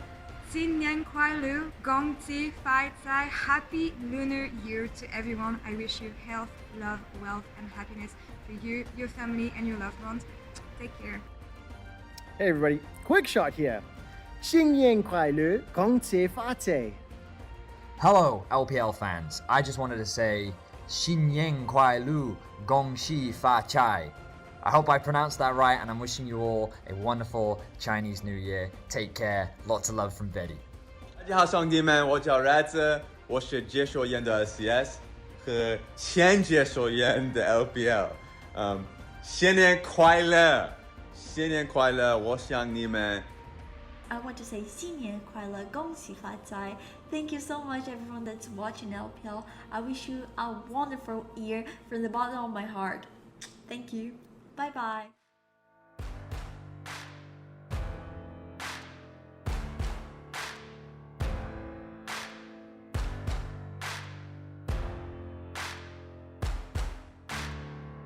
Can you hear the voices calling?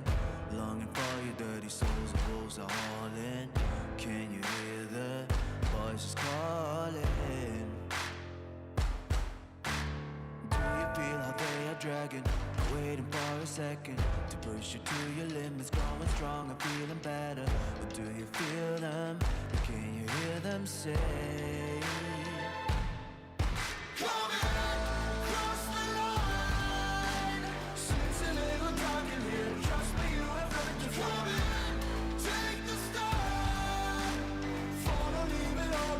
Welcome to the other side.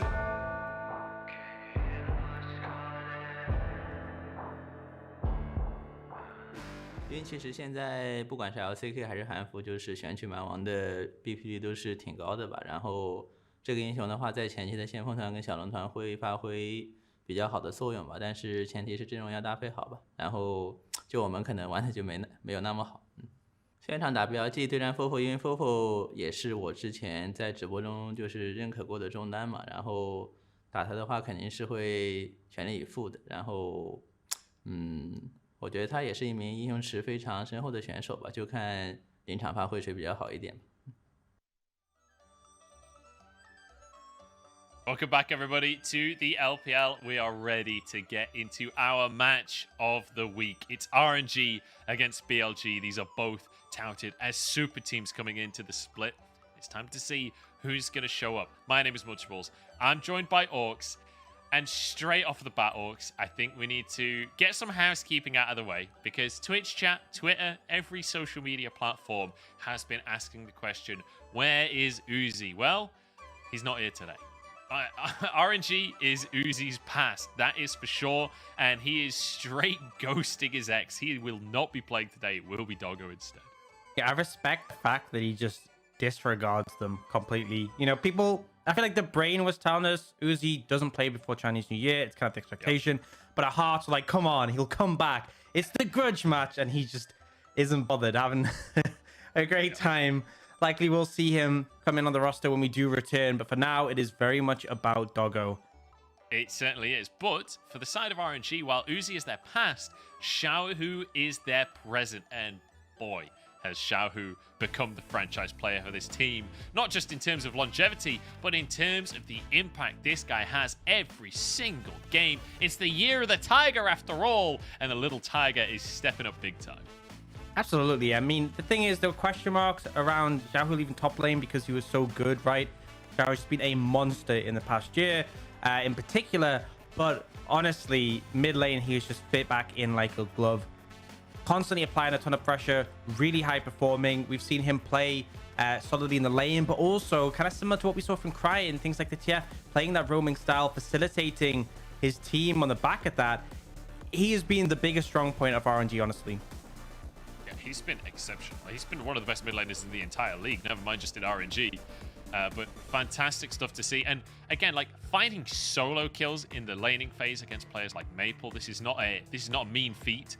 But then this next clip is just exceptional. One of the best Vex plays we've seen in the entire LPL so far. Just as the fight looks doomed, Xiaohu's able to turn it all around. Yeah, it starts to look right. Health bar's low. We see the big package come in, and Xiaohu just manages to get 3 kills single-handedly here, basically. Absolutely massive, and it's this level of play we kind of expect from him, but he's been delivering for the team. And RNG, they haven't looked flawless so far, but I think Xiaohu has definitely been the best part of them. So looking to see what he can do in this series up against Fofo. Now, I do want to talk about BLG's bottom lane here, and we're going to get deeper into talking about the bottom lane because we've got some pretty impressive supports to be discussing in this matchup, but I do want to talk about Doggo.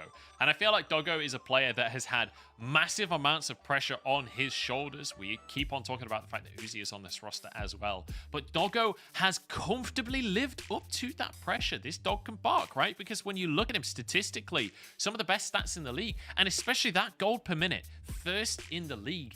That is the stat that Uzi was so well known for. His gold per minute, his CS per minute was one of the most exceptional things about Uzi, and it feels like Doggo is fulfilling that role exceptionally well. Absolutely, and I mean, stats obviously are a good indicator, but they don't tell the whole story. I think the clips we have really hit onto it because there's so many moments where he steps up, goes above and beyond what's expected from an AD carry. He's not just sitting on the back line. He finds his opportunities, those windows to move forward, to capitalize, to find the big plays, to lead the team. Really, I feel like he's very much shown that he is deserving of a starting spot on a top team, and he's done BLG a pretty solid service so far. Yeah, I mean, we've got clips from game number 1 between BLG and RA, and this was just domination from start to finish from Doggo, and the rest of the team setting him up beautifully as well. But I want you to focus on the presence of mind, especially in this clip. They could go further, they could push deeper, but they realize they've been flanked, and Doggo plays to protect his mid laner instead of going for more kills. Yeah, and I think his decision-making has been excellent in fights. I think that's a critical thing we can see as a takeaway. When we see some of the players maybe overstepping on Aphelios, it feels like he manages to toe the line perfectly. And honestly, this clip is one of my favorite in general that we've had so far. The Gale Force in the ult, that beautiful double kill. Just monstrous. Unholy. It's unholy. That one's not about presence of mind. That's just eye candy. But yeah, Doggo having an amazing time, and so much of that is off the back of his support, right? And we have to talk about the 2 supports in this game, because when you think back to 2021, I mean, Mako's in the conversation as well, but these guys are certainly top 3 supports in the entire league from last year, now going head to head, and it feels like very similar champion pools as well. It feels like this bottom lane is going to be spicy. Yeah, I think Crisp has been a bit more willing to bring out like the Lulu, but for the most part, Leona, Thresh, Nautilus, hotly contested between the two. Ming really leaning on that Nautilus in particular, and I think we've seen them looking to set up their team for success. I think Crisp in particular in lane constantly able to find those advantages. And Ming, we've always talked about him pairing up with his jungler and how instrumental they are as a duo. It's so beautiful to see the way that they play around the map. We've got some clips of each of them, both in the 2v2s and trying to make plays around the map, trying to orchestrate their teams, and that's really what I think makes Ming and Crisp stand out from the crowd. Absolutely. I think really Crisp, though, when you look at some of the clips from his laning phase, him and Doggo have just been finding 2v2 kills. Moments like this where Doggo maybe misplays the start a bit, but they manage to turn it around, play the long fight and get an advantage. And then more opportunities where, you know, they've just looked for chances to punish. And bear in mind, last series, we were just praising Abel and Cold for their performance there. They really looked like they got outclassed a bit in their series against BLG. Yeah, they certainly did. And then over to the side of RNG, we've got Ming and Gala, who in the 3v3s, in the 2v2s, it's beautiful to see Ming predicting what the opponent is going to do time after time. How does that grab hit, by the way? I wanted to feature that one simply because it's mind-blowing. They curves it around the wall somehow. But yeah, just honestly been stellar. And again, we talked a bit about the Wei Ming synergy. This is another example of just them having a nice little getaway, nice little slick moves. But it's really more the movement around the map that's really instrumental with them. Then pairing up, facilitating each other, and finding those opportunities to snowball their strong laners. And it's worth mentioning as well, we didn't feature it as the head-to-head, but when it comes to talking about the supports and who's going to be able to impact the map, you have to talk about them linking up with their junglers. We have that fateful matchup, Orcs, that's going to be a nightmare for us. It's Wei versus Wei, and we'll have to see which way the matchup will go. Certainly going to be an interesting one where they focus. Honestly, this is such a difficult segment to plan for, because when you look at these rosters, like you've got Bin versus Breathe, one of the best top lane matchups of the last year. Wei versus Wei is exceptionally exciting as a jungle matchup. Fofo versus Xiaohu. Fofo not been having the best split yet, and Xiaohu having an amazing split, so kind of a lot of expectation on Fofo to step up for that one. And then the bottom lanes we've talked extensively about. Like, these are both, without a doubt, super teams going up against each other. So it feels like you could just pick a name out of a hat and you could do an entire segment on just that player, because that's the kind of caliber we're talking about here. Absolutely, and that's why it's going to be so hyped seeing who ends up stepping up in the series, right? Because, as you said, Fofo has been a little underwhelming, but absolutely could step up. But honestly, anyone else is more than capable of sort of really taking control, and it comes down to the team's priority, who they look to set up for success. Obviously, in this meta, AD carries are so vitally important, but we know both of these top players are happy to lean into some picks that can really make an impact later. And with things like Gwen and the Jace and the Graves scaling so well in the later stages, anyone could really end up being the big carry. And interestingly as well, like, we're talking about both of these teams being super teams, and one of the conversations that always comes around when you discuss the idea, the concept of super teams is how does it work with multiple egos? How does it work with who gets to be played around? Who's the focus, right? And it feels like the conversation of that is still wide open for both of these teams. BLG, it feels like leaning into more of a reactive playstyle so far, and it varies on who's the focus, really. But then for RNG as well, similarly, we're seeing different versions of this squad from game to game. It feels like Xiaohu being the star player so far, but, you know, with Bin in the top lane, with Gala in the bottom lane, there are certainly other ways to play, and it does feel like both of these squads still feeling it out in terms of their identity. And honestly, when we saw RNG in 2021, and it was very much, you know, lean top, play around Xiaohu, I feel like him being in the mid lane, you know, playing around him allows him to expand his control around the map. And I think it with him being so vocal as well, it's such a suited role in terms of how the team dynamic is going to develop. And my big thought process was they got off to a rough start, right? We saw them lose that first series against FPX, and I feel like they've got time though to develop, and they very quickly come into this form where the expectations are high, but I expect them to deliver. Yeah, I mean, the problem is, I think that last sentence could be said about either team, right? But only one of them is going to be able to deliver. Only one of them can take it. Abel was in the last series. Sorry, buddy. Oh, my bad. Yeah. I will say, though, I think this is maybe the hardest to call series that we've had this entire split so far. Like, I genuinely have no idea who's going to win today. I don't know if you are hedging your bets on this one. Your face looks to me like you've got a definite favorite. I'm leaning towards RNG, okay? I think the mid difference is probably the big thing for me. Okay, well, we'll have to see the mid diff between Fofo and Xiaohu. See the players just getting ready to step onto the stage. And before the game starts today, we will have a bit of a presentation on the stage as well to celebrate Lunar New Year. So excited to see what the guys have rustled up for us for that one. But you can see BLG as well. I like the BLG masks as well. That's I will say, actually, I want to quickly mention the new BLG logo, right? I feel like, you know, rebrands are often talked about in esports, and often a lot of rebrands not really acknowledged positively. I think the interesting thing about this BLG rebrand this year is it's not just a logo change, right? They've changed their logo at the same time as changing almost their whole team. And it almost feels like a new organization in the LPL. And that's really, that's a solid rebrand, right? That, like, reinventing yourself. And I feel like when I see that old BLG logo, I have a certain way of thinking about what that team represented. And this new logo is, like, totally separate to that. I think of this new BLG almost as a new organization. It's kind of interesting to think about the way that this organization has changed and the roster that they've put together and how that makes you think about the org comparatively to last year. Yeah, and also compared to, like, for example, Weibo, who are just tuning with a top lane change and a new logo, who are very much like the same team. I like the big change in the roster makes you really think about them in a different way. Yeah, definitely. It's a new look for BLG, and we'll see if it continues to work out. Because so far, it's worth mentioning where these two teams are in the standings, right? RNG currently 4-1 with 4 game losses, whereas BLG still yet to lose a series. They're 3-0. They have had a couple of game losses, but no series losses just yet. So still flawless for the time being.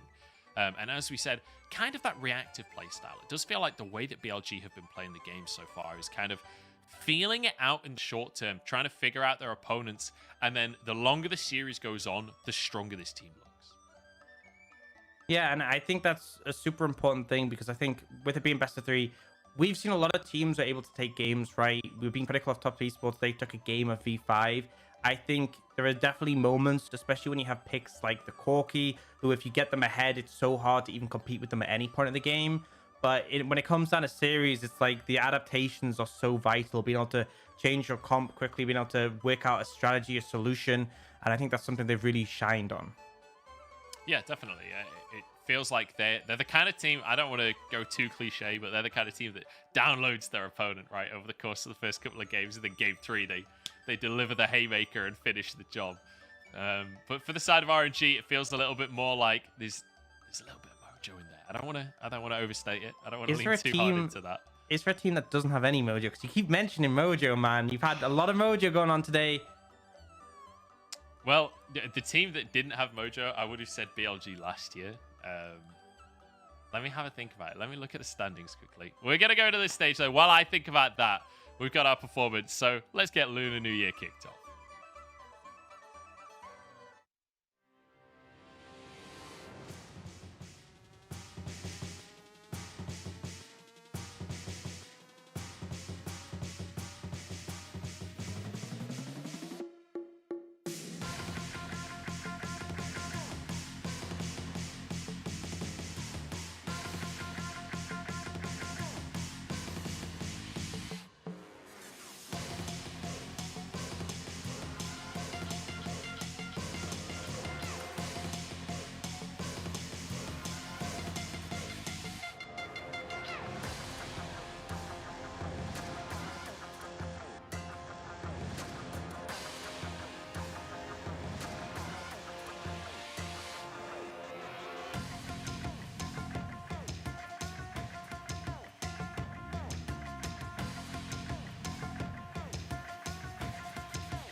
Golden Dragons live in the rain and dance for good luck in the upcoming new year. The Spring Festival Lions jump and cheer for reunion with families and friends.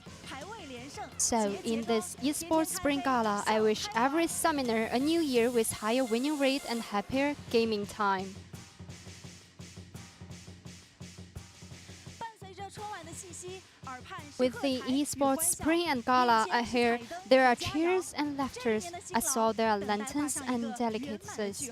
The hard work of this new year is now coming to a successful end. The following matchup will be the last fight before the spring festival, RNG versus BLG. Firstly, let's welcome Royal Never Give Up.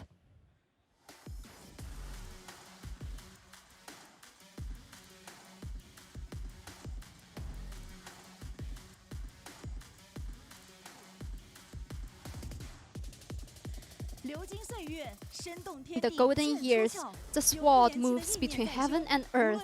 The face of never give up is in the chest, and no matter what happens, RNG is still ready to go to face the challenge of the opponent fearlessly.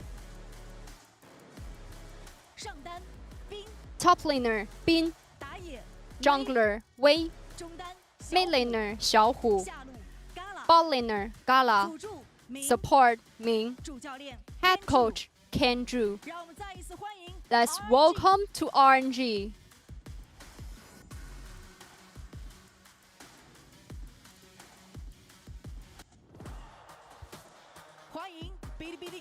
Now let's welcome Bilibili Gaming.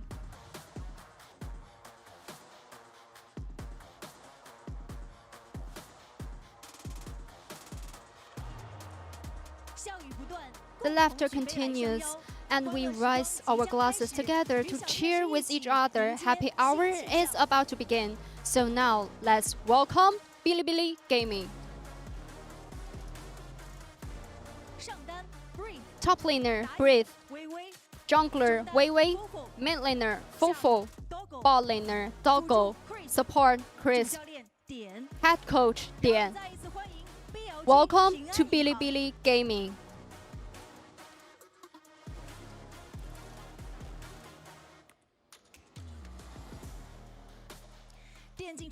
The last fight of esports Spring Gala is about to begin. LPL Crazy is our game.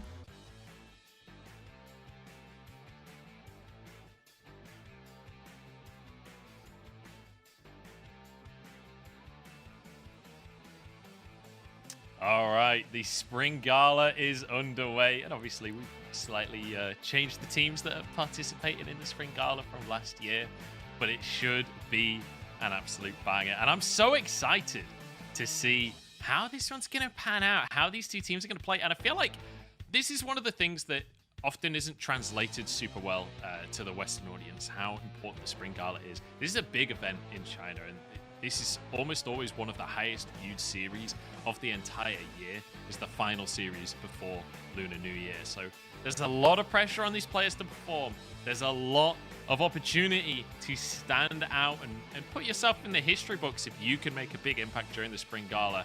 It's exciting to see how these teams are going to step up, and I'm definitely looking towards Xiaohu inside of RNG, right? He's been the consistent star player for this squad. We'll see if he can continue to live up to that reputation. But honestly, we highlighted Doggo before, and I feel like there's a lot of veterans right on this stage. But Doggo is someone who showed up in the LPL, had really good performances, and this is a great opportunity for him just to shine in front of a big audience and show the play we've seen from him so far, which has been honestly just top level. Yeah, it really has. And I don't want to... I feel like we can't understate how great Doggo has been looking on this BLG squad. I feel like he had one or two rough games, and we saw that like the pressure from that really got to him. But since that point, he's looked amazing again. And one of the... Honestly, I can't believe that one of the least interesting lanes is Bin versus Breathe in this matchup.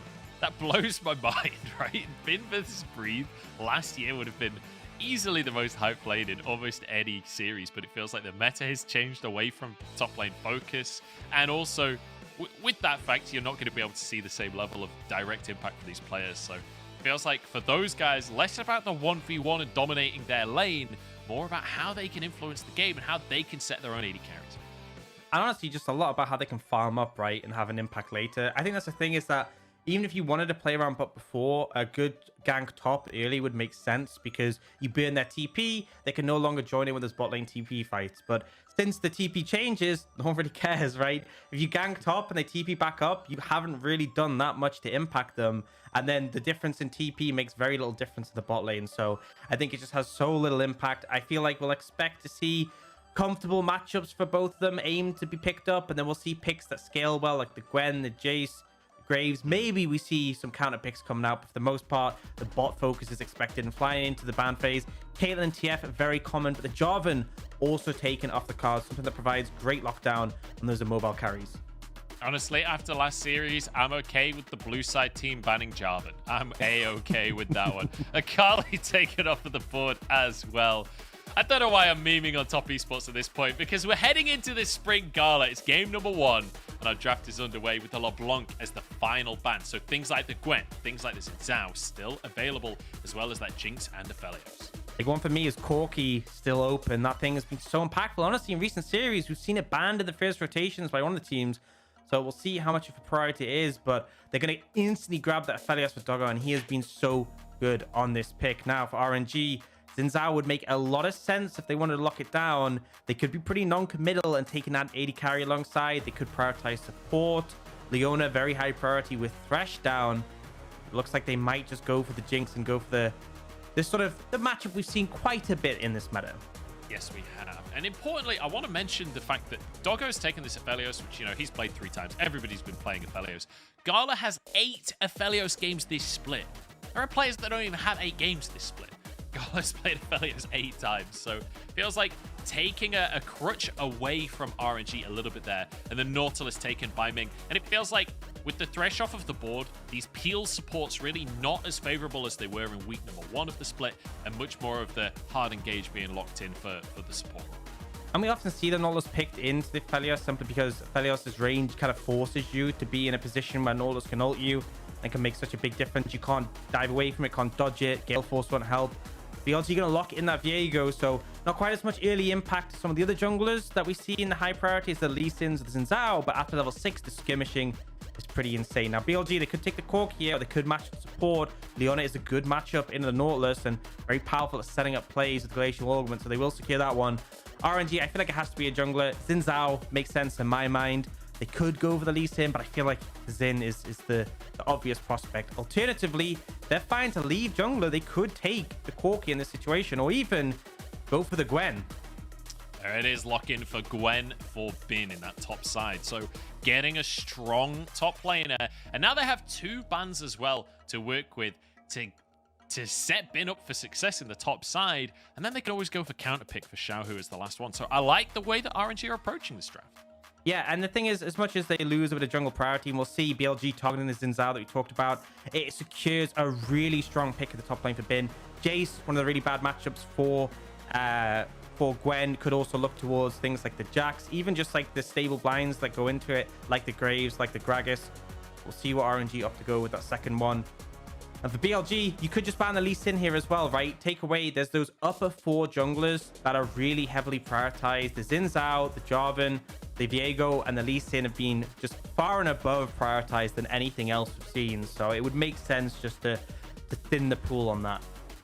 Yeah, we'll have to see. I'm really curious what we're going to see out from Xiaohu as well this game, because I want to quickly, I already mentioned the Gala, 8 games on that Aphelios. Well, Xiaohu has 10 different champion played already this split. 10 different champion picks played already. So what he locks in for the mid lane, we will have to wait and see.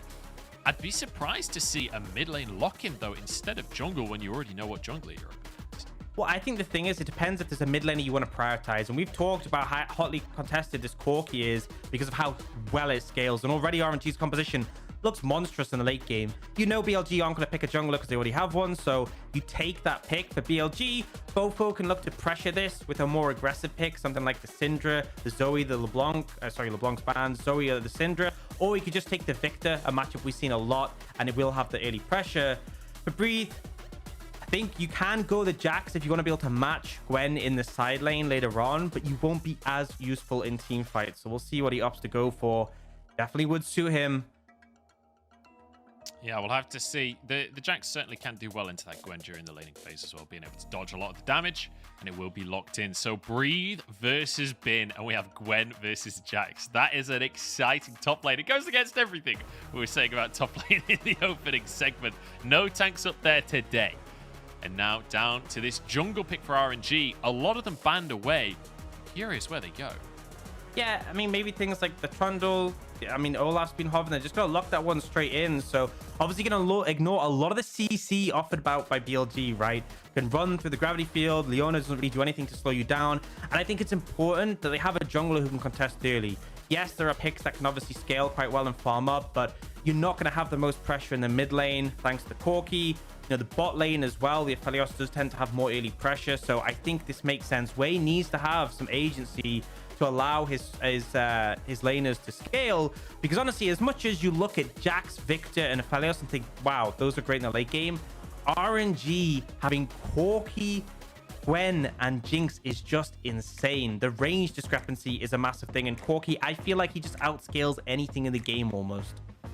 Yeah, and on top of that as well, you're against the Aphelios. We keep on talking about this. Aphelios against ranged compositions can really struggle to have an impact. We'll see if BLG are going to be able to play more of a side lane based game. With that Jax, there's always the option of trying to go for a split push, but ever since the Dragon Soul mechanic came in a couple of years ago or 3 years ago, it doesn't feel like side lane has ever really been an option since that point. So we'll just have to wait and see how that's all going to pan out. But Orcs, I'm excited. We've got our Spring Gala. It's about to kick off. We actually have Gala in the Spring Gala as well. What a coincidence. It's RNG against BLG. It's game number 1 with a lot on the line. BLG currently flawless in the LPL. RNG currently sat in 3rd. They could push themselves to 2nd with a win here. And it feels like a lot of eyes on this series. A lot to prove for each of these teams. Fighting to be proven as one of the top teams in the LPL. It's time to get on to Summoner's Rift, and it's time to kick off the Spring Gala. The head-to-head as well is a big thing to talk about when you have two top teams going up against each other.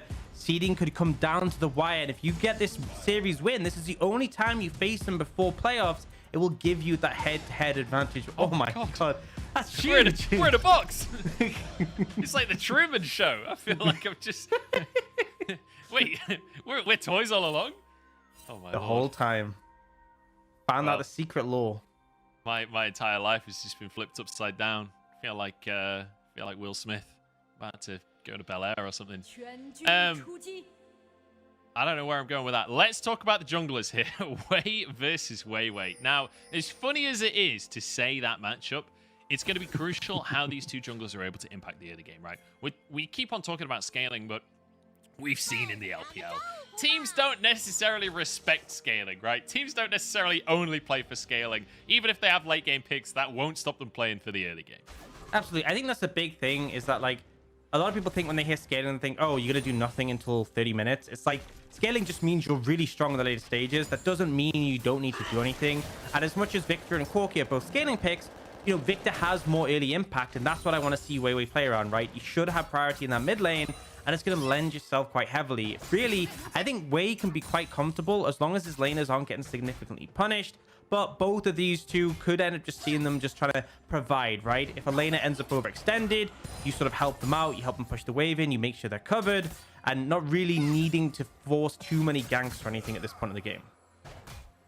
Yeah, there's no onus on them, right, to force the issue. They don't need to make plays. It's more just finding those opportunities. And that is one of the things that we've been saying about both of these teams. They have been opportunistic so far, especially BLG, in the way that they've been playing the game is wait for the opponent to make a mistake and then find an opportunity to punish. But looking towards the scoreboard, so far Fofo having a massive CS lead. Now, I can't see the wave right now. I'm going to assume that Xiaohu will be able to close that at least somewhat. But I want to talk about this mid lane matchup a little bit. Yeah. Xiaohu, he's had an amazing split so far. Fofo leaving a lot to be desired, as is Crisp apparently, as he gets hooked in and takes a couple of hits from Gala. That's a trade from the bottom lane of RNG. But back to the mid lane conversation, we need to see Fofo step up. Yeah, and the thing is, I feel like he should be applying the pressure in this matchup because the Corki is going to become such a problem later on. The package obviously hugely impactful around objectives, but also those rockets really cause issue for both Doggo and Fofo. And this is how the matchup you kind of go. We've seen a lot of Corki Victor, but it is very much around the Victor applying that early pressure, having the priority, trading into them. But Xiaohu makes a great decision here, right? Sacrifices his health, but manages to push the wave up quicker while Fofo was focused on trading. So now he gets to reset and he can TP back in lane. He can walk back in lane. More than comfortable and has picked up that tier as well. So all things considered, Xiaohu pretty happy with the early laning phase. Yeah, good stuff so far and relatively even across the board with Gala having a small CS lead in that bottom lane as well. But as we're going to see, Wei just going to set for the recall, and he'll drop that ward at the last second, I would imagine here. There it is, onto the Krugs. So he'll have full knowledge of what Wei is up to. And right on cue, Wei shows up, spotted on those Krugs, and so RNG are playing with full information. Yeah, we talk so much about Ming and Wei, and that was just an example of it. Ming has the priority, moves up with his jungler, makes sure there's two of them. If they do run into Wei, then obviously they'll have the advantage. They don't, but look at the vision they managed to get that down this early in the game. They have the scuttle on the bot side, 3 wards in his bot side jungle, and then a control ward covering Xiaohu. There's no way Wei can do anything in this situation without getting spotted. And as a result, he'll put some pressure down bot, but there's full information available for RNG, and he's really just going to, have to walk back to his jungle and continue farming. Yeah, so far at least, as we are going to see the first Drake spawning in 20 seconds time. And in they go with a bit of a trade down in this bottom side, but the anchor comes out from Ming to get into the wall. There's a Graviton flash forward from Doggo, who's making a statement once more. We said to watch the bot lane, and Crisp and Doggo pop off again. Huge play coming out, and Ming just disrespectful, right? It's a massive wave coming in. There's no reason you need to try and contest it. Just let it crash into the tower. But instead he steps up, and this is why you have to be so concerned of this matchup between the Leona and Nautilus, because if Leona goes in, he is way tankier than you are, right? Gala can't do too much to turn around, and Ming is actually surprisingly squishy once the aftershock wears off. Doggo playing this perfectly, throws out the Q in both forms, using the weapon juggling very effectively, manages to find the kill, and that's a great advantage, right? Something we talked about is when it's Jinx against Aphelios, Aphelios needs the early advantage, otherwise he does end up getting outscaled due to the range, so this is what we want to see.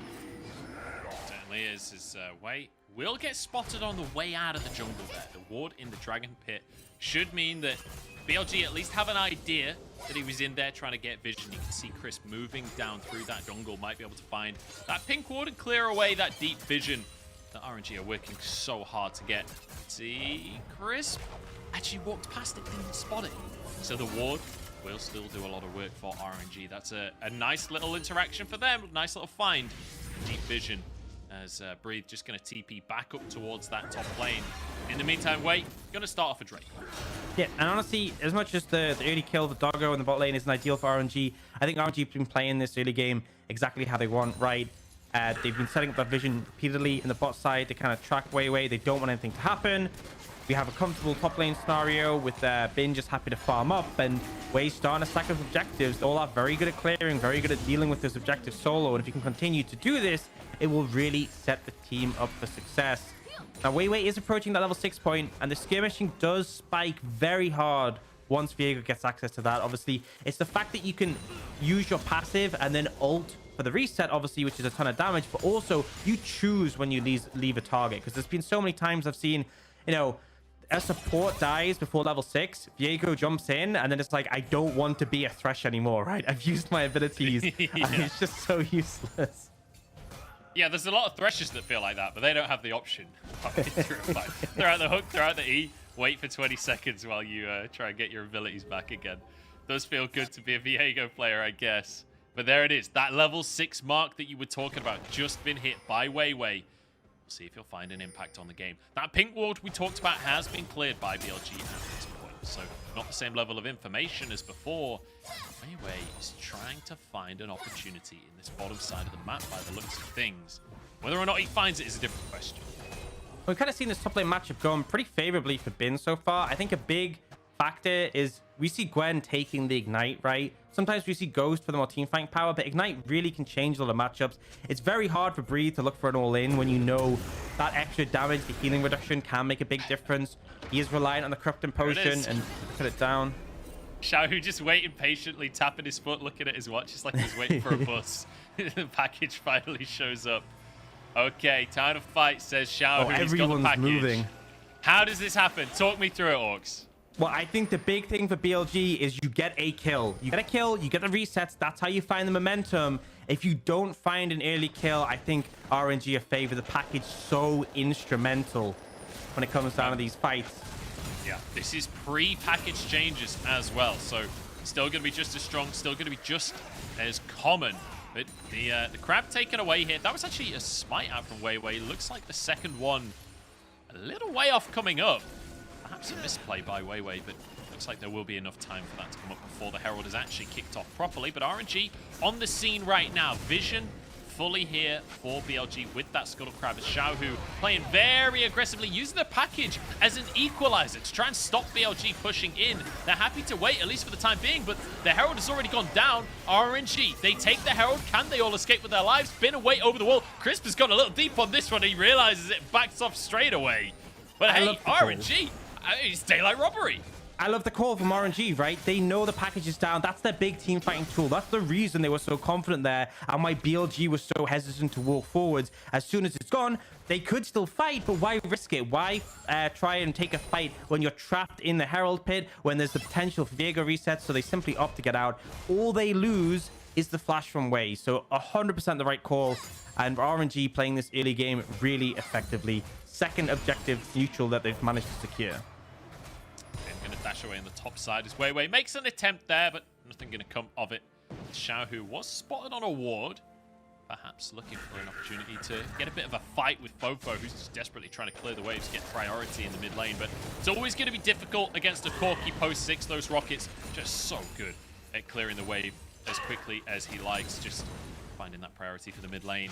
I want to return to the conversation this bottom lane though, because that one kill doesn't feel like it's going to be impactful too much in the short term, but I want to talk about priority, right? Because we've got Gala on the Jinx. He will consistently be able to find push. We've got another Drake coming up in just over a minute. Then for Soul, it feels like RNG, with the way that they're playing these neutral objectives, are set up beautifully to just keep stacking these Drakes. But the critical thing, right, is this dragon in 1 minute won't be synced with the package. This is actually probably the best window for BLG to grab a dragon early, because if they leave it, right, RNG will have 2, and then they'll also start syncing up the package with the dragon. That's when it becomes very difficult. So honestly, I would like to see them try and set up for this one. I think they are in a position where they could take a fight.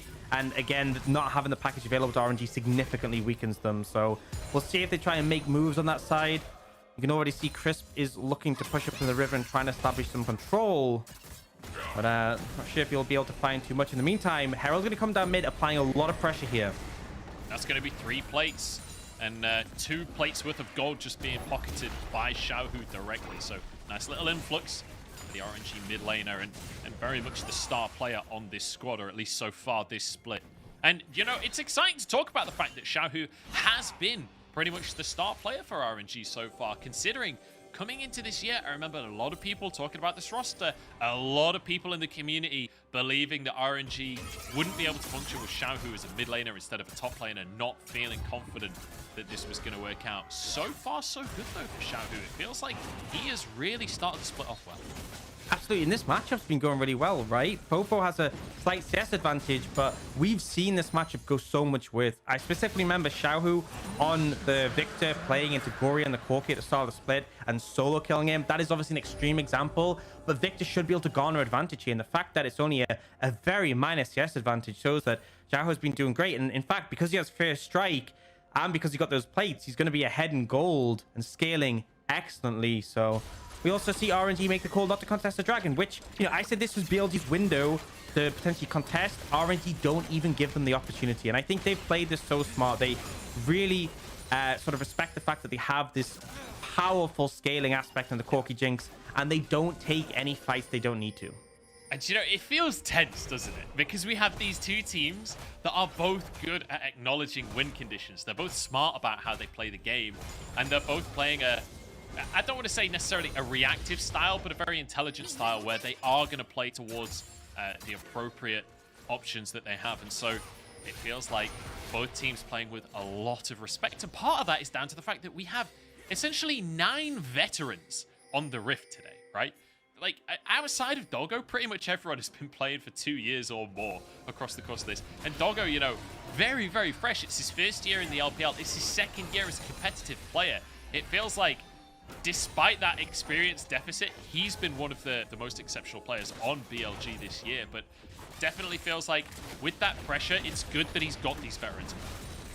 Absolutely. I think it's a major thing to be able to have people who can support you, you know, and then also people to call the shots when you sort of need to be directed. But I do think there's been those individual moments like we saw earlier, the kill he got onto Ming. We've seen in countless other games where he's found a personal moment where he's been able to step up, see an opportunity. And there's windows for that here, right? Got the Gale Force on the Aphelios. Obviously, a lot of agency in that item, the ability to dash forward and make a big play. We've seen some succeed with it, some attempt it. For God's sake, Ox. Let it die. Poor Abel. Poor Abel. It's roasting time and time again. I love how you find something that annoys you. It's like your Corky packages. They're just specific things in the game that just drive you insane, and you just can't drop them. It's just, I just can't stop thinking about them. Whenever I think about Aphelios, about Gale Force, it's there in my mind, right? I look like down the laying awake scoreboard. at night under your duvet, just staring at the ceiling.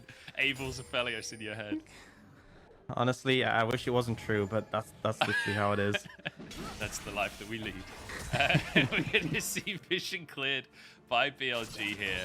Luckily, it's Doggo on Aphelios, so none of those shenanigans. He only does that when he's playing Ziggs, and somehow Satchel charges himself into the enemy base and gets taken out.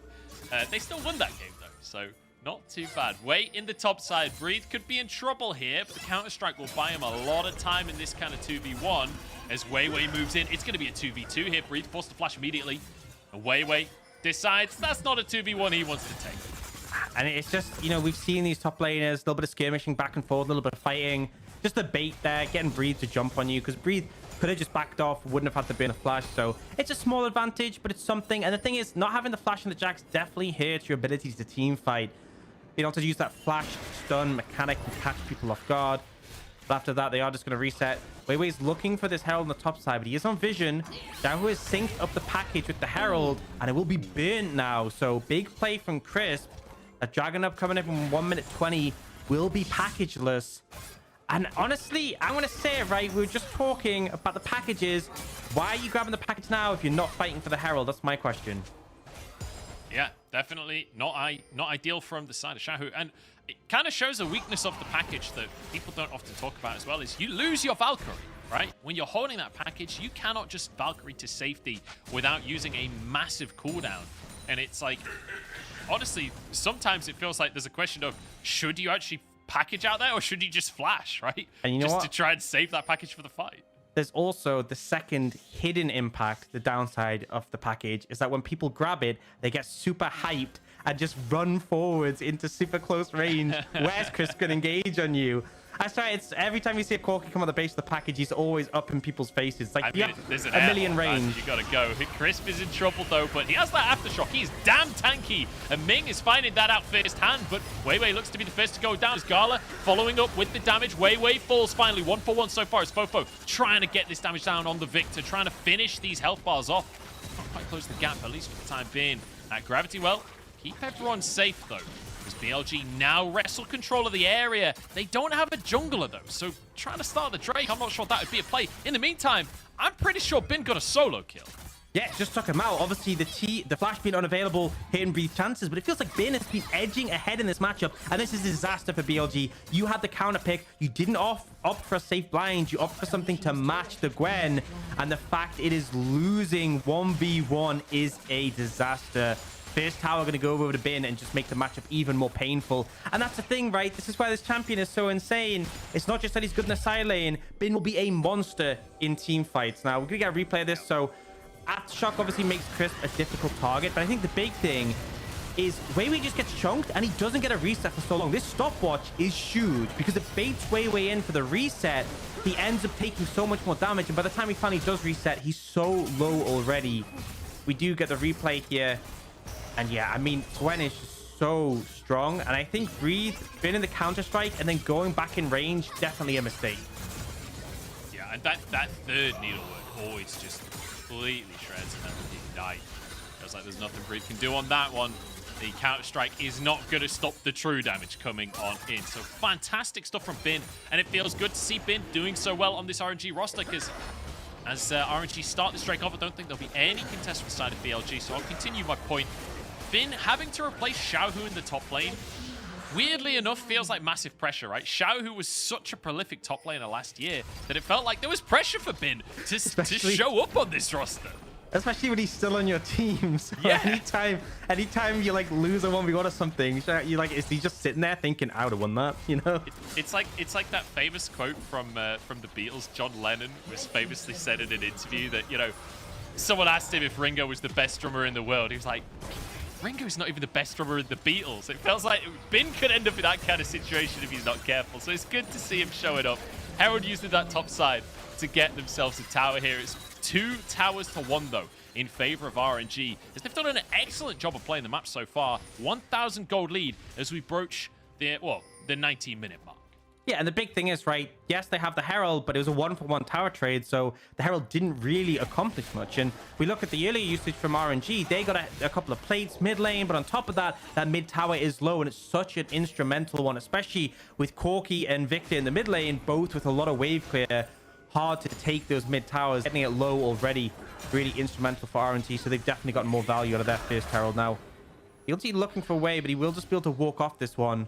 Yeah, good smite as well, stealing away that crab as the contest came out from Way. Oh, in fact, I guess it was a contest from Way rather than Way, but getting away with that one, stealing away the vision of the situation. I need to stop saying away when I'm talking about Way and Way. This is, honestly, yeah, you've got to find a different way to describe it. Nightmare. It's like last series, like, you realize how often you say the word Abel when you're casting Abel. You know, they need to stop using real words as their names. It's too difficult. I mean, I feel like it's fine as long as it's not a super common one, right? Like Crisp and Bin, we don't say that often, or Breathe, right? It's not often enough to become a thing. It's like filler words. I think the problem is when it's a filler word, that's when it can become really painful. Imagine if some player called themselves and... They're able to get away a bit. They're able to get away. Yeah, we'll say that about it. Yeah, well, 28 minutes and a half on the clock right now, which means Baron is on the cards of both teams, but I'm more interested in that Drake that comes up just under 3 minutes time. Rocket onto Doggo? I'm a little surprised by that one from Gala, but, you know, each to their own. As Ming tries to get some vision control of the area. It feels like Dragon is spawning in a second with the way that these two teams are posturing. Wei could be caught out, has to use the Ragnarok before the fight ever even kicks off to stop the fight kicking off. Yeah, it feels like both teams are fighting over the vision early, but also fishing for anything they can burn, right? Ultimate from the Olaf, not really substantial, but if you can burn a summoner, this is the perfect window, because let's say you burn a Leona ult, and then they burn a flash or a cleanse, the cleanse and flash won't be up for the dragon, the Leona will. So that's like the perfect window where if you find any advantage, it's going to really come to fruition on this next dragon. And this will be one they look to fight. RNG would have 3 if they are able to secure it, putting them on soul point. And with the package going to be synced up with it, they will no doubt look to fight that one. And BLG will no doubt want to stop them. Yeah, and we need to crucially talk about items before this Drake comes up as well, because you could see Gala very close to finishing his second item, as well as having boots. In fact, finishes it as I speak. On the other side, Doggo having the Collector as well as that Gale Force, but I'm looking at the mid lane difference right now, because Xiaohu has finished that Mana Moon, finished the Ludens, and now we see Fofo pick up his second item as well. So we're seeing some significant spikes across the board, but the big difference is in that top lane. 2 items plus boots for Bin, whereas for Breathe, he will not finish the Blade of the Rune King before this fight kicks off. Yeah, one thing I will say is that Nash's 2 second on the Gwen, generally not seen as the better team fighting option, right? If you want better team fighting, things like Zhonya's, things like Cosmic Drive, those items lend themselves a bit more because you get less opportunities to auto attack. This build is definitely strong in the side lane, but even so, the item advantage is still going to be relevant. Now, Xiaohu has reset, will pick up that package, or maybe he won't quite yet, waiting for a little bit longer. But 2 items on that Corki, able to pick up a pretty big CS lead, and you can kind of see he's just been going back and forth across the map, grabbing waves whenever he can. And it has meant that despite Fofo having a small CS lead coming out the laning phase, we really have seen Xiaohu build up pretty substantially. And it blows my mind when you see this in a game. Like, we're 22.5 minutes in, or getting towards 23 now, and you've got, like, every single lane is on at least 10 CS per minute. At least. And then you've got Xiaohu mid, who's on more than that. it's like, where do they even find all of this CS? Is this all just waste CS that they're all taking? Like, I don't even know how this is possible. Well, I think that is a factor. Jungle camps are being taken on spawn by everyone, but also very few times are we seeing waves being left to die to towers. Very often they're being picked up. But now RNG moved down. Yahoo has the package. And it looks like, because they have control of the area, BLG won't even opt to contest this, which is pretty painful, if I'll be honest. Yeah, BLG deciding now is not the moment. And, you know, I respect the decision. I respect them saying, look, we don't think we can fight against this Corki package for the time being. Maybe they can set something up around Baron once the package times out, once that's used. But as you say, it's difficult because now, in 5 minutes' time, RNG will be able to just fight for the Drakes over and over again. And every single time, even if BLG wins, RNG will have that opportunity. Xiaohu with the package in the bottom side. Breathe is going to be in big trouble here. I think RNG are just going to settle for a tower. They're happy with that one. 3 versus 4 in the mid lane, though. As Doggo goes forward to try and finish these kills. He can't do the damage just yet, though. Gala stunned up by the gravity well from Fofo as they try and escape. Rocket through. Nobody goes down.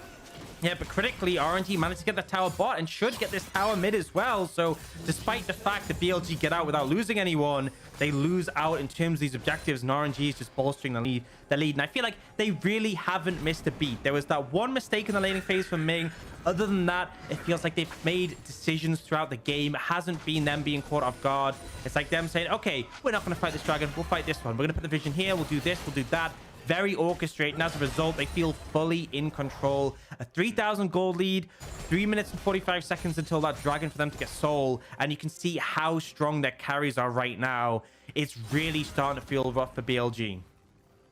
Yeah, big leads across the board. 30 CS lead in the mid lane, well, while on even kills, and it means that there's a bounty there for Xiaohu with the plates that he got as well. And then the same story in the top side, right? A singular kill and a 30 CS lead means that Bin's on that bounty as well. So does feel like individually the solo lanes from RNG finding those advantages. We're 25 minutes in with only 4 kills on the board. That is rare in an LPL game, but it doesn't feel like nothing's been happening, right? It doesn't feel like this is just a game where the teams are asleep. They're constantly checking each other, but there's so much respect between these two teams that they don't want to take the wrong fight because they know the other team will punish them so hard. I think BLG need to start fishing for those windows, though, because at this point, right, if you wait that 2 minute 45, RNG with the lead and having the package once again will be extremely hard to beat. You need to try and force something. If it's a flash from someone, if it's a summoner, if you make sure that's down for Baron, that can make a big difference. But ultimately, it just feels very difficult because Gala is ramping up.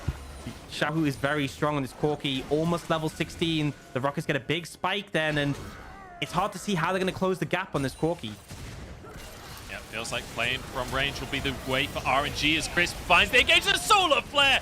That's how they close the gap. Mr. Hawks is Crisp. Styles all over Xiaohu. Now Bin on the back line. Trying to finish people off. Doggo flashes over the wall, but he's out of the fight completely for the time being. 4v4, but it should be re-engaged. There's a nice little kill for Fofo as well. 2 kills. In fact, 2 kills on both solo laners. Those gold gaps we just talked about put into the bin by BLG. And that's a critical error, right? All they needed was one, and BLG were waiting. Instead of opting into those packaged dragon fights, they decide to wait until someone makes a mistake, and it ends up being Xiaohu, and then Bin overstays to try and make things a bit way with no flash. No way he gets in the Baron pit. So that's picked up by BLG. They'll equalize in terms of gold, and they'll have those extra Baron stats for the next fight. Now we can see what happened here, and Wei feels super confident walking forwards because, you know, he has his ult, but Xiaohu shouldn't be here. And Chris makes that beautiful snap flash stun. Doesn't give him any chance to react. This is a Corki with Valkyrie and flash, but he doesn't give him the room to get away. Done here, and crucial for BLG, right? This was such a pivotal moment in the game because it felt like everything was slowly but surely getting away from them. We're now exactly neck and neck in gold. There's 100 difference, 0 difference now between these two teams in terms of that gold difference with a minute on this Drake. This would be sold for RNG, but BLG have control of the river. Yeah, the big thing, Baron is going to help them push the waves in and make it hard for RNG to contest on the priority. So they are forced away, really instrumental, because every dragon before where we've seen RNG, they've been the ones who control the area. And the question to me is, maybe RNG just end up giving up this dragon, right? You're fighting against the extra Baron stats, you don't have control of the area. you're not the ones who are sort of facing potential soul on the enemy team, so they might end up just giving this one up. We'll see, but the package has been grabbed regardless by Xiaohu. We'll have that one available. Yeah. And all this standing gold around the map being swept up now as a TP comes through from Breathe just to secure this Drake. And I think you're right. I think the correct decision from RNG would be to not contest this Drake, but maybe they go for a smite. Maybe they just try and get the 50-50, because even if you lose a couple of people, ultimately you'd get the soul. You keep that for the rest of the game. So we're going to see the contest. RNG desperate to try and fight their way into this river, but it's difficult against this barrened up BLG squad. I think the big thing is watch Xiaohu and see if you can fish for any poke. If they find some effective poke, it might change things. But look at the engage. Hook in. Wei flashes out to the back of the fight as Breathe trying to buy space for the rest of his squad. Stun and then flash. Solar Flare is beautiful from Crisp. And Bink gets out with his life. Breathe, sorry, on the back line here. He's on a flank position. He should just be dead. I don't think he should be here. Wei Solo almost gets the kill on. I don't know how he got away with that for so long. He does go down though. Breathe has been dealt with. It means it's 4v5. BLG still going to fight for this one as Crisp on the front line, taking massive damage. Bin is just on a tear, and now Doggo's in trouble. Chased down by the enemy top laner. Drops his turret. But look at the damage from the needlework. He goes down for his trouble, but that is monstrous. BLG have been taken apart, and now Ming over the wall. Xiaohu trying to chase Fofo down. He's on the wrong side of the map, but surely Xiaohu can stop the execute happening. Flash from Fofo. He will get executed. But at what cost, Orcs? At what cost? Yeah, Flashes saves the bounty. The Sajumi comes out. That's how I'd feel as well. The dragon is secured, and it's the soul on top of it. And this is where I sort of jump back to that second dragon. There's earlier ones, right, where BLG opted not to contest when RNG had the package, didn't have the package synced up. I feel like it was so important to slow it down, because the problem is when you let RNG get to this point where they have 3 dragons, it only takes one fight, and now they have this permanent buff for the rest of the game. You can see the fight initially, the package is so good for splitting Breathe off, right? And BLG find without RNG's tools available, they can look to engage, but RNG are like, fine, we'll just back away, we'll kill your top laner. And then the problem comes here, right? In terms of the fighting strength, BLG should back off. They've lost a member. But they know they can't just give up the dragon, so they feel forced to stay in. Finn is so incredibly strong. BLG end up split. And I mean, just look at this third needlework that comes out. Just one shot.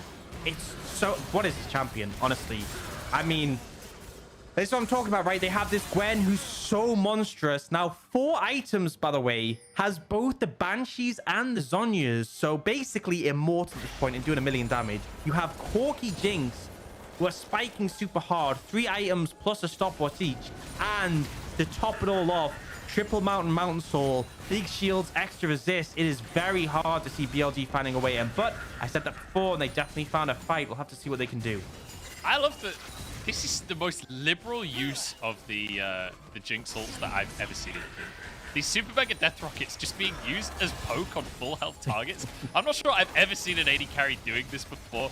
Gala very much making his own style of Jinx known here in this game. Xiaohu with the rockets as well. It's just rockets from both of these carries coming out from RNG, and it feels very difficult for BLG to weather the storm. They're trapped in their base now, and it's only going to get harder for them as RNG.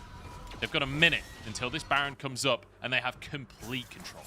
Yeah, they push so deep there. They can now move back through, try and make sure they have vision control. There is that one control ward that BLG have, pretty instrumental one that'll help them at least have some information or have somewhere they can potentially TP to, but it's still RNG massively in control. Bin is level 18, by the way. And I mean, I said it before, but look at those items. It's so disturbing, right? You're so hard to kill. You have the Zhonya's active and the shield from the Banshees, plus all the stats that Gwen just gets for free. Amplified. Like, remember, her W, it's not just the fact that you can't hit her. She also gets free resist. And that's amplified by the fact you have triple Mountain Soul. It really feels like RNG have hit critical mass. And for BLG, I think we saw what they did before was the pick to Xiaohu. You have to blow someone up at the start of the fight. Let Wei get the resets. So BLG need to find a pick, but Orcs, how do they make that happen? How do you put yourself in the position to find that crucial pick? I think the big thing is that you have to wait for someone to step up to fish for poke, right? Xiaohu in particular is someone who we've seen step forwards, look for an opportunity to poke the enemy team. That's the window, but the problem is you have to layer it super well. He has Flash, he has Valkyrie, he has Stopwatch. if you Zenith Blade onto him like this, he just Valkyries away, right? Even if you catch him, you can just stopwatch. You have to instantly CC him and catch him off guard, which is why it's so difficult, because every moment you miss and engage, that's more poke coming out from the other side. CRG pushing in for deep vision once more. They can just start this Baron off if they want to try and force the fight. No vision for BLG as they use their blue trinket. They do have one more blue trinket use available. Doggo has that trinket to spot out the Baron, but RNG, they can just do this all day long. They can rinse and repeat this endlessly. The poke coming out from Xiaohu will make it incredibly difficult for BLG to push in. Look at the health loss from BLG. The fight's not even started yet. And Xiaohu can now just open fire on the whole squad. Crisp tries to face check, but what can you do? Fofo, he's going to get flame chomped, but he's going to get kept in the fight. But maybe this is the opportunity. The damage coming out from Breathe is insane. And now Doggo here trying to finish these ones off. But the ward blocking a lot of his autos here. Infernum, not enough. And they're chased out of the choke. Ends up being messy, and BLG nearly find a way in, but the only reason is because RNG was still finishing the Baron. As soon as Bin turned up, they wanted none of that and instantly back away. RNG still come out ahead, but it was messy, right? Still gold going over to BLG. At the end of the day, the Baron is in RNG's hand, and they got what they wanted. Look at the replay of that one, and the poke is so severe, but the critical thing is Bin's still on the Baron, right? The engage attempt is to stop that poke coming out, but there's just Xiaohu's too safe in the Corki. And then we see, look at Fofo dodging the rocket, nearly going down. But then Breathe finds this beautiful jump in over the wall. The AoE's there from Doggo. They manage to get a kill, but the reset can't come in because Wei Wei dies in the AoE. It's unfortunate. And that's the sort of fight where if there wasn't such a gold lead from RNG, BLG probably could have just won that outright.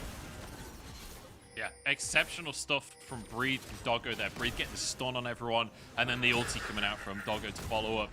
This is what we've been talking about. They need to find these individual moments. They need to find these plays, but like Ming doing such a good job of blocking Crisp's engage makes it so difficult.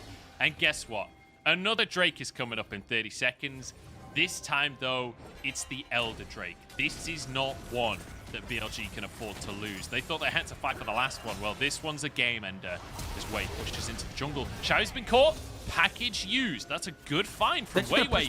But the thing is, he's currently losing his entire base. They might just lose the game on the spot. That's a TP. Having to be used by Fofo. Flame Chopper's come down. Fofo's out of there. RNG are just going to snowball down the game. They've run out of minions, though. In the meantime, the jungle has gone down as Wei is just chopping through everyone alongside Xiaohu. It's an absolute disaster for BLG. This game couldn't have ended in a worse fashion after such a tense, close game. It all falls apart off of a single macro decision, and RNG find themselves game one of the Spring Gala. The confidence there to push up mid. They knew BLG were like, we have to maintain control of the Dragon area. If we lose Elder, then we lose the game. But if you lose your Nexus, then you definitely lose the game. And RNG confident just to push up mid. They couldn't respond in time. And the Gwen and the Jinx absolutely massacring those towers. I think RNG, it wasn't the quickest game, it wasn't the flashiest game, but man, was it clean. They were fully in control. And there was only a couple of moments where BLG were able to answer. And with the caliber of BLG, it kind of just shows how clean RNG were. They didn't give them much of a window. And it feels like both of these teams, like I said it during the game, playing with such respect, but then this split second you overstep. Both of these teams are totally willing to pounce, totally willing to find that window and destroy you. We saw it with the fight where Breathe gets the stun and Doggo gets the ult on top of it. And outside of that, we saw it with every single fight from RNG across the course of the series. And creative package use as well. We only saw one or two packages used during the fights. Like, great stuff from BLG to be able to force a lot of those out outside of the plays. But, like, especially during the Rift Herald play where we saw the package used just as an equalizer, just to keep the enemy team away to find those objectives. Yeah, and I think there were moments, right? We saw that BLG were trying when they managed to pick Xiaohu and get the Baron. That was like the one point where they found some great execution and punished. But I think just the problem was when you're faced against the likes of the Corki, the Jinx, the Gwen, these carries just eventually hit critical mass and you didn't really have great tools to deal them, right? And I think part of the problem is you have the Viego, not the most proactive early jungler. Breathe, unfortunately, wasn't even winning the 1v1 matchup against Bin. And it just felt like in team fights, unless RNG messed up and BLG were flawless, it should just be easy sailing. I think particularly that last one around the Baron, you saw Yahoo just poking them out, right? And they were like, well, we have to engage because we're just going to lose our health bars. And like, in that scenario, you don't even end up finding a good engage. You just go for any engage. And it's so hard to capitalize when, you know, Jinx has Cleanse, Corki has his Valkyrie. They both had stopwatches. Just very difficult from that position. I think the main takeaway for BLG is more early agency, right? You can't just face scaling of that caliber and expect to match it. Yeah, I feel like the longer this split goes on, the more I feel like whoever has more range wins if the game goes long like this. Every single time, it feels like whoever has the better long-range composition ends up coming out on top. And when it's Jinx versus Aphelios, I'd say 90% of the time it feels like Jinx comes out on top, at least from my perspective. We'll see if that story continues or if the draft is going to change things up. We're going to go to game number 2. We'll find out if BLG have more in the tank. Hi everyone, happy Chinese New Year Festival. So the LPL sent us a few questions to see if we can...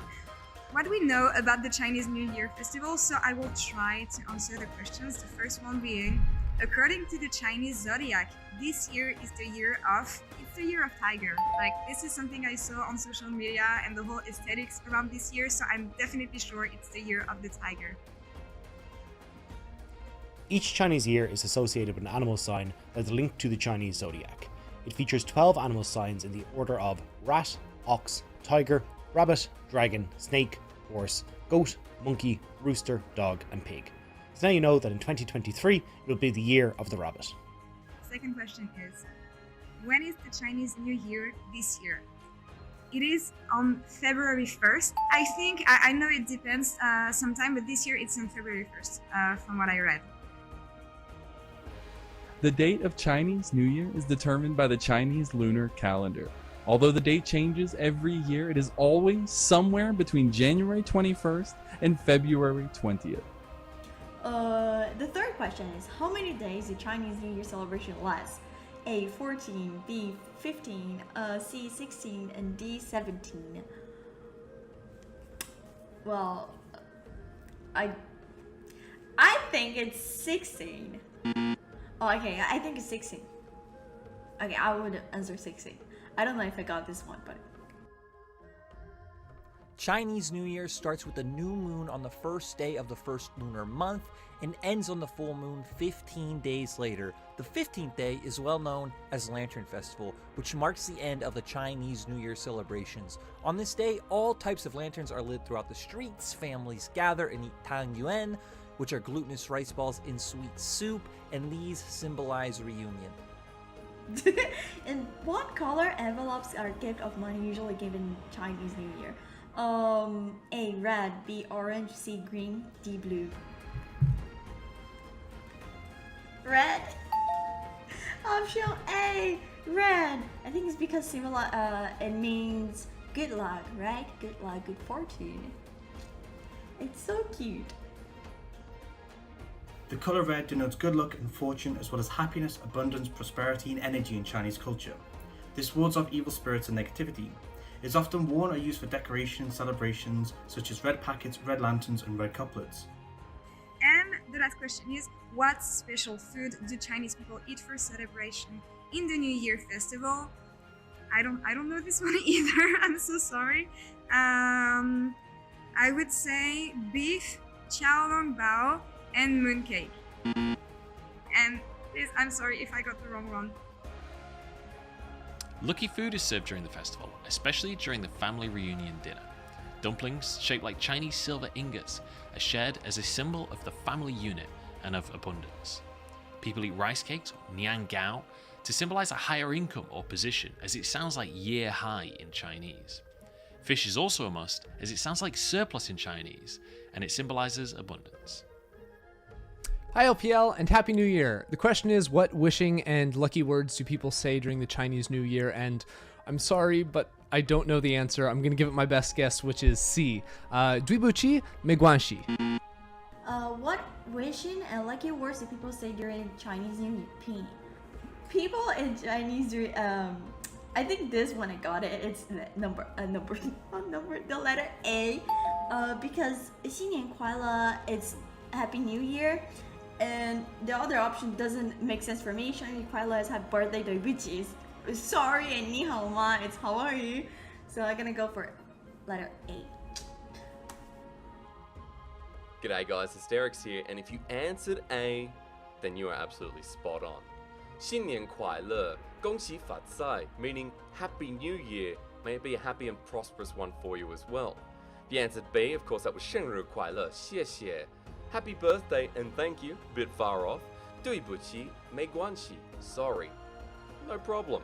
你好吗？我很好. How are you? I'm fine. Of course, if you wanted to give any wishes to LPL fans, you'd then say 新年快乐，恭喜发财. Hope you can remember that and you yourself have a happy new year. We normally see this when we meet each other during the Chinese New Year, so let's say it together. 新年快乐，恭喜发财 Happy New Year! I was wrong, I'm sorry, but I'll say it right this time. Okay. 新年快乐，恭喜发财. I hope that was good. Happy New Year! Hi everyone in the LPL. 新年快乐，恭喜发财 Happy Lunar Year to everyone. I wish you health, love, wealth, and happiness for you, your family, and your loved ones. Take care. Hey everybody, quick shot here. 新年快乐，恭喜发财. Hello, LPL fans. I just wanted to say 新年快乐，恭喜发财. I hope I pronounced that right, and I'm wishing you all a wonderful Chinese New Year. Take care. Lots of love from Betty. 大家好，兄弟们，我叫 Red， 我是解说员的 LCS 和前解说员的 LPL。新年快乐，新年快乐，我想你们。I want to say 新年快乐，恭喜发财. Thank you so much everyone that's watching LPL. I wish you a wonderful year from the bottom of my heart. Thank you. Bye bye.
跟 Gala 的话，其实一起打了也差不多有快1-2年了嘛。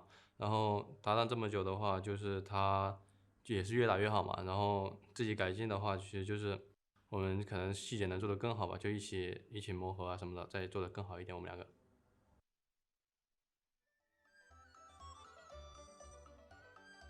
Do you know, I always wonder if it gets a little too much. You hear the interviews for the players year on year on year, and they always are like, we've got to be better, we've got to be better, we've got to be better. I think you're good enough, Ming. You know, deep down in here, that's where being better matters. That's wholesome. I'm much more so joined by Orcs as we go into game number 2 of the Spring Gala. And it was a heck of a way to start things off. It was a tense start to this series. Very, very slow early game, but constantly checking each other. And then when it came to this late game team fights, the Gwen in the top lane from Bin was monstrous. And, you know, I think the thing was, Breathe tried to answer this, and we hyped up the top lane being a potentially interesting matchup. Thought maybe they'll just farm up and scale. But Bin found gradual CS advantages, culminating in that solo kill, and then just became this absolute monster, man. And this champion, it's something else. I think RNG, happy that they managed to grab it in such favorable circumstances at the draft, managed to take away the Jace as a response to Graves, and, you know, the Jax just wasn't sufficient. I really liked the part where he literally one-shot Doggo in the fight. That was cool and interactive gameplay. Doggo getting out 200 years, unfortunately for him. I will say Crisp had some amazing solar flares in this game, but there wasn't enough for him because Bin, once he got in these fights, the needlework shredding everyone. It's just, what can you do? Yeah, and I think there were moments, right, like catching out Xiaohu, killing Bin here. That was the one that got them Baron, but then it kind of just hit critical mass. And I want to go back to something you said before the break, Joe, which was you feel like the teams with more range tend to win. I'm going to go a bit further, right? I think the teams with more Gwens and more Corkis tend to win. From what I've seen, those two champions are just not balanced.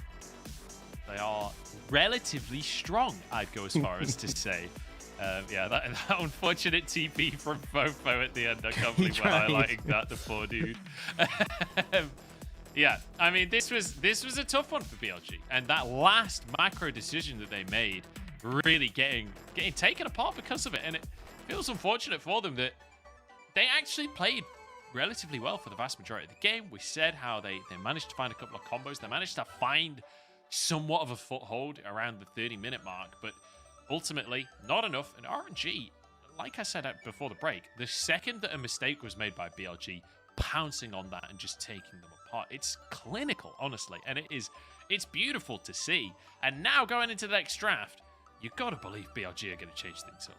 Yeah, I mean, you have to, because I think I'm not going to be super critical on the draft. There were definitely some shortcomings with BLG's draft that RNG just really managed to expose, and like utilizing the Corki well. The fact Xiaohu wasn't pressured, the fact that, you know, they didn't have great tools to deal with the backline threat. Definitely you'd want to change those up going into game 2, but mostly it didn't feel like this was a game where BLG were making mistakes on mistakes on mistakes. It was kind of like RNG just didn't really give them room to do anything, and then they forced like these really hard decisions, like the ending of the game, right? If they didn't go to the Elder Dragon and set up around there, they lose Elder Dragon, they lose the game. But then by going to the Elder Dragon, they lost the game anyway. It was really getting torn apart at that point. And I think for BLG, more early agency. If you're going to let them get things like the Corki, like the Jinx, you need early agency so that you can sort of set things up before it gets to the point where they're unstoppable. If you're going to take those picks, that's fine, but you have to make sure that you're able to sort of execute as well as RNG, because they really didn't give too many windows. We've seen some Corkis fail where teams haven't been good with the package and also have been a bit over aggro, have got caught out. There was one moment for RNG, which you saw, but for the most part, really clean, and it's hard to go up against that. Certainly is. RNG going to be on the blue side this time around, though. So maybe with counter pick, BLG, I think something more magnanimous happen for themselves. It's going to be a Caitlyn and a Thresh ban by RNG, Jarvan and Twisted Fate to answer. And then Gwen taken off the board. I like that Gwen ban. After game number 1, when you're on blue side, you don't want to first pick it? Yeah, just get rid of it. Yeah, I honestly really respect it. For BLG, they banned LeBlanc last time. But we'll see if they end up banning it again or maybe going for something else. I think 80 carry should have to trade here. So Corki, oh, man, honestly, I'm a happy man. No Corki, no Gwen. Oh, those champions are just a bit too broken. And now RNG, you can take your choice of jungler or AD carry. I feel like is the kind of standout here. So if you want to choose out of Felios Jinx, now is kind of the moment. I'm And it looks Jinx. like I'm saying Jinx. I feel like a lot of teams are leaning towards. I know, but they're all wrong, Orcs. I'm telling you. As someone who's done very little research on the matter and who isn't scrimming with the top teams every single day, I'm telling you, Jinx is better. I definitely feel like the range has been a huge advantage, but Aphelios, obviously, if they're playing into you, exceptionally strong. I just feel like he gets outranged every game. But over to BLG as they hover the Ziggs and then go for the Jinx. I think irrespective of what BLG end up picking, you're going to have to find something to answer, right? So we've seen the Jinx come out, Jarvan isn't available, but you need to find a way to sort of deal with that. I think Xin Zhao so vital because there's periods in the fight where if this is Xin Zhao, he can just stand in front of the Jinx. He can't do anything for like 5 seconds, and it really slows down our ability to ramp up. So I feel like taking this when we go back to RNG's rotation would be valuable. But BLG, I think Chris was really good in the Leona despite what happened, right? And this pick is so positive. Like if they take Nautilus on the other side, Leona's a really good matchup into that. So I think they could be happy with that one. Diego, you know, I'm not as big of a fan, right? The skirmishing's strong, but I feel like in terms of offering tools to deal with the Jinx, he doesn't offer as much as like a Xin Zhao, right? Yeah, not quite that same level of dive potential. It does depend on the rest of the team, of course. Depends whether he's able to get the resets or whatnot. But Xin Zhao, certainly in that early game, you can just get the ball rolling and just take over the rift. But we'll see if Diego's going to be able to do that 4-way. RNG locking that Nautilus as well. And once again, it feels like leaning towards a slower pace of game here from RNG. But I feel like BLG can be pretty happy, right? Because I feel like the Leona matchup, you're happy with that one. Nautilus is good into Aphelios because he's short of range, but it's very hard to get in range of a Jinx to ult in the later stages. And now BLG, they can pick something here and force RNG into an uncomfortable spot. They're toying with the idea of the LeBlanc. A lot of setup from this champion, and they can ban away anything they might have trouble dealing with. You know, Vex is something they banned last time. They can take that one off. If they want to ban away things that might be able to offer more in the matchup, they can. They can even just get rid of the Victor. But honestly, maybe they're setting this up for Xiaohu to take Victor so that they can look to punish it. Yeah, possibly. That is something that I wouldn't put past either of these teams, right? They've been playing incredibly intelligently and drafting intelligently as well. So now with the Vex taken off the board, very difficult matchup for LeBlanc. BLG trying to set Fofo up for a good series in this mid lane. Yeah, and RNG, you know, the big four junglers have said it again and again and again. Xin Zhao, Lee Sin, Jarvan, and Viego. I expect the Xin Zhao ban to come out here would make complete sense, but BLG actually ban away the Camille, so maybe RNG could have some concerns about what might end up going up in the top lane. See what they decide to do with this final ban. And I think for BLG, you pick your jungler on 4th pick, unless there's a top laner, you're like, we can just pick this confidently here. There is one pick that has been banned a lot today and has made it through the draft so far, Akali. This is something that Breathe has played a bunch of in the past. This is something that we know both mid laners competent on. And Rek'Sai is just locked in straight away for Weiwei. Not something I was expecting. Well, I think you need something to benefit from the aggression that LeBlanc offers, right? You need an early game jungler. Lee Sin would have been great. Xin Zhao would have been solid as well. But when we look at those big four junglers being taken away, when you look at the ones remaining, in terms of early pressure, definitely the Rek'Sai is up there. And it seems like they might have been leaving this Victor open. This is going to be a hard lane for Xiaohu, right? 1v1, fine. But you have a Leona and a Rek'Sai and a LeBlanc through the team. They should look to very much punish him in the mid lane. And now we can see what Bin wants to take top lane. You could take the Akali, you could take the Jace, you could take the Graves. There's a lot of option. And it kind of just depends what they want for their team.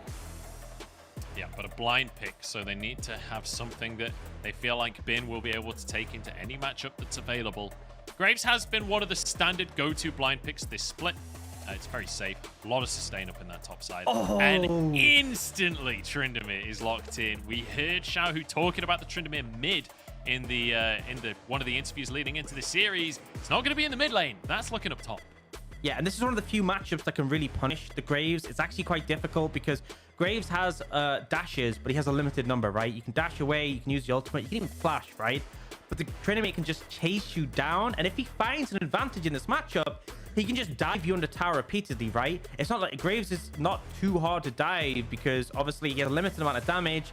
He has a smoke screen, but he doesn't have any hard CC, and Tryndamere will just kill you. So I expect Wei Wei to heavily play around the solo lane this year and look to snowball the matchups. And we'll see BLG are able to find a bit more momentum. But I said, if you're going to go against these scaling picks, I want some early agency, and they definitely have it here. Yeah, they've got agency for days at this point with some of the picks that they've got locked in for themselves. And this is more like it from BLG, right? Acknowledging game number one, saying, hey, the scaling didn't work out. As you're saying, they needed more agency. Well, LeBlanc, Tryndamere, Rek'Sai, bringing things out of the woodwork here, but still having that scaling element of Doggo in the bottom lane for the Jinx. And also Tryndamere. It's not like this is a champion that falls off. Yeah, I think he will struggle in the later team fights just because when you're against like a Victor, Nautilus, Helios, it can be tricky to sort of find a headway. But it depends how far ahead you get. And also, if they start to find momentum, it's so difficult for RNG to move into enemy territory when there's a potential Tryndamere or LeBlanc flanking of Rek'Sai as well. So we'll see how this one pans out. But I think other than last game where it felt like RNG had the better, like the edge on the scaling, but both teams kind of wanted to lean into anyway, this is very different win cons. And as a result, we'll be sort of following that quite intently and seeing what Wei Wei can do. You pick this Rek'Sai because he has such creative gank paths, right? Tunneling over walls can be really punishing. And I'll tell you one thing that I love to see, Bin go in for the Ghost. No TP. And the reason for this, right, is if Breathe has that Ghost cooldown available, he's going to chase you down if you don't have something to match it with. And even if you have Flash, Ghost is a much shorter cooldown. So Bin going to take everything he can to ensure that Tryndamere isn't just able to chain solo kill him. Trying to play it as, I guess, as perfectly as you can. We'll see if it's going to work out for them. That Doran's shield starting off for Breathe up in that top side. Knows he's going to be harassed a lot in the early game. Oh, but Orcs, I'm excited. I'm feeling the tension here because BLG now backs against the wall. Remember, this is a team that is currently 3-0 in series. They have lost 2 games so far. And if they were to win this series, this would be the 3rd series out of 4 where they go the full distance. But RNG, they've already got a loss on the board. There's less pressure for them. And right now, 1-0 up in this series, they're on the cusp of a 5th win, which would put them in 2nd place in the LPL. And not to mention the bragging rights of winning the Spring Gala. So it would be huge, and we'll see if they're able to close this one out. Again, Victor and the Aphelios and the Graves, Diego as well, all these very strong in the later stages. It is about getting that good move so far, though. They know Wei Wei starting on that red buff. They even have a ward in the Tribrush as well, so he's not being able to get like an early level 2 gank in the top lane, and you have to be really scared. If Bin burns 30 summoners, if he falls behind, Breathe can look to really snowball the matchup. Certainly can, and down in this bottom lane once again. Kind of same old, as we're seeing a lot of, on the bottom side, pretty much the same matchup every single time, but just switching around who's playing what. This time is Gala on this Aphelios alongside Ming on the Nautilus. And I will say, whoever plays the Nautilus, generally speaking, we're seeing a lot of proactivity from those players. Thinking of Cold earlier on today, exceptional Nautilus performance. But also last game, Ming doing such a good job of denying Crisp's engages on this Leona. We talked about the support matchup to start this one off. And it feels like Crisp has been playing well, but Ming's just been outplaying it. Yeah, and a big thing here is that both supports taking Aftershock, that tankiness, but we might get our first Rek'Sai gank of the game. This could be bad for Bin. Breathe already pushing in. He knows it's time to start the fight. Ghost going to be propped as Bin has to try and back away. He's trying to kite. Breathe low on HP, though. And Bin has played that just beautifully. Wei Wei can't even get close to him. And ultimately, he just burns the summoner for a summoner and gets some damage onto Breathe. But Wei Wei's like, well, if it ain't broke, don't fix it.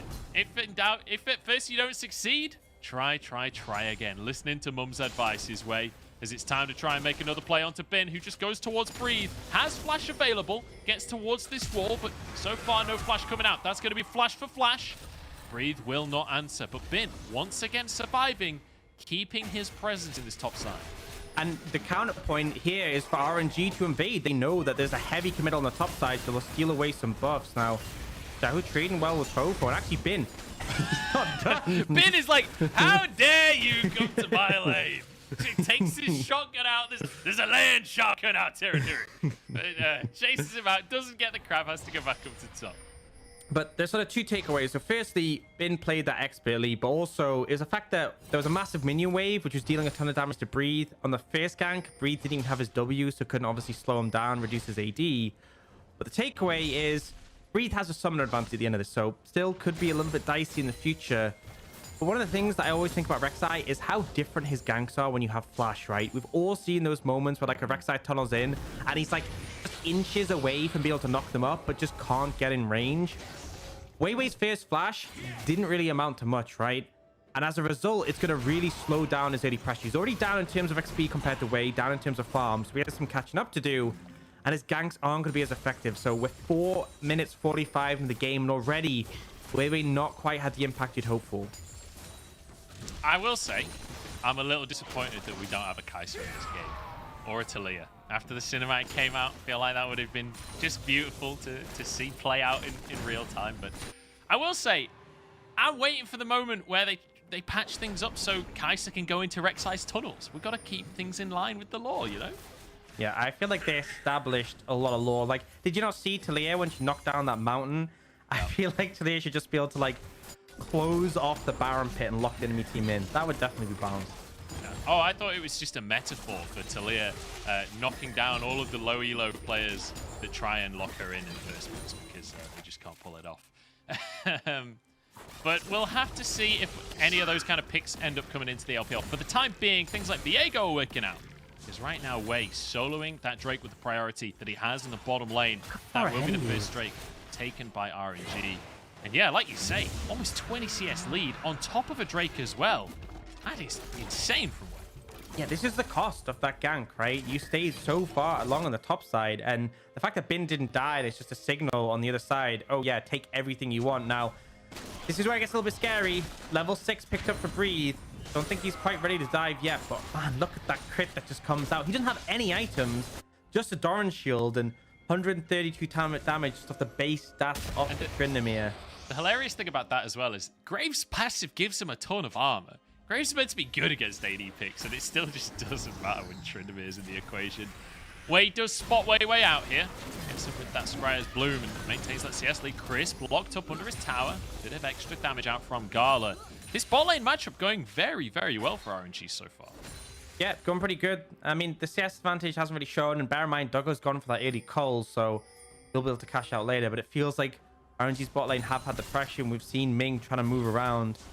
And so far, right, we talked about mid lane as well. Yeah, you have the LeBlanc into the Victor. This matchup isn't especially stand out 1v1. It's more about the setup. You want your mid laner to set a gank for your jungler, for your support, and to kill the immobile Victor. So far, Xiaohu's having a great time, right? He's just chilling, farming. He's got first strike as well, so he's getting extra gold from that. He's really having the best time, living the best life in the mid lane. Yeah, he's loving it. He's loving every second. Already has his lost chapter as well, so it's not like he's going to run out of mana. Like, feels good to be Xiaohu in this game.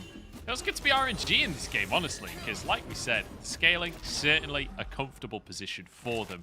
I'm just curious about how does this composition function when we get to the late stages of the game? Because with Tryndamere and Graves and with a Rek'Sai in here, I don't really know what to expect from like team fights. Yeah, I think team fights are honestly really hard, right? Because Tryndamere's never really been the best at team fights. He's good if you can sort of find backline access, but in a front to back, right? RNG have so much control. These three huge sort of scaling carries in the backline.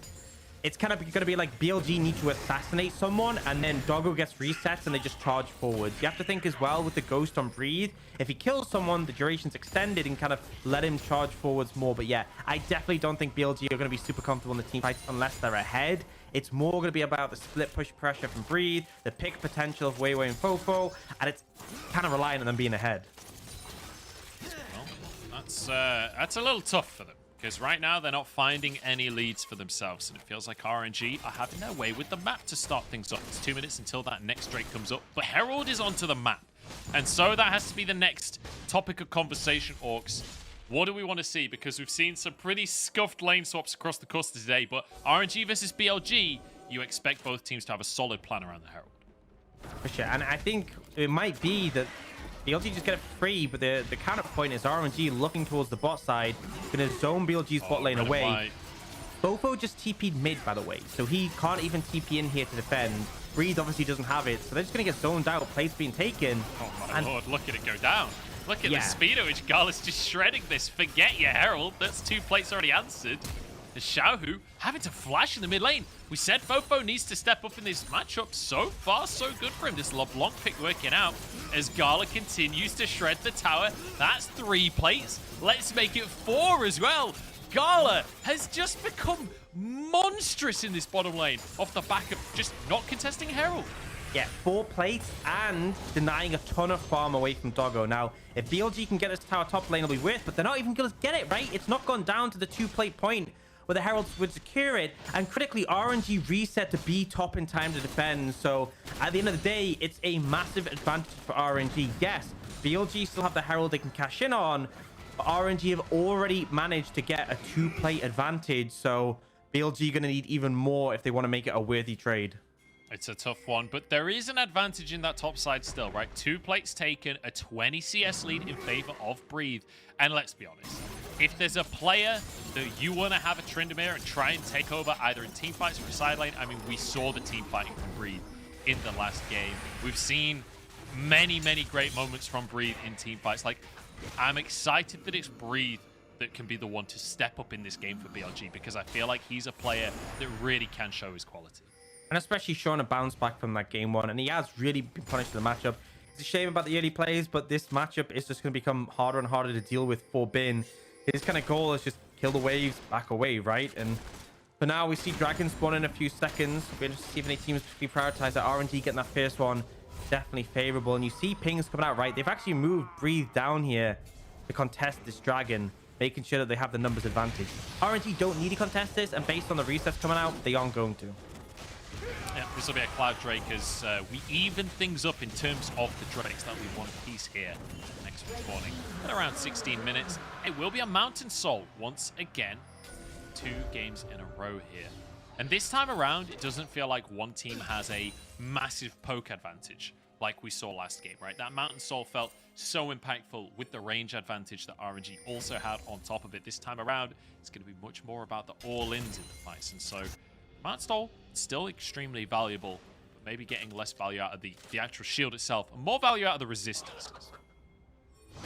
Yeah, absolutely. And I think particularly when you have members who can be like pseudo-tanky, like the Viego, get a lot of health, the extra resistance can have a fair bit of value. Do you see some items starting to come in, right? Crown of the Shattered Queen on the Victor definitely makes a lot of difference when we said about that, getting the resets, getting the initial pickoffs.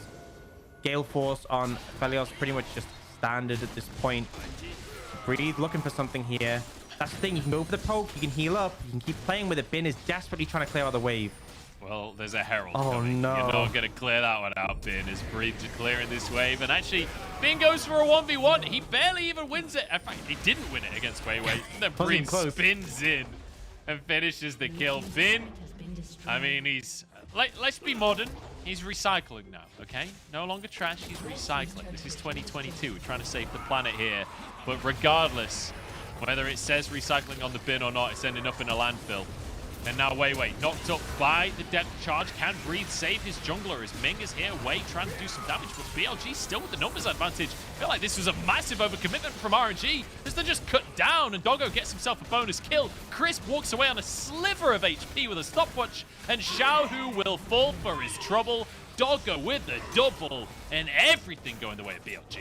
RNG with a critical error and BLG absolutely pounced. But Gala actually winning 1v1 against Fofo. Not sure how that came down, but Fofo definitely regretting going for the 80 carry in the side lane. We'll throw the emote as he walks away, but BLG able to capitalize on a big lead there. And I'm kind of curious why RNG went for this, because they're in the numbers advantage in this situation, right? You can see Crisp and Doggo moving over here, just caught unawares, but this engage is so ambitious. Weiwei tunnels, and it's only Wei hitting him, right? And then Breathe is finding perfect team fighting scenarios for himself here. Ghost gets the reset, gets the kill, looks towards the Nautilus. Again, another Ghost reset, just flashes over.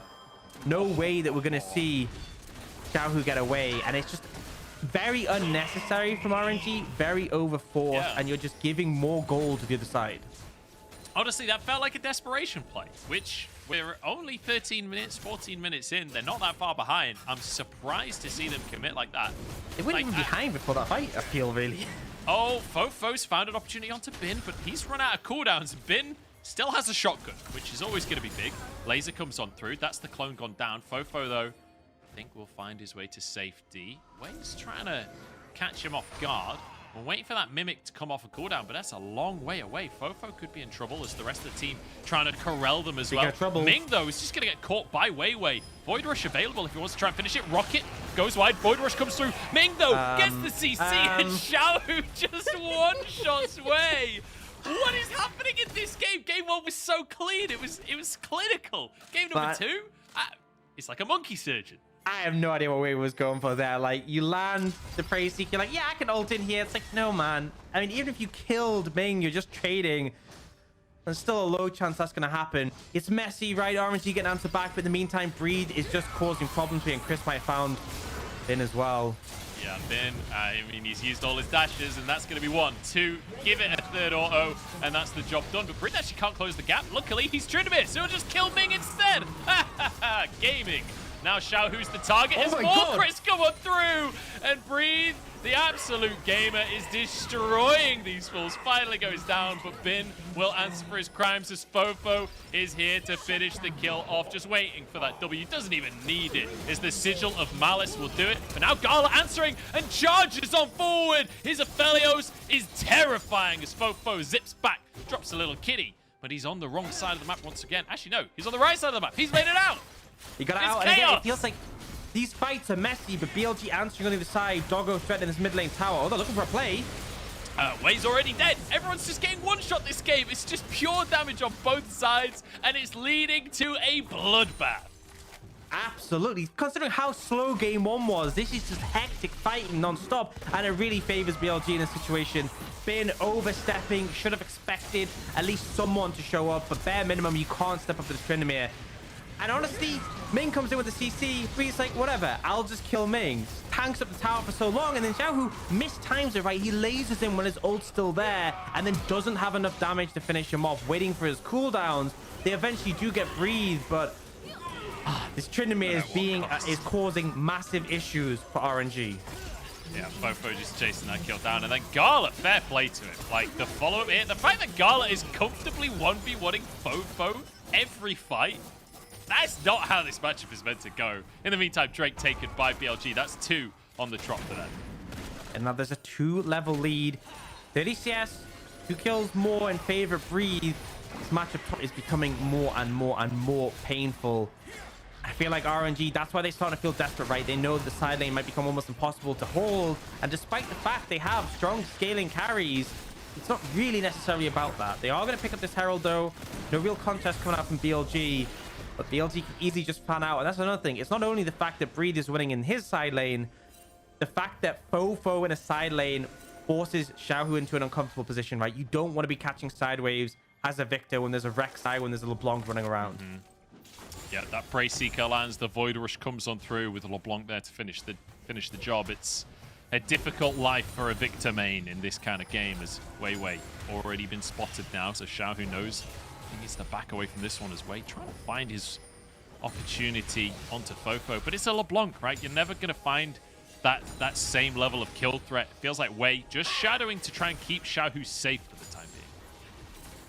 And that's the thing, the Premise, right? You can obviously keep track of when anyone's near, make sure that Fofo can keep pushing.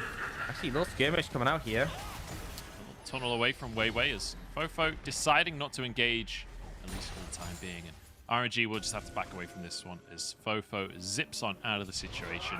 And it feels like we've gone from pure chaos, just bloodthirst everywhere, to suddenly a quiet lull where RNG are like, you know what? Maybe we can't do anything on the top side. Maybe try and make something happen, counter the play on the bottom side, but realistically, they're having to play it safe for the time being. Yeah, well, I think, honestly, if RNG can just keep stalling things out, so they're kind of happy with that, but BLG really want to see more things happen.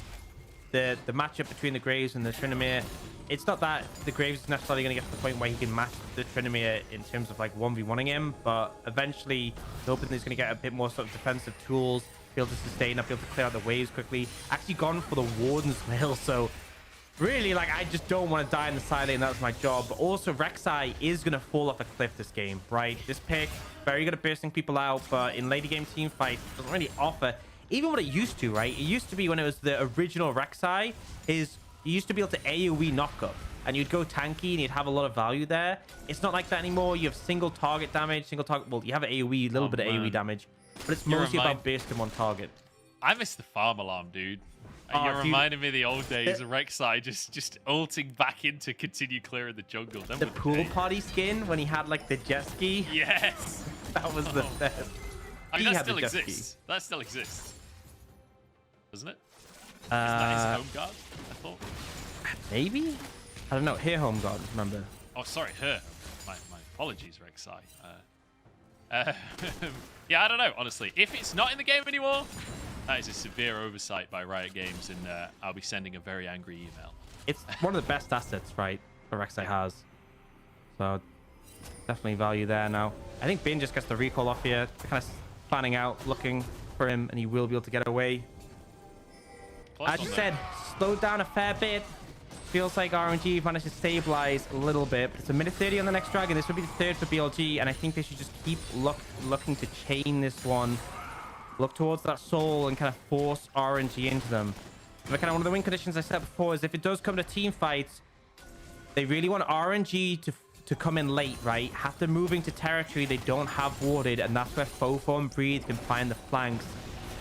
Quite easy for RNG if they can see everything in front of them, if they can control it, if they can use their CC, but if things are coming from behind, it gets a bit tricky. Breathe is that things that's coming from behind here as he tries to find a flank off on the side. BLG lose their mid tower as RNG finally getting that Herald down, closing the gold gap slightly. 2,500 gold is the advantage in favor of BLG.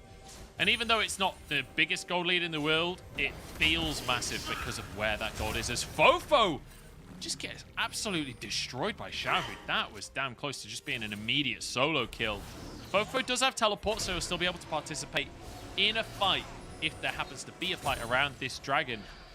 Is RNG actually playing towards the top side? Wei Wei gonna go for the Scuttle Crab and just about dodges away from that dredge line as well. Gala dodging the zap as well. It feels like fancy footwork across the field here.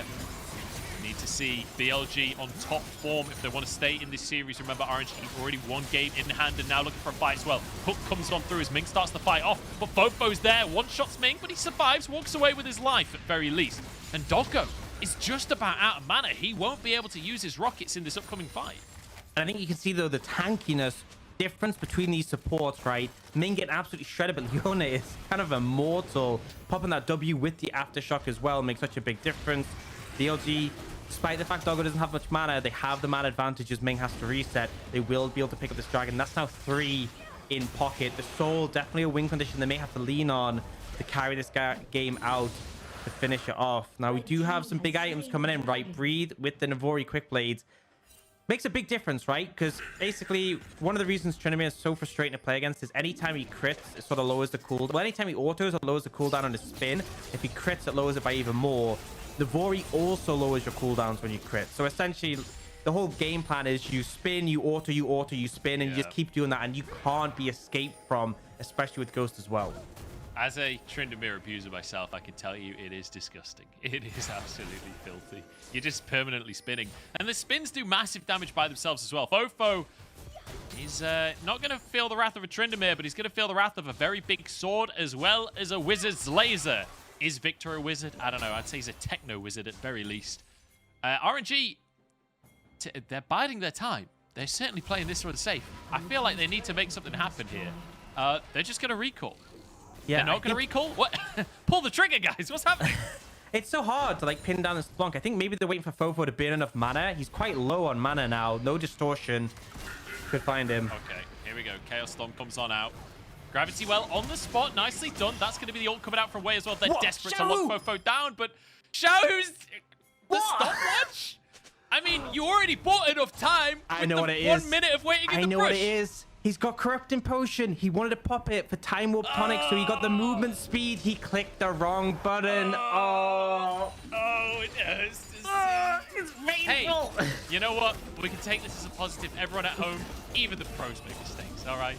Even the pros make mistakes. You can feel a little bit better about the times that you... All of the times that you flash Gale Force in as a Felios, you can feel better about that, because even the pros do. Abel's feeling a lot better right now. Every opportunity. That's all this cast is now. Just roast the one play from Abel. Let's look at the pro Let the view. pro view. No. They do this. Oh my god. LPL production Oh my just straight god. roasting That's Xiaohu. that's brutal. That is honestly brutal. Okay. Well, the seriousness is now officially gone. It's over. 3 drinks on the board for BLG. Next one up in 2.5 minutes time. But Baron is a concern at this stage, Orcs, as I desperately try and bring some decorum back to the cast. BLG currently in control. They've got vision control, but not really able to clear all of the vision from RNG. Yeah, I think that they're trying to push forward, but they're still a little bit cautious about overextending. There is that engaged potential for Ming. We do see that Bin has completed his Randuins, right? Has the chance to reduce the crit damage. And actually the active, very powerful if Trinity is on you. Not exactly a build we see regularly for Graves, but gotta respect it. It's like a TFT Graves build. Where it looks kind of funky, but trust me, if you do the maths, it works. Here we go, team fight coming on out as Chris goes in. Solar Flare in the middle of everything, but now the follow-up onto Gala. He's stuck and he's taken down by the Void Rush. That's 2 for the little girl in the tunnels. And now another one for Tryndamere as well. Breathe takes him down. A double kill for Breathe. And now onto the Baron can go BLG. Easy resets coming in, and critically Gala got absolutely massacred in that fight. We talked about how the choke points could be potentially dangerous, but one of the biggest strengths that RNG have is victory in the choke point. And you actually saw Xiaohu running across the map trying to get there, but by the time he's there, his whole team is dead. Not sure why they went in for that play, but ultimately BLG able to get the kills and get the Baron. And man, this is a horrible comp to face against when they have Baron with that Tryndamere. We get the replay, and it's just them being a bit sloppy, but they go for Crisp, right? He's so tanky. They can't base him out, and then watch Gala. Already flashed. You have a Rex on you. You have a Breathe on you. A Tryndamere in your face. It is just not a good time. That Void Rush doing like a third of himself as well. Way. Playing that one beautifully to finish off. You see Xiaohu on the map, just arriving just now. Didn't quite have teleport. Yeah, unfortunate for RNG. But BLG, once again, we keep on talking about these two teams. It's not just about the proactive plays, it's about the reactive plays, right? Setting themselves up and being able to punish the mistakes from their opponents. BLG doing that beautifully here. And you just look across the scoreboard, right? That tells you everything you need to know about how this game is going. And now I think we're getting to the point where it's like, in Xiaohu and Gala we trust, right? Unless they can just have some insane pop-off in a team fight, I don't think it's winnable for RNG. I don't think it matters because Breeze in the side lane, he's level 17 now, 3 items with the Infinity Edge. He's just going to kill Bin. No. Bin has to flash over the wall. Breeze, I think, was willing to commit to the tower anyway. Actually, Here we go, ult just for Zonius the comes tower on hit. through. That's going to be Xiaohu caught. Flashes out to safety, but Wei has to sacrifice himself to protect his mid laner. Never mind, Xiaohu is not popping off. His health bar is popping instead in this one. Drake is now up. BLG with a man advantage, and that should be solved. Yeah, I mean, Soul's easy to pick up here, but they still have the Baron of pressure, and it's so hard for RNG to respond to... Oh, my lord! That's a lot of damage.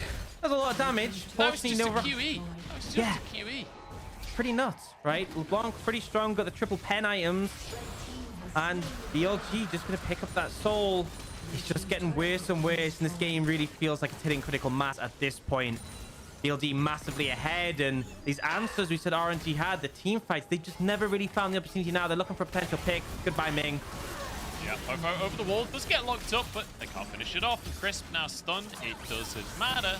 As now a Solar Flare comes in, and Crisp wants a bit of revenge. He's got some stuns of his own. He goes for the kill, and the zap finishes it off. Double kill for Doggo. So now the rest of the squad moves in. Wei wants to play as the Sun for a little bit. Knight Celeste stepping forward, but turns back into Arthas. Now Breathe. Trying to keep pushing. He's really not afraid, is he? There's 3 members of RNG there. And he doesn't need to be. He just spins away and he's completely fine. I mean, he's so strong at this point, and he's just not a viable target to kill when he has his ultimate. It's feeling difficult right now. 10,000 gold lead in favor of BLG. Now, fortunately, the silver line, not even the silver line, the copper lining for RNG is that the Baron is timing off. So they don't have to worry about that until the next one spawns. But BLG have just a massive, massive lead. Still have obviously the Mountain Soul that's going to be a constant problem. Doggo getting more and more fed, and it just feels like everyone on BLG is now strong. Yeah, it really, oh Lord Ming almost gets taken down again. Fofo's having a whale of a time. You know, we've criticized Fofo's form in recent weeks. At the start of this split, it's felt like he's been struggling to get off the ground a little bit. Well, the LeBlanc's still looking pretty clean. The LeBlanc looking clean, and he is not afraid to make an impact on a game with this kind of pick as well. Feels like he's having a whale of a time. Doggo as well, 5-0-5. We said this is the game where Doggo is he's not quite a rookie, right? This is his first year in the LPL, second year as a professional player, but comparatively to everyone else in this game, he is as green as the grass outside, you know? And it feels like he has stepped up massively to perform today. Yeah, it really has. You know, game one had some solid moments despite the loss, but game two, really being that late game insurance and just not being challenged for the side of RNG. They're going to try and deal with the waves here. You have a TP. This is TP flying from a Victor. Here we go. This is the opportunity, but Doggo just one-shots Ming. And there's no way. I mean, the flank is there, but Xiaohu's just like, yeah, nah, I'm out. I'm not doing this one, lads. See you later. Let's get a game 3. Yeah. Man, what an ending for this game. But yeah, BLG just too strong now. There was an attempt by RNG, but they won't find anything more. The game just going to end here. Fofo looking for one last bonus onto Xiao, who uses the stopwatch this time correctly, and in goes Breathe onto the fountain. No fear from BLG. A dominant game number 2 win, and that means we get the full series. The Spring Gala goes the distance, and the match of the week will go to 3. And honestly, RNG made a fair few mistakes, but BLG were creative. And despite the slow start in the early game, they found that momentum. I love the fact that we saw Breathe come in with the Trinity answer, something that a lot of people don't pick on the Graves, right? They just see the Graves like, okay, I'll just take, I can take Jace, I can take Gragas, I can just play some things to neutralize or scale with it. But instead, we see a matchup to actually punish it, and they're able to capitalize. It was a bit slow going, right? We saw the first early ganks fail a little bit, but eventually they found that momentum. And RNG really struggled to deal with that Tryndamere. Yeah, they did. And, I mean, Breathe showing us how Tryndamere is meant to be played. He was terrifying across the course of that game. And I'm excited for game number 3 now, because we've had 2 different styles of game. We had game number 1, where both teams just played massive scaling. Game number 2, where BLG drafted themselves more proactivity, and instead of playing that reactive style, they set themselves up for success. And they've each gone one way. So now we need to see BLG, I think, just go for this very similar style, right? Go for proactivity, go for aggression, and go for finding a lead and snowball. The downside is, though, right, a big aspect of this composition was the fact that they were on red side. And going into game 3, RNG I have no doubt that they'll pick red side themselves. So BLG need to be a little bit creative. Despite the fact they have the momentum here, they won't be able to play something quite the same. They won't be able to guarantee that counter pick for Breathe, or do things like secure the LeBlanc and then ban away champions in the mid lane. Yeah, we'll see if those bans are going to come out. Fofo having a great game for himself, as was Doggo. And I feel like, honestly, with games like this, it was 18-4. You can pick literally anyone on this roster, and you can compliment how great of a game that they had, because BLG, this was so one-sided in their favor. And the fact that, crucially, Fofo winning that mid lane this time against Xiaohu. You mentioned in the draft how this Victor was going to be difficult to operate in this game with the Rex side out, with the fact that you can get the roams from the support as well. And we got to see exactly that. Xiaohu just didn't get to have an impact. Yeah, I mean, I feel like the early laning phase, he held up okay in the 1v1, but we start to see Fofo really find more momentum, building that flash, well, not early, but sort of flash around the mid game, and then the pressure was constantly there. Certainly was. We're going to jump into a break, though, and then we will conclude our Spring Gala. This will be the last game of the LPL before the Lunar New Year. You better be there. Hi everyone, happy Chinese New Year Festival. So the LPL sent us a few questions to see if we can...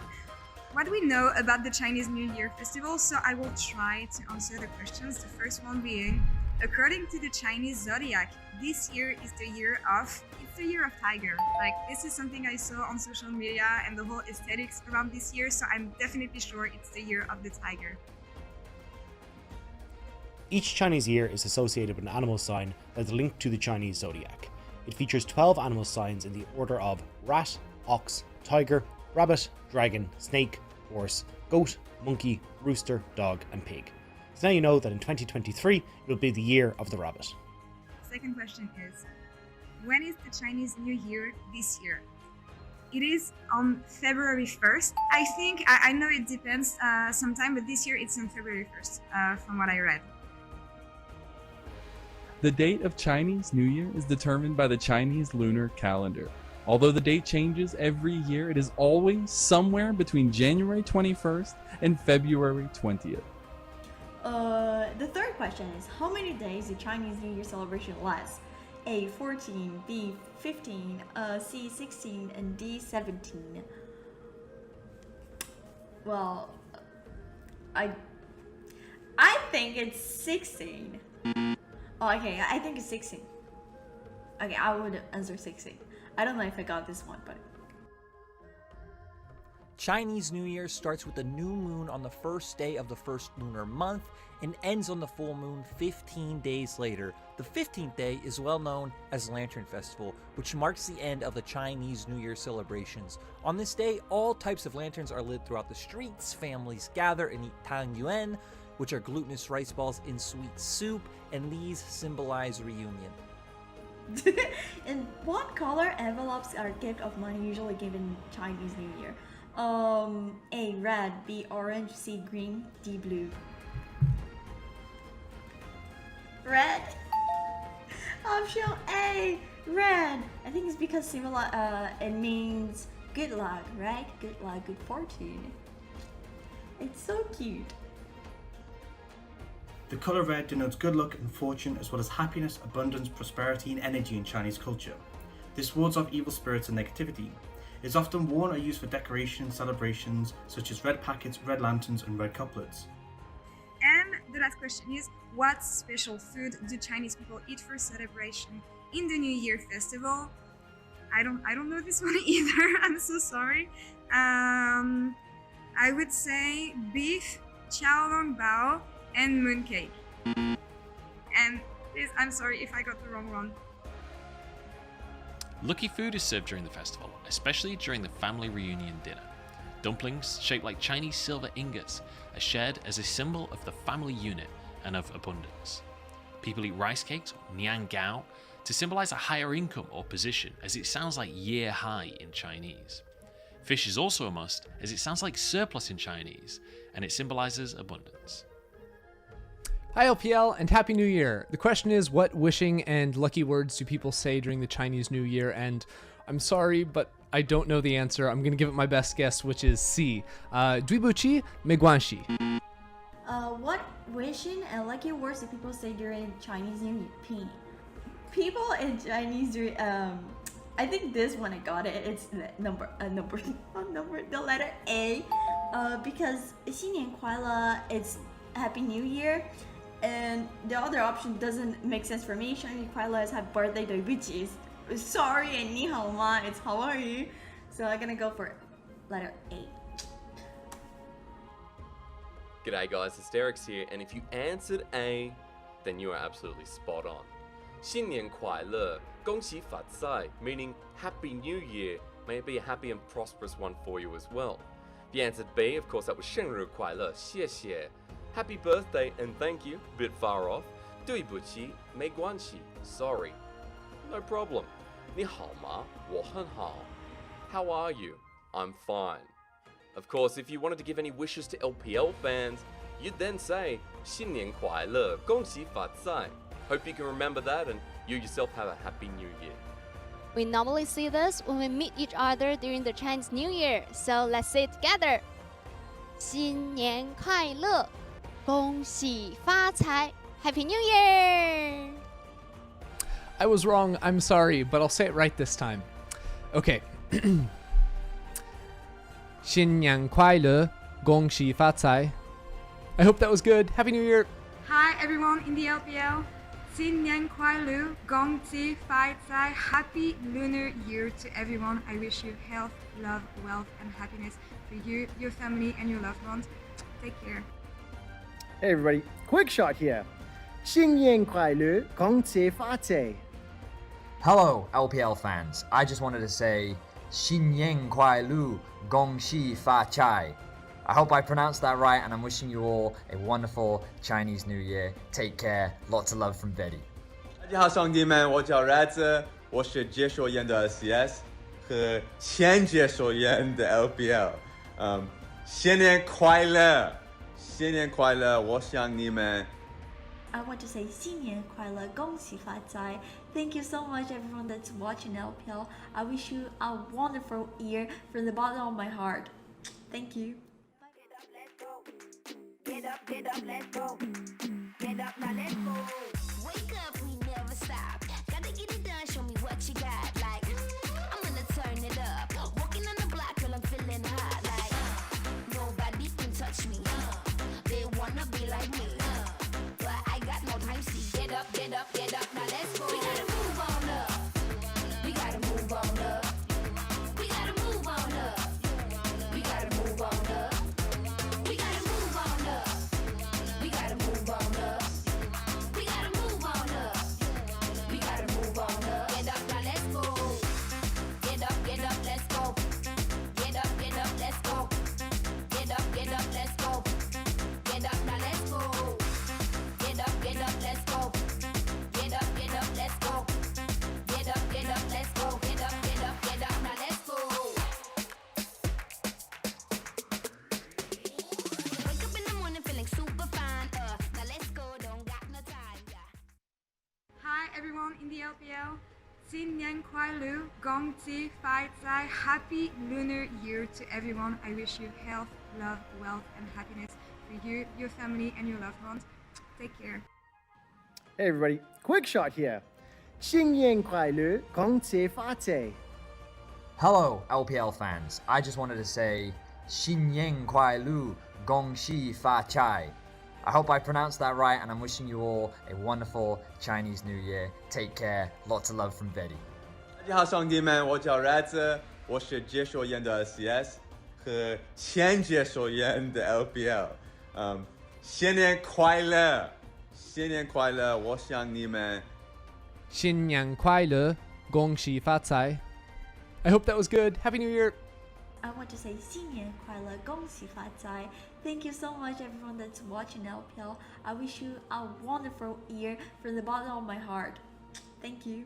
我们下一场对阵 RNG 战队，冰的话我一直都觉得他很厉害，然后也打了很多次，但是我觉得就下场对上他们的话，就保持好，就看谁状态好吧，感觉状态好的就能赢，就正常打，然后就希望大家在新的一年里健健康康的，然后虎年大吉。Welcome back, everybody, to the Spring Gala as we rapidly head towards game number 3. Unmuchables, I'm joined by Orcs, and the MVP of game number 2 was Wei Wei. We got to see a beautiful Rek'Sai. We saw the double kill in that fight. We saw the lethality build. It was such a treat to watch something so different in the jungle. Yeah, and I think it made sense, right? You wanted that early impact. Not even wanted, you needed that early impact. And Wei Wei was able to find the pressure, able to get them snowballing.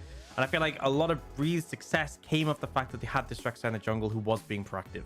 And the crazy thing is, he was able to have this impact after, let's be honest, a tragic early game. He went for that gank on the top lane, ended up 20 CS down behind Wei off of the back of that play. But then when it came to the mid-game skirmishes and when it came to objective control, he was able to come back out on top. So definitely felt like it was an uphill battle in the early game for this Rek'Sai. But ultimately, the pick paid off, the composition paid off for the side of BLG, and that means we're going to third game. So, Orcs, I have to ask you about the draft now. What do you expect to change? Because it feels like both teams play super slow, RNG wins it. BLG play fast, BLG wins it. Does that mean now we have to see both teams play fast? I don't know, because I feel like the big thing for RNG was the picks they had, right? You know, having the Corki, having the Jinx, having the Gwen, it was unstoppable. And unsurprisingly, we're seeing RNG back on the red side, so they kind of have that advantage. Red side 100% win rate, because obviously it offers so much power, and those counter picks, being able to get that third pick and then ban away options. But we won't see that similar draft to game 1, because I expect BLG will probably ban away when a Corki. They're actually not going to, so LeBlanc ban. This is the same bans they went with in game 1. RNG banned a Carly here, so we'll see if they decide to change that up. But I feel like if you let the enemy team get like Yeah, I mean, these are the same bans we saw in game 1 when they're on this side. BLG picked Aphelios here, and they're going in the same direction. This is a little bit concerning, because remember, they lost that game quite handily. RNG, we can expect them just to take the Jinx for sure here, and we'll see if they opt to prioritize something else this early in the game. We'll see where RNG are going to go with this one. They don't have to go for the Jinx if they want to prioritize other stuff like the junglers and the supports. They know that Jinx won't be contested, but the alternative, right, is hold your cards close to your chest, play for the counter picks, and so they go for their AD carry. Yeah, I mean, this is exactly, well, if they go the Nautilus, is exactly what they want in game 1. And the thing is, what's really valuable, and the reason they pick up the Jinx here, is because that third pick on red side, you can pick something like the Gwen, like the Corki, ban away answers, and put it in a comfortable spot. Now, this is pound for pound the same draft as game 1, but that is the change. No Viego, a Jace instead, and this is a good matchup into the Gwen. So RNG taking the Gwen here would be pretty difficult. Now, they can take a top laner who can answer, but I think there's a range you're happy with into the Jace. So you could take the Corki here, and that would give you that really strong scaling option, and you could ban away difficult picks to deal with. They are going to go for it. So I expected to see them target things potentially like the Vex, you know, the Victor as well. Could even look towards the jungle bans. Maybe you don't want to deal with that Viego, but for BLG, I think really you can start to ban away top lane picks that Bin would like to take into the Jace. See what those top lane picks are going to be, because realistically that Jace very likely to go to Breed. There is a small opportunity for Fofo to take that bid, but I wouldn't expect it, and it's actually going to be the Victor banned away by RNG, whereas BLG, like you said, likely to focus on the top lane bans, and that Graves taken off of the board, despite, you know, the last game Graves really not doing so hot, but with a different matchup, Breed still being set up for success. Absolutely. And here there's a bit of choice. RNG could ban away a jungler, right? If they really felt like there was something they didn't want BLG to have, they could look towards a mid laner like Vex potentially. But honestly, I feel like with Victor out of the way, they're probably feeling pretty comfortable. So they end up going for the Orianna, which is another one of those scaling mages who can trade well into the Corki. So I think those are fine bans. The BLG, they've obviously already banned away the Graves in terms of other top lane picks. You know, I think Jace is normally fine into things like the Gragas. Normally fine into things like the Camille. I don't think there's anything that really stands out. So. Gwen has gone unbanned. Yeah, and but even Jace, if it's not the greatest matchup, yeah, it's still Gwen. It's still something you might worry about, but I think BLG, that's why they were so confident in this Jace, because if it is a Gwen from Bin, Bin will have a bad time, and we saw the difference between game 1 and game 2 when Breathe had a counter matchup, right? Aurelia makes sense, something that can definitely gap close on a Jace and make his life hard. So now for RNG, I think you take the priority jungler here, which is Xin Zhao. We've seen it kind of overlooked throughout this series. So good for those front to backs, right? If Aphelios has to hit a Xin Zhao with his ultimate up, it allows your backline to be able to, you know, land significant damage in the meantime. So Xin Zhao locked in here, and over to the side of BLG to confirm their jungler, and they are going to go for the Rek'Sai once again, and this time taking Vex to the mid lane for Fofo.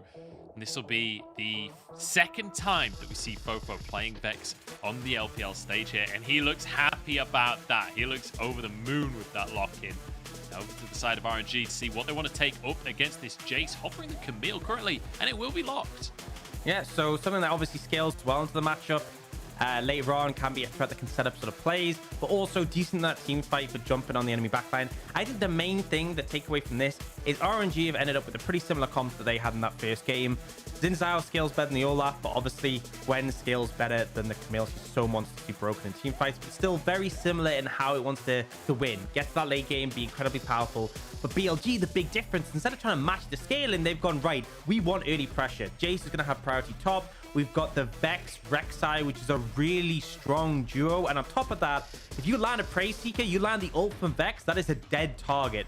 Guaranteed. So I need to see BLG using that mid-jungle strength. I need to see them capitalizing on the early game, because if it happens like game 1, where it's slow and steady, RNG will crush this. The Shadow and the Void finally united with this combo from Fofo and Weiwei. I've noticed a lot of double vowels here. Fofo, Weiwei, Doggo as well. There's a theme going on with BLG right now, and there's a theme in terms of how they want to play this game as well. Especially if you get a Shock Blast in there as well. Massive assassination potential coming out from BLG. And RNG gonna have to play this one safe. Once again, playing with a ranged composition. They need to keep BLG at arm's length. Yeah, and I think the thing is that that's really what I kind of struggled to see with that game 1 comp is Diego isn't the best at, like, forcing engages and closing the gap. That was all on Chris. But here, you have so many different tools that you can use to get in to sort of close distance. Vex can fly in, AoE Fear. Rek'Sai can obviously look for a flank. It just feels like they have so many more options to close that gap, close the range disadvantage, and make it favorable for them. So we'll see what they can do. I think also for RNG, Xin Zhao for Wei definitely can have an impact in the early levels. You need to try and mitigate the pressure, because if we have another performance like game 2 where BLG start to ramp up, they will not stop. Well, Bin might get caught out right at level 1 here. As Crisp taking an alternate route to try and stop him escaping. Bin will get feared, but Crisp decided to go around, go through the tri-brush, so they won't find anything back of that one. Just a little bit of damage. Will be a reset coming out from Bin. He'll still be able to get to lane on time. In the meantime, though... Yeah, you're absolutely right. Deep vision coming out from Ming. Yeah, as soon as you go for those top side invade, you signal to the enemy team, right, let's get some vision deep in there. So not only is this ward going to sort of spot them on the red, but typically you just put a ward over the wall and then it'll get swept out, right? So we'll see if they actually manage to track this one on the sweeper. Actually hasn't picked up a sweeper. Normally we see junglers, they throw down a ward, they reset, they pick up a sweeper, and then they can sweep out if there is a ward on top of them. They won't see that, and there's going to be that information going for a while. Yeah, and so... Xiaohu, he just wins every lane. The start of every lane, he just goes for a level 1 trade and just wins every time. You know, I'm going to say, Corki level 1 pretty good, honestly, in terms of trading, because, you know, at that point, the enemy only has one ability, and you just pop your E and just do the sustained damage while you're autoing. But I feel like Fofo, once he hits that sort of level 2, level 3 point, can sort of trade back a bit more. But the big thing for me is watching what Weiwei does in this early game. RNG did a great job in game 1 of tracking the enemy jungler. They need to do that and more in this one. Yeah, they certainly will, because if Weiwei can take control of the game once again on this right side, it's going to get real scary as Gala and Ming find the level 2 spike. They go for the all-in Crisp, forced to flash already, and Doggo being chased out of the lane as well. Ming waiting on that cooldown on the dredge line. It's not going to come up in time, but hey, look, they got a summoner out from the enemy bot lane. They've got control of this bottom lane matchup as well. Feels really good for RNG. Yeah, big advantage. You saw once Gala has lethal tempo up, you can just keep firing those. With Xiaohu may be in trouble. Great Valkyrie. Yeah, we'll get out to safety, and that's the power of this Corki pick in the mid lane as well. You're always so safe to be able to just keep on playing aggressive, keep on trying to get that poke down. Up in the top side, though, Bin is going to have a hard time. Even though they picked this Camille into the Jace, like, this is never going to be a fun matchup, but Wei could maybe change that. The ward timed out just as he walked over it, so unfortunately will be spotted, won't be able to make the fight. Yeah, and that ward's now going to actually get spotted by the scrying plant, so Weiwei can just go over and clear that. Make sure Breed is comfortable to push it, but actually he's getting engaged on. Don't look that comfortable to me, because Bin slows him down. Wei looks for the wind, becomes lightning, finds it, flashes after him, and Breed surely goes down first blood, but the knock up to answer, and Weiwei gets 300 gold of his own, so a 1-for-1 in the top side. Yeah, I think, honestly, RNG can still be kind of happy with that, right? They got the first blood, which is worth a bit more, so I think they can take that one, and on top of that, Weiwei burnt his flash, and I know everyone burnt that flash in this top side sort of play, but as I was saying last game, Rek'Sai's flash is so much more valuable because there's so many situations where a gank is shaped by being able to close that distance, right? I've seen so many times where Rek'Sai is like inches from knocking up the target, can't close the gap, and flash can change that. Now he will steal away the big raptor and then back off, but Bin looking for more. Yeah, and remember, Breed has no flash, so if Bin does find a good all-in opportunity, he will have a big damage to lay down onto that Jace. And it's worth mentioning that Bin, bit of a Camille aficionado. This is one of the picks that we know him for. So when he finds those angles of opportunity, you know that he will execute on that beautifully. I think that's the thing that makes it scary, right? If Bin ends up overextended, he has the hook shot to get out of sticky situations. Breed doesn't have that same safety, doesn't have that same tool. He isn't running the phase rush, which we not really this matchup is where we see it, but we occasionally see Jace run phase rush, so you can go for a bursty trade and run away into the graves in particular, I think is where it's run. But here, he literally can only just run out, and Wei is going to look for a gank here. Easy setup for the Camille. Feels like Breathe knows something's up. The way he's positioning, it feels like he knows that there's a very real possibility of this, but steps too far forward, stunned up, and immediately has to try and path the wrong way through the jungle. He just wants a way out, but he's forced into a 1v1 against a level 5 Camille. Ultimately, there is no winning this situation now for Breathe. It's just about surviving as long as he can, wasting time from Wei as he moves towards the tier 2. Can he get an execute? I feel like the corrupting... Wait, there's no corrupting pot. This will be an execute. No, it's not. Oh, he just mistimed it slightly. I was so excited. Oh, it must have been so close there, honestly, to be able to get it, but just quite not able to do so. But still, you know, as much as it's not a great scenario for Breathe, he wasted a lot of time, and we saw on the other side, Wei applying that pressure, allowing for a couple of plays to get picked up. But look at the wave top. This wave gonna end up just getting murdered from the side of Breathe, right? A lot of minions dying because it's stacked up, and he doesn't have a TP. I have to walk up there. 2v2 at the bottom side now. Ming forced to flash away, but Gala answering with big damage onto Crisp. He's not willing to just let this one go down without a fight. All things considered, relatively even in this bottom side. Once Gala sweeps up this wave, the CS difference will be very minute between the two bottom laners. So relatively even down there. Drake is up onto the map and Herald up in a couple of minutes as well, and it feels like that's when this game is going to start to speed up, stop being about lane differences, start becoming about team differences. Absolutely, and we got to look at Xiaohu and when he opts to pick up the package. We often, well, obviously for the first Herald is a major one, and they used it very effectively to capitalize on it. So they expected to see the same. And honestly, Bin has been expertly handling this wave. Like, this is like deja vu. This wave has been in this position for the past however long. He now has the ultimate available. He has a level advantage on Breathe. Breathe can't walk up, and Wave is on the other side of the map, so he has no assistance. And as long as this wave stays frozen, he's just screwed. Yeah, he's gone for the Gromp. It's the only option for him at this point, but ultimately it takes a long time to do that Gromp. And in the meantime, Bin, he's relaxing. He's got his feet up, or his scissors up. I don't know what you say for Camille, but he's just going to slowly but surely CS these, and look at that lead that he's building. 15 CS currently, and that's only going to go further up. Wei, at least we'll get a Drake on the side of BLG, but that top side is feeling brutal. And Jace is this sort of champion where he can be so impactful, monstrously fed, take over a game, or feel pretty underwhelming, right? Very item reliant, and being behind like this, not favorable. The freeze will finally naturally break. And I feel like maybe you could have seen RNG look to lead that towards a dive, but Herald in 30 seconds, right? There's a big slow stack. Breathe will have to catch this wave. They could look to lean towards the Herald on that timing. It doesn't look like RNG are really in position to capitalize, right? Wei is pretty far away, but Chris will make the moves, will be on that top side, secure his top lane. Actually, as I said, he just walks off, right? He's not interested. He's like, nah, bro, you're on your own.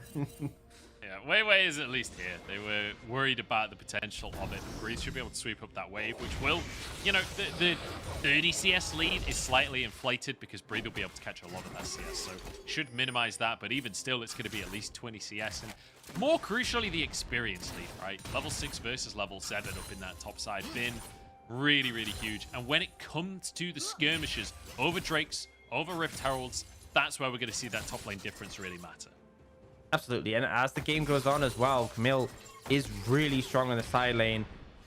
Pretty powerful in team fights as well, and this is just the strength of RNG, right? They're equal in gold because we've seen advantages picked up by the bot side for BLG, but being equal with RNG isn't enough when you go on the later stages. Especially, it's not even like game one where it's difficult to fight because the range disadvantage. BLG's comp just doesn't hold up that well into RNG later. They really need to execute extremely well to win late game team fights. So I think they need to make things happen. Now, Wei is just going to start the Herald, but in return, BLG are looking to threaten a dive. Once again, the Sibelius against the plates is scary, but Ming the target for the time being. He's just going to lock everyone up underneath the tower.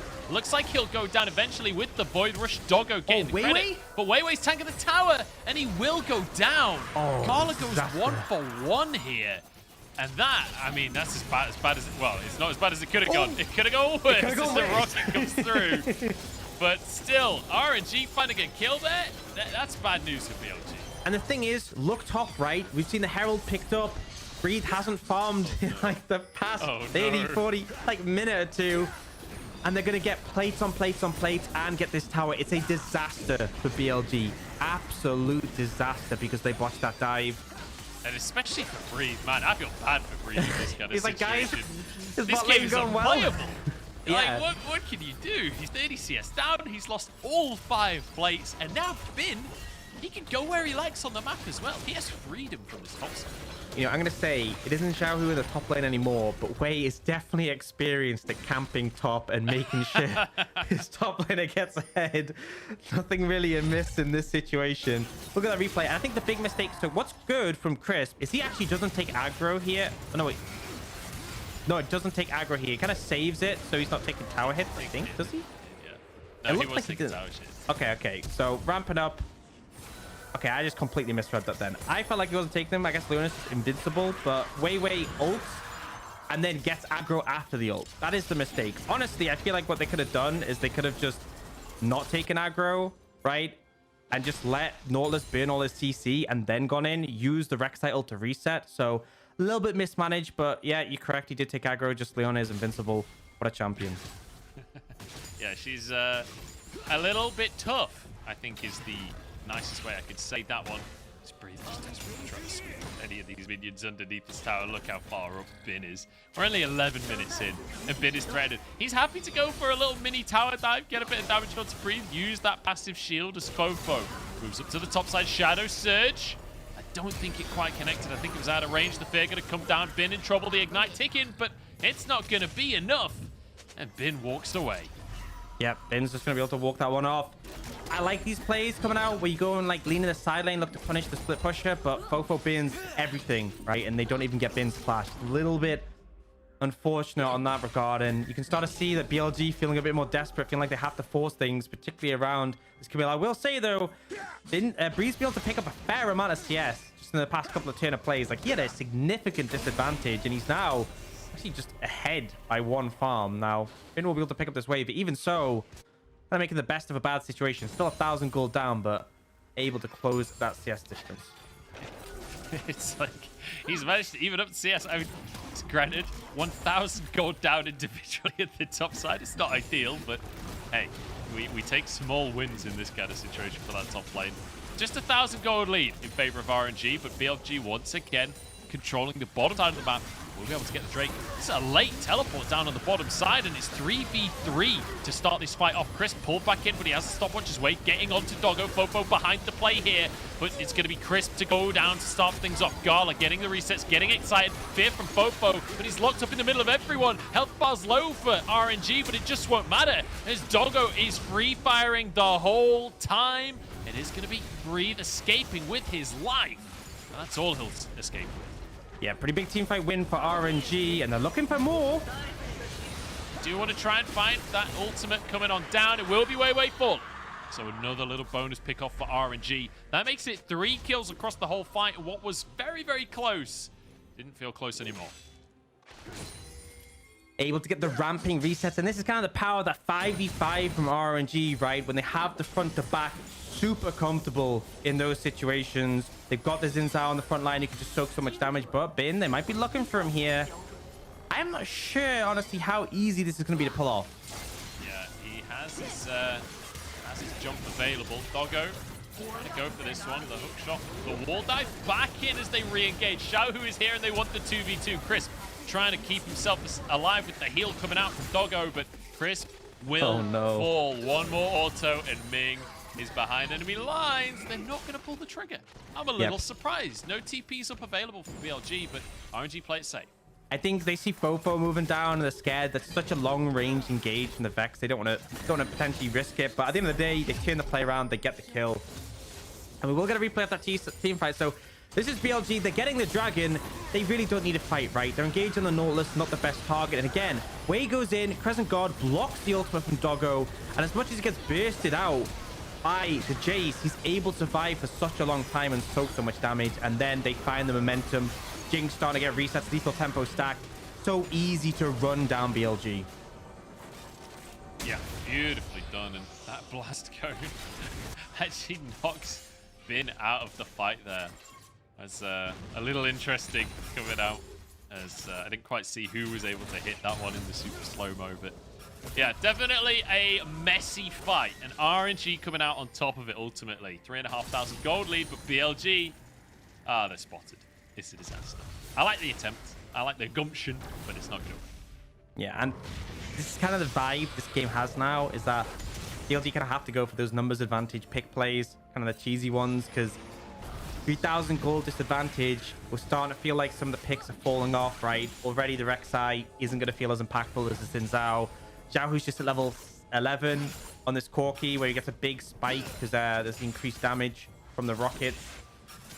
It's not looking good for BLG, right? They're definitely still in with a chance. And I think one thing to think about is when it comes to team fight is the win con's a little bit different. Because BLG just want to dive onto the enemy backline, whereas RNG prefer a front to back where they're moving forward. So if we see Fofo land a big ultimate onto, say, Xiaohu Gala, there's still a win con, right? As long as the goal isn't too different, but it definitely becomes harder and harder and harder. And with Wei picking up this Herald, it just feels like things are getting a bit desperate for BLG. Honestly, across the course of this series, it's felt like the difference is just experience working as a team, right?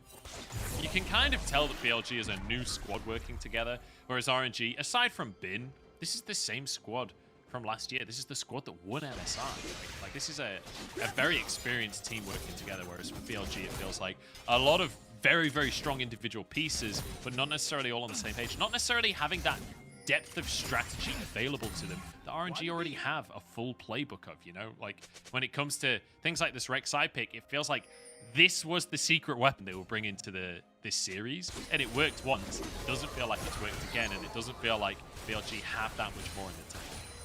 Yeah, and I think the problem is as well is that RNG, you know, they only really changed one player. Yes, Xiaohu moved position, so it's technically two changing, but they still keep that voice in the team, right? Yeah. And I feel like as a result, the main thing is if they changed Wei or Ming, or even Xiaohu, because he is a vocal player, I feel like that could have had such a massive effect and maybe taken longer to ramp up. But I feel like you keep so much of the core identity there, and you can see in the decision-making in that game one, and in this game as well, really still that refined RNG we expect to see. Now, would you see BLG looking to apply some pressure mid? Remember, Dragon in 20 seconds, it would be the third for BLG, and they will deliver a result with this first tower. RNG, first tower in the mid lane for them. RNG is sort of spreading pressure in the side lanes. I feel like they should be contesting this, and with the package coming in, you expect them to do so. So Bin's TP is about to come available. I'm not especially sure on the timing on that one, but you'd think it'll be available for Dragon fight. BLG not gonna piece it. They're not interested. They hear the package noise and they're like, nah, we're gone, we're out of here. They hear the sirens, so they're just not interested at all. They're imitating Xiaohu at the end of that last game. TP's is like, nah, I'm good. I'm good on that one. And I understand the respect, though. I really do. The problem is, right, do I think that they would have won that fight? Probably not. But do I think it suddenly gets better in 5 minutes' time? He's still going to have the package, right? Maybe we kind of saw that, you know, in game one. They did wait for a mistake or window to punish. And maybe that's it, right? They just bring Gala's flash. That means next Dragon fight, if it's a fight on the Dragon timer, he won't have it for like 15 seconds. So maybe that's the thought process. If we extend the game, if we don't go for a fight now and throw it, we'll get more opportunities later for RNG to make a mistake. That's kind of how they got the Baron in game one. But I've got to say, it kind of feels bad, right? Because you now know that the earliest that BLG could get an Infernal Soul is like 28 minutes, very late in the game. RNG just continuing to scale. You got Corki almost with the Manamune stacked, almost with the Ludens as well. Jinx approaching that second item. Gonna have the rapid fire cannon. You can just remember what happened in game number one. The exact same game is happening before our eyes. Super slow early game, Corki and Jinx. Lots and lots of... The only difference is Bin is on Camille instead of Gwen. He's still got scissors. Like, is there that big of a difference? I'm not sure. Well, it's Xin instead of Olaf, which is honestly even worse. Like, I'd rather the enemy team have an Olaf than a Xin in the late game. Yeah, this feels very, very difficult for BLG, just anecdotally thinking about game number one of the series. So, RNG, everything in their pockets right now. Look at that gold difference in the top lane. 1,500 individual difference between the top laners. That is really difficult for Breathe to ever have an impact in the side lanes again, as Ming and Wei looking for a pick in the jungle and buying space for Bin to just crash a massive wave onto an inhib tower. And if BLG don't react, he could just commit to trying to force an inhib tower down here, because he takes towers real quick. Yeah, and nobody's moving over. Yeah, I mean, they're trying to fish for a play mid, right? They saw RNG's backline overextending a bit. They're trying to find an opportunity, but RNG respect that. Back away, don't overcommit the tower. And it means, yeah, they get that tower bot lane, they crash that massive wave. RNG playing it safe and not overstepping, which is important. BLG, this is kind of why they didn't go for the last dragon fight. They are fishing for mistakes, and RNG aren't giving them anything to work with. Yeah. I mean, again, decent effort from BLG, right? They had already lost the bot tier 2, so it's not like they lost a big objective off the back of that play.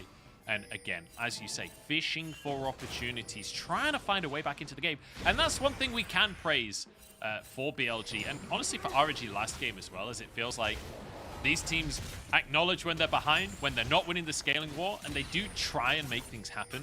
But the problem is, their opponents also know what's going on. They also know that they're trying to find that play, and so play extra safe to make sure that they're okay.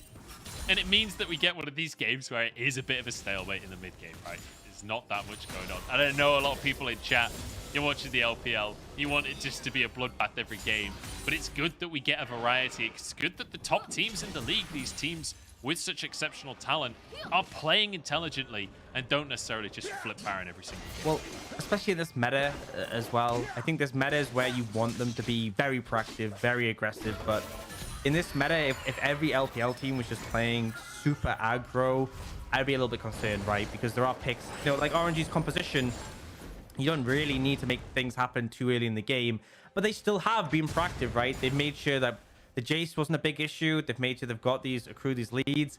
And I think BLG as well know one big team fight loss and this game is pretty much over. So they are making sure whichever team fight they do end up taking is worth it, right? Gives them the best odds possible. And that's the thing you always have to think about in a game, is think of it like a percentage chance to win, right?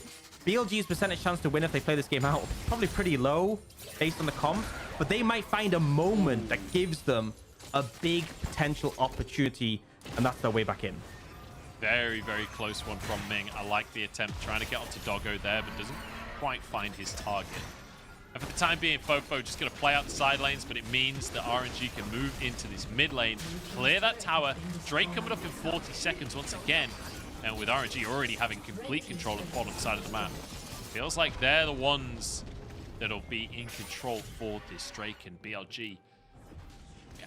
This composition from theirs, it feels like Crisp has to be the one to face check, right? But it doesn't feel like he's necessarily going to be able to survive if he face checks. Yeah. And the problem is, like, what RNG are doing, and what they should do, is you sweep out the vision really deep. So you have to face check multiple brushes. And imagine every brush is a Corki rocket that's going to hit you. It's like, okay, we checked this one. It's okay, but we took a Corki rocket. By the time you get to the dragon, you're dead. So it's not exactly a great scenario to be in. Xiaohu picks up the package. BLG don't even bother. They're not interested. It's kind of fortunate they got those early 2 dragons, so they're not as concerned. Otherwise, if RNG had got them, it would be Soul at this point. But even so, BLG kind of just feel like they're holding on for a miracle. Yeah. And, well, doesn't look like it's coming anytime soon. There's the Drake taken down by RNG. And if they want to, they could try and set up some control around the Baron pit instead. I'm not sure that they want to, though, because, again, they don't need to risk anything. They don't need to flip a Baron. They don't need to put extra pressure on themselves because, realistically, they're scaling. They're fine. They're playing for range later on in the game. The onus is on BLG to find some kind of opportunity. But, again, feel very positive for them. And it's starting to get to this point where, Orcs, I feel like we're getting to a stage where the meta is quote-unquote somewhat solved, where we're seeing these teams that have just gone like, okay, we lock in Jinx, we lock in Corki, we're good. The game's over. We've got range champions. It's a done. I'm happy to say, Joe, don't you worry, because 12.3 patch coming up that we might see after the Chinese New Year, they change everything. So if you're worried about the meta being solved, you won't have to worry for long. Well, that's good news. Glad to hear that. I mean, I already knew that, but for the sake of this one game, shit. You know what?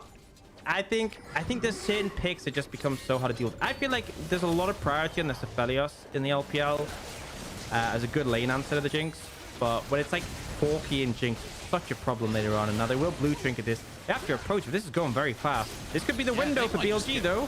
Down, Wake can maybe just finish this one off. Shadow Surge goes wide as well. That's going to be Baron for RNG. They just take it. Like candy from a baby. BLG just Watch it go down. And I mean, I've Ming seen doing a good babies job of put up zoning more for everyone. fight. Right? That's all I'm gonna say there. I mean, you're from Newcastle. They're a different breed up there. Yeah.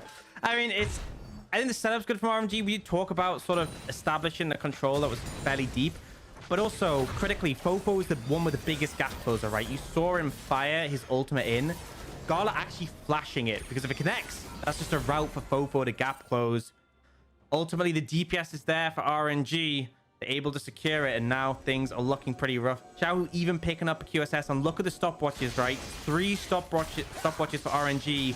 I said one of the big win conditions for BLG is the backline dive. They really hinder that, really make it difficult. Now RNG can start pushing up.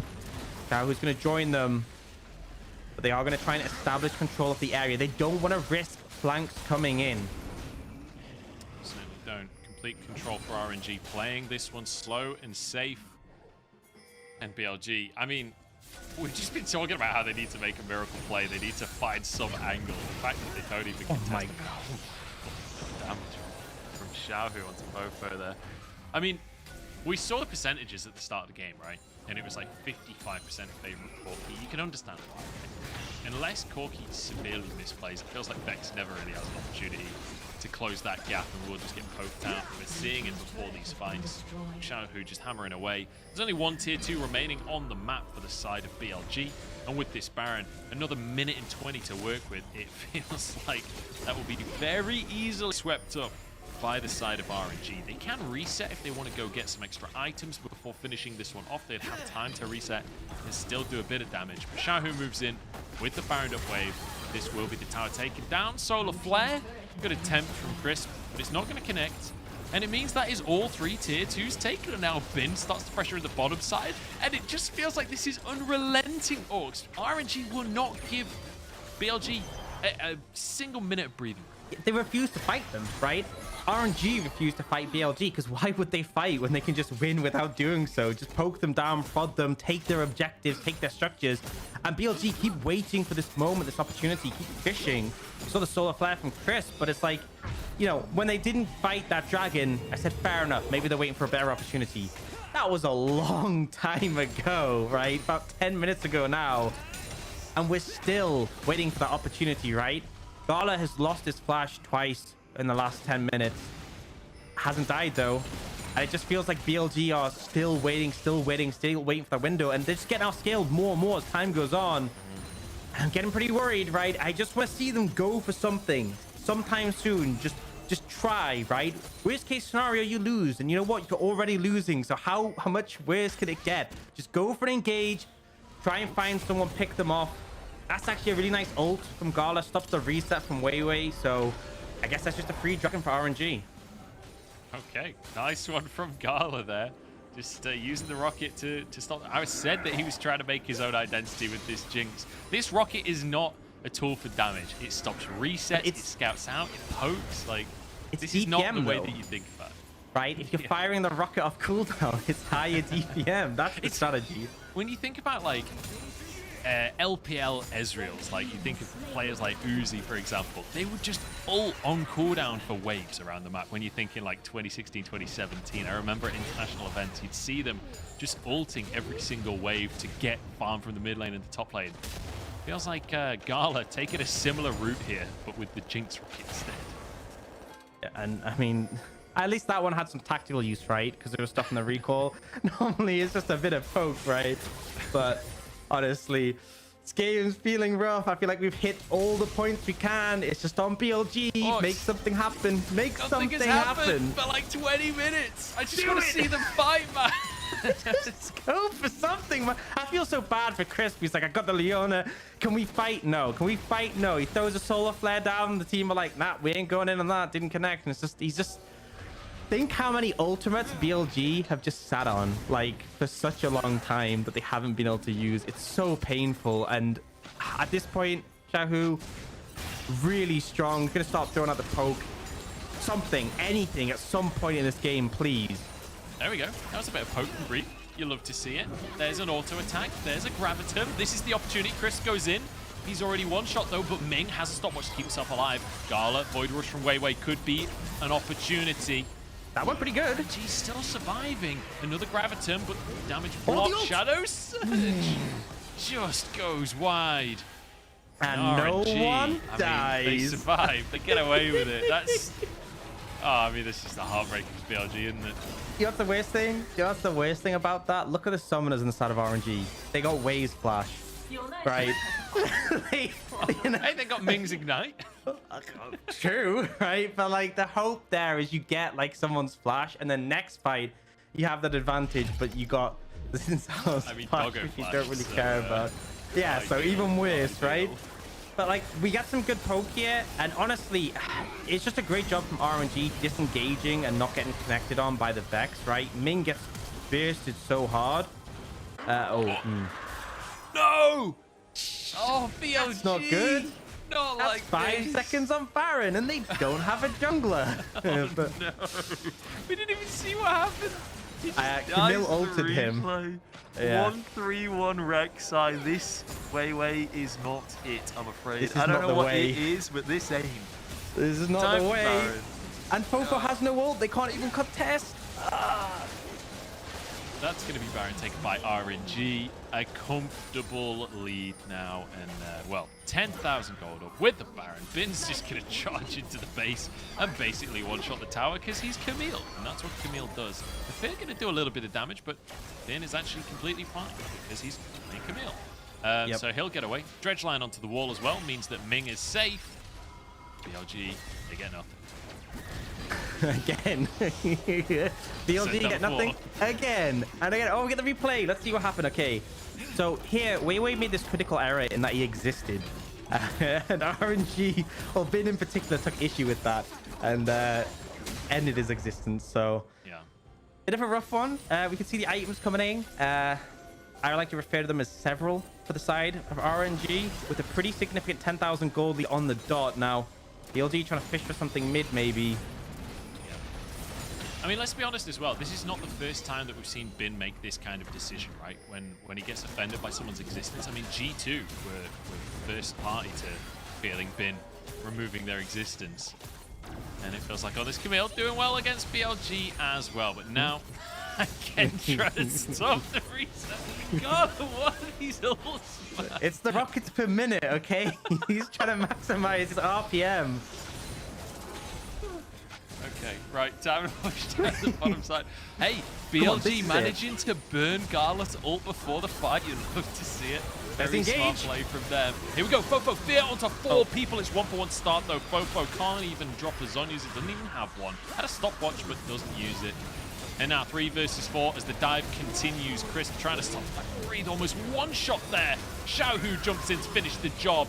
And it's 3 coming through for Bin as he cuts them to pieces. BLG left wondering what on earth happened in this series. And RNG looking dominant, looking like one of, if not the best team in the LPL.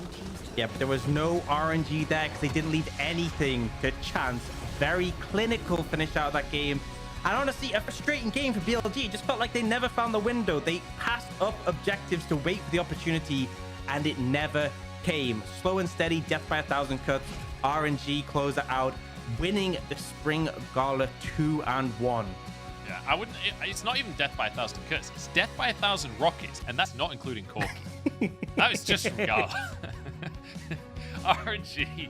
I mean, a phenomenal performance. As much as we're giggling about Gala's rockets, I mean, that is basically all that happened all game. So we had to talk about something. But fantastic performance. Xiaohu looking amazing today, as he has the entire split so far. Any doubters about the role swap from top to mid for Xiaohu? I mean, they've all been silenced already. Absolutely. I mean, as well, the thing with the Corki is it's very safe, strong scaling pick, but we've seen it punished in the laning phase, right? We've seen people challenge at nearly levels. Rookie against Knight, Rookie really put the hurt down onto him when he was on that Corki, and it felt like Fofo never could find that advantage when Xiaohu was playing the Corki, and you need it because when he gets to later stages, he's just unstoppable. Game 2, they banned it, and I'm just going to say, I don't think you want to play against this champion. Now, they are going to nerf the package, but after Chinese New Year, I just don't want to see any more Corki. This champion is too strong, and I feel like RNG knew how to sort of play around it, knew how to just lean into those later stages, didn't give anything up to chance, didn't give opportunities, and I think that's kind of the sort of the message of that third game. There just was no opportunity for BLG to find their way back in. And it goes back to the draft, right? We keep on seeing these teams prioritizing the Aphelios. We have to go back to that first pick Aphelios that BLG went for. Happened in game number 1, happened in game number 3. Not working out at all. This style of composition really not paying off for them. And you have to question if that's a viable pick anymore. But that said, feels like a moot conversation. As you said, after Chinese New Year, we're going to be on a different patch and everything's going to shake up completely. But regardless, BLG, it feels like not being flexible throughout this series. And you know what? I just want to give a quick shout out. Right, we didn't have it today, but we'll no longer have any more Chemtech Dragons in the LPL. Got through today without any. Glorious. Love to see it. But yeah, I mean, that game wasn't much damage, right? Those damage graphs kind of not really looking comparable to the ones we saw earlier because it very much was just slow and steady and not too much interaction. But you can see from the gold graph, there isn't really any dips, right? Other than the like minor ones that would take a tower or a bit of gold. It's so consistently just going towards RNG's side. And it was worth mentioning that difference between Doggo and Gala there. It's about 800 damage difference, 850. Oh, you know how much that is? That's exclusively rockets. That is exclusively poke rockets coming out from Gala. That's the AD carry difference right there. You got to think on a different level like Gala does. And we said range is a big thing, right? What's longer range than Jinx Rocket, right? Really able to connect across the map. Yeah. Anyway, RNG. Fantastic performance here. And, like, there are big positives to take away for RNG, ultimately.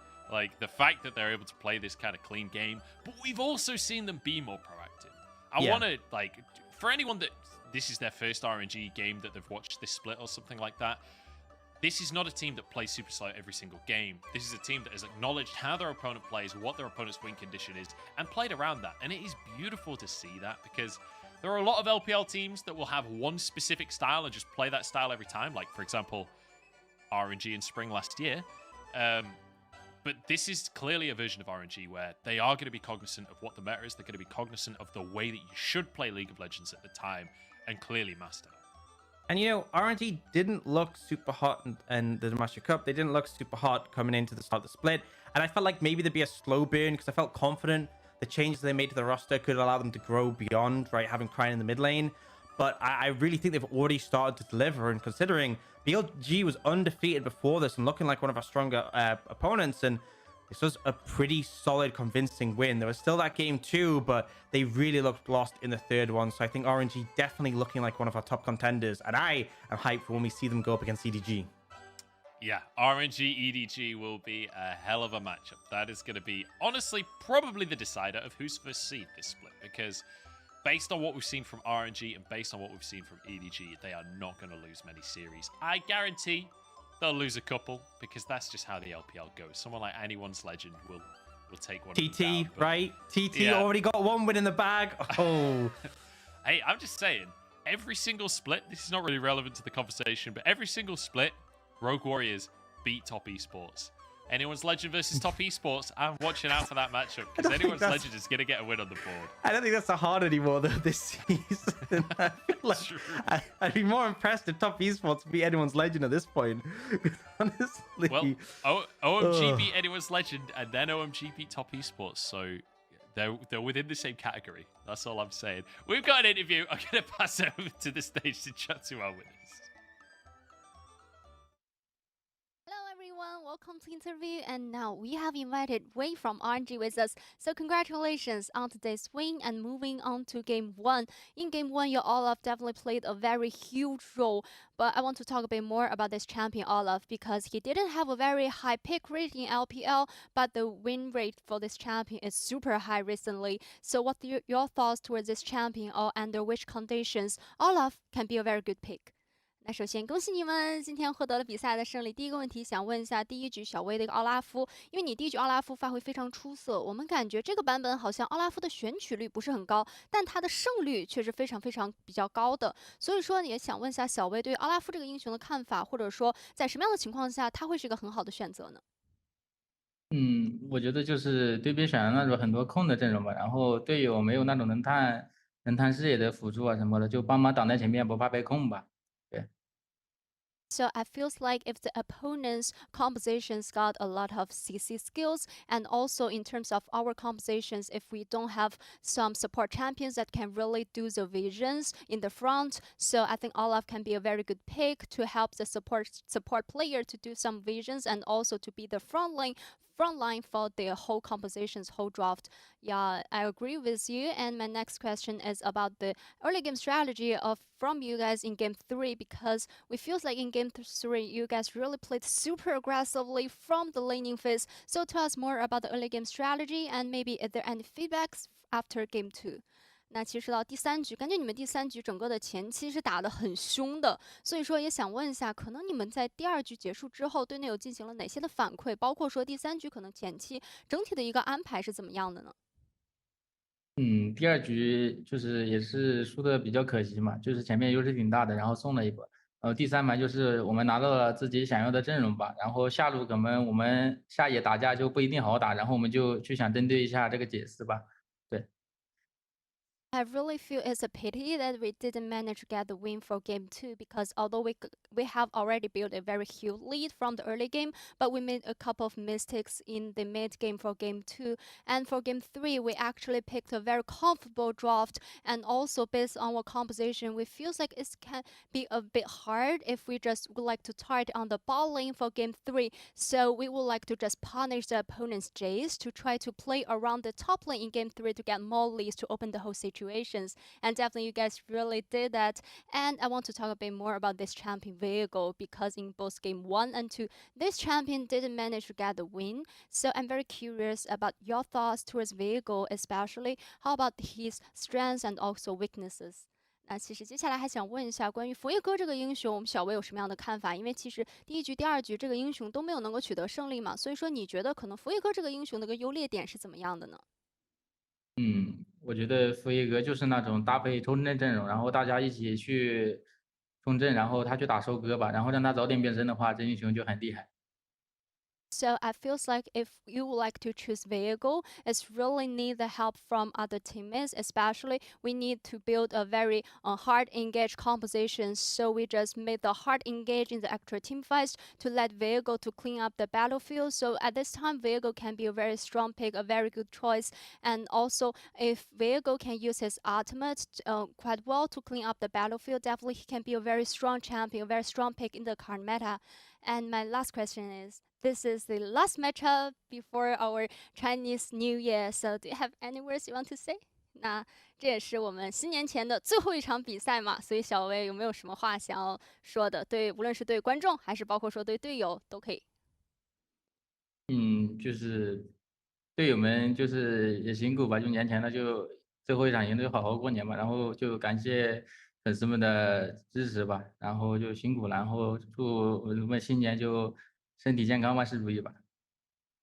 Those are words I want to say to all my teammates. This is the last matchup before the Spring Festival. So after getting this win, we can really have a very good Chinese New Year, definitely. And the words I want to say to all the fans is thank you for the support and wish you all the Happy New Year, to be healthy and also have a good luck with you in the new year. Thank you for the sharing and congratulations. 再次恭喜你们，新年快乐! And back to you guys. Happy Chinese New Year!